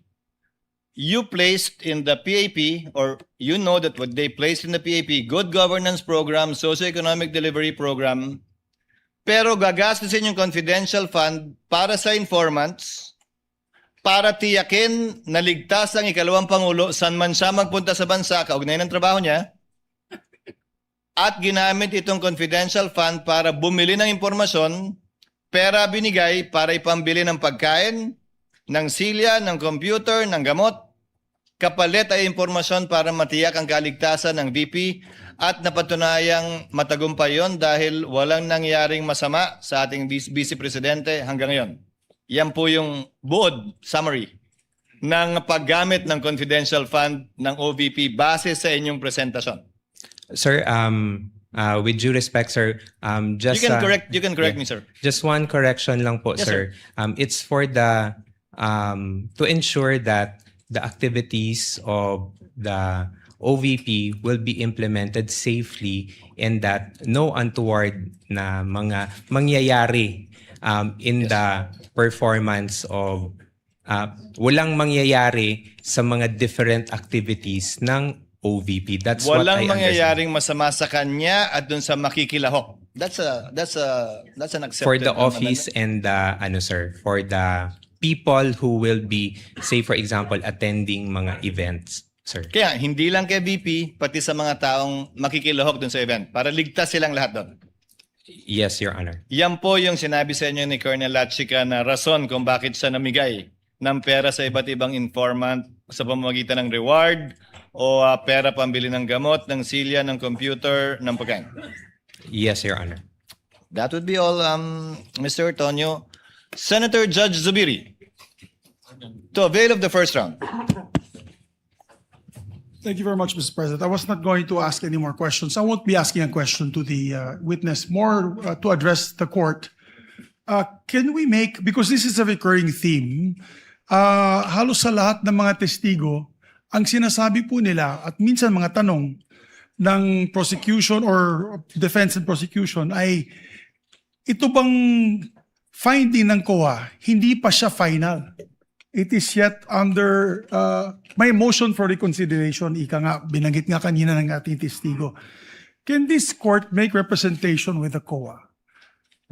If possible, during the duration of this trial, so that we may be guided as judges. Can they make their finding already with finality? Who knows? They may say na wala namang nangyaring kalokohan. Itong article ay tapos na. Pag sinabi naman talaga nila ay masyadong glaring yung mga violations, then tayo bilang mga judges will also be clarified kung meron talagang misuse of funds. Kasi yung arbiter talaga nito is COA. Diba? Lahat ng misuse of funds ng government agencies, it is the COA that makes that determination. And then before it is taken up to another court, which is Sandigan Bayan, the Ombudsman.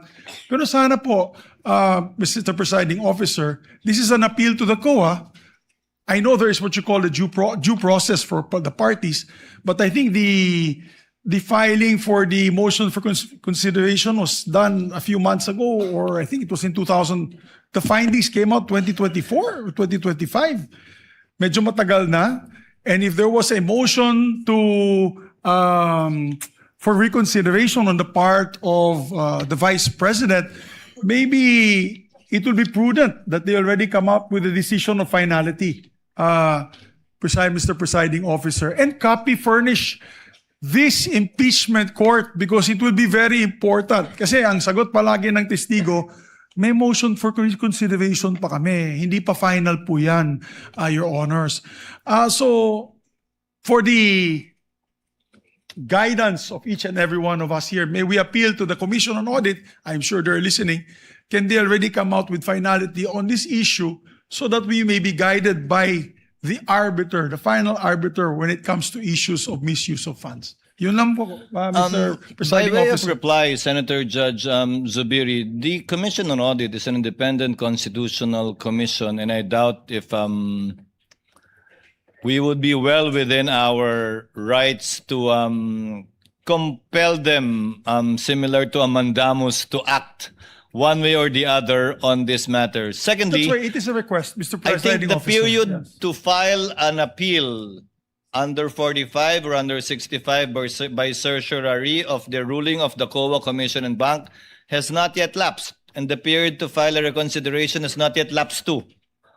It is yet to be, the respondent I think has until October to file a motion for reconsideration. So it's not yet in the hands of the Commission at this point in time. But having said that, thirdly, Yes, Mr. President. there are cases decided by the Supreme Court to the effect that a final determination of COA is not necessary for a case to be heard and tried. This does not preclude the impeachment court, if at all, from deciding based on available evidence in regard to the articles of impeachment pending before us. Pero Mr. Presiding Officer, napakabigat na mga akusasyon na binabanggit natin dito na yung araw na ito sa Vice Presidente. Napakabigat. Does not that weigh on to the Commission, although it's an independent body, that prudence dictates that they must act with of course, following the what you call due process.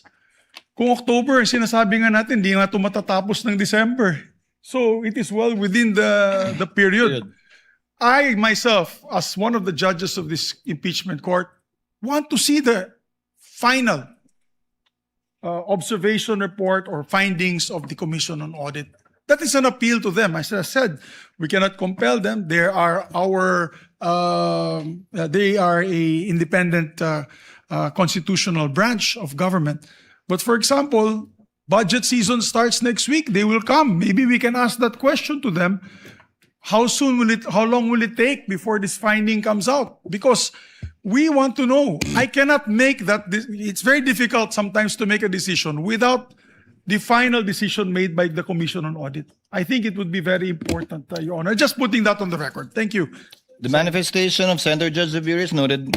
Proceeding now to some administrative matters. The Honorable Luistro earlier asked about the presence of Colonel Boransing. We furnished parties with a copy of his letter dated August 25, stating that he cannot make it given that he needed to coordinate with his superiors before being able to leave his post as prescribed by the standard operating procedures in the Armed Forces of the Philippines, and requests that he instead be called on September 1.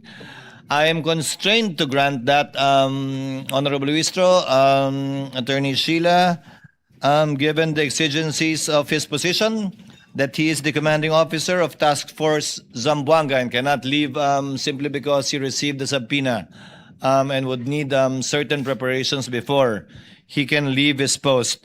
Let the corresponding subpoena, if it has not yet been issued, be issued for Colonel Boransing, the second on September 1.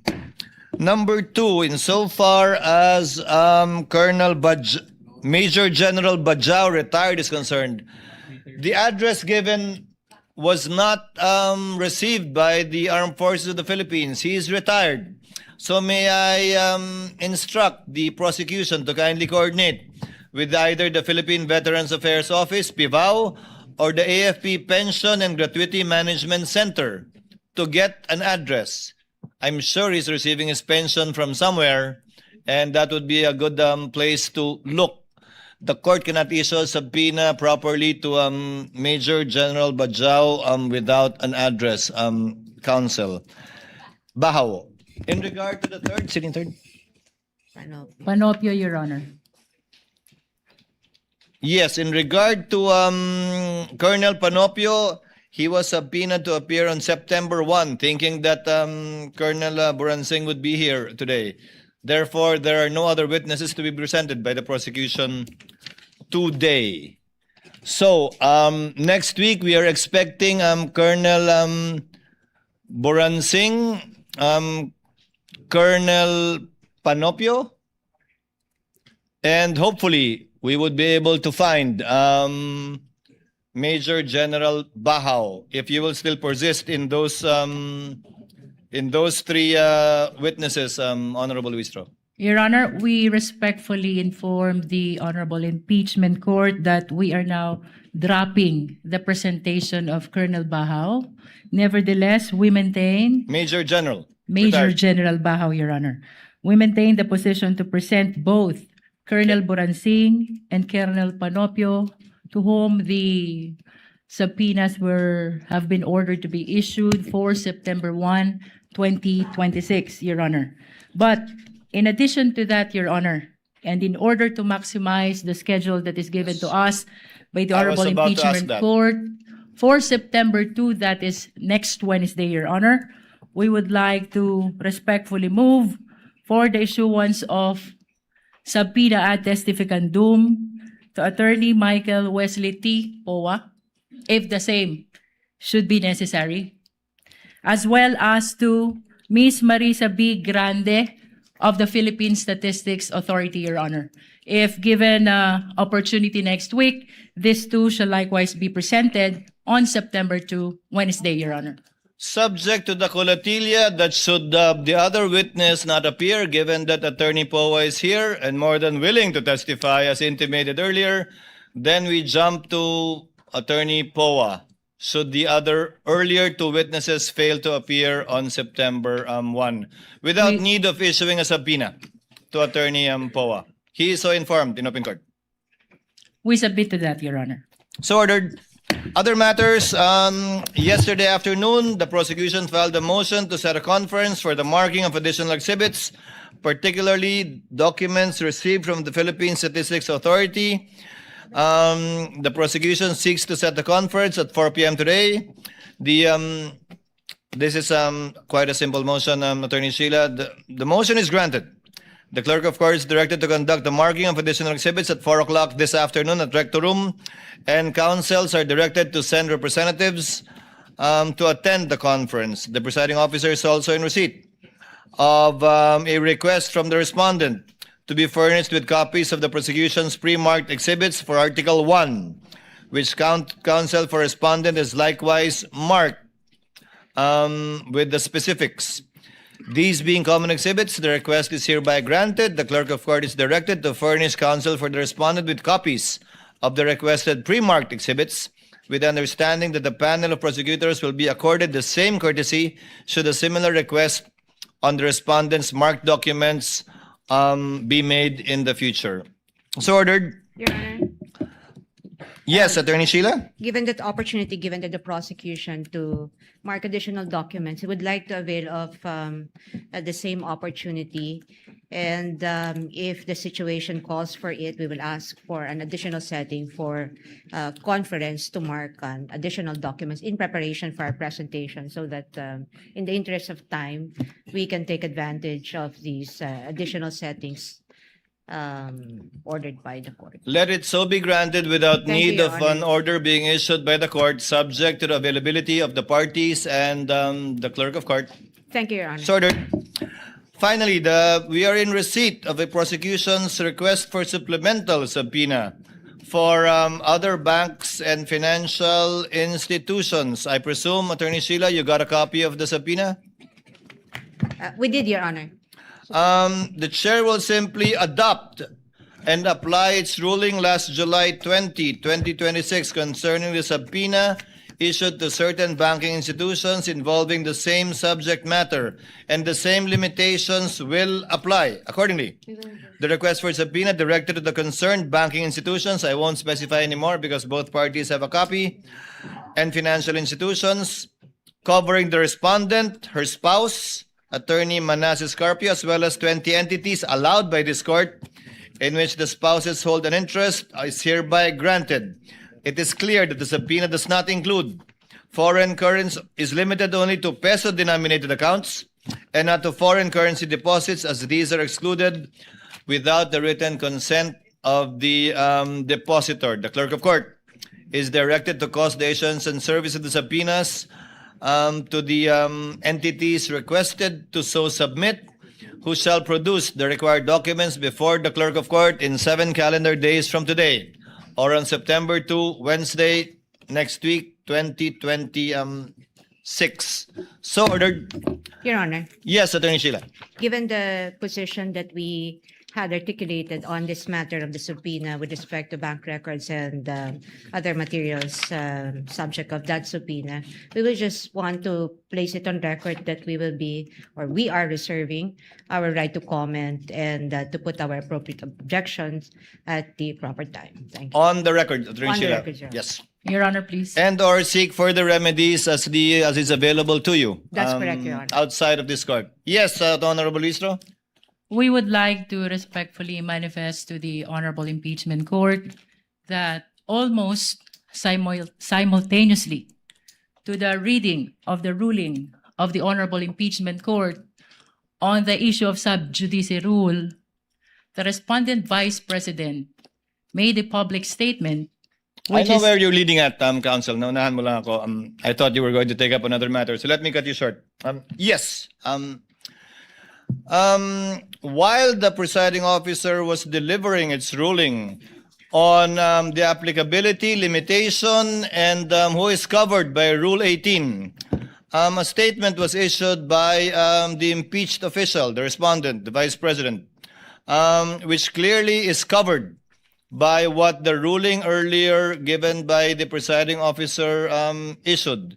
So, given that it was done while the ruling was being issued, prospectivity would still apply.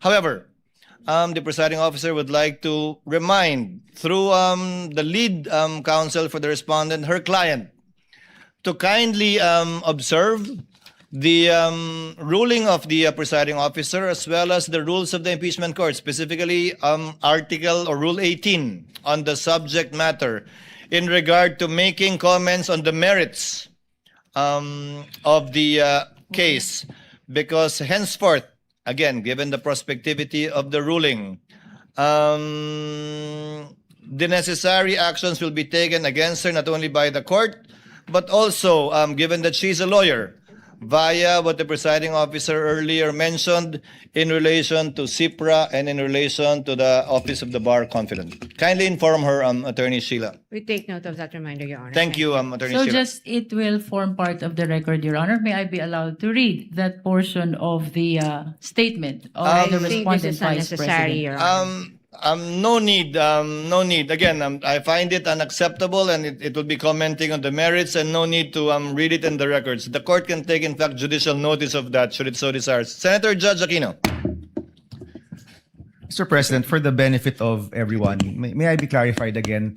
What are the possible penalties for breaking or not following your decision po earlier? Kapag Senator Judge, it goes to the Committee on Ethics. Tama po, no? Yes. Yes. Kapag mga miyembro po ng councils, ano po yung mga posibleng penalty? Kapag respondent or complainant, ano po yung mga posibleng penalty? Kapag ibang tao po, kasama po ba sila sa saklaw ng inyong ruling kanina? We will issue the corresponding guidelines, Senator Judge Bam, for the information of Senator Judges, that it will be in a clearer table form. But to answer your question, reprimand and admonition, followed by a fine for the second offense, and fine subsequently thereafter without prejudice to referring the matter should it violate their obligations as a member of, as an officer of the court, without prejudice to referring the matter to the Supreme Court, the IBP, and or the Office of the Bar, confident if any violation may have been committed by them. But we will issue the guidelines in relation to that. Yes, Honorable Luistro, anything else? We have no other manifestation, Your Honor. Attorney Sheila? We're good, Your Honor. We promise to provide what do you call it? A platform, should it be so necessary. Yes, Your May Honor. we request, Your appreciate Honor, that. that the witness, Mr. Ortonio, be excused? Yes, I'm sorry, Mr. Ortonio.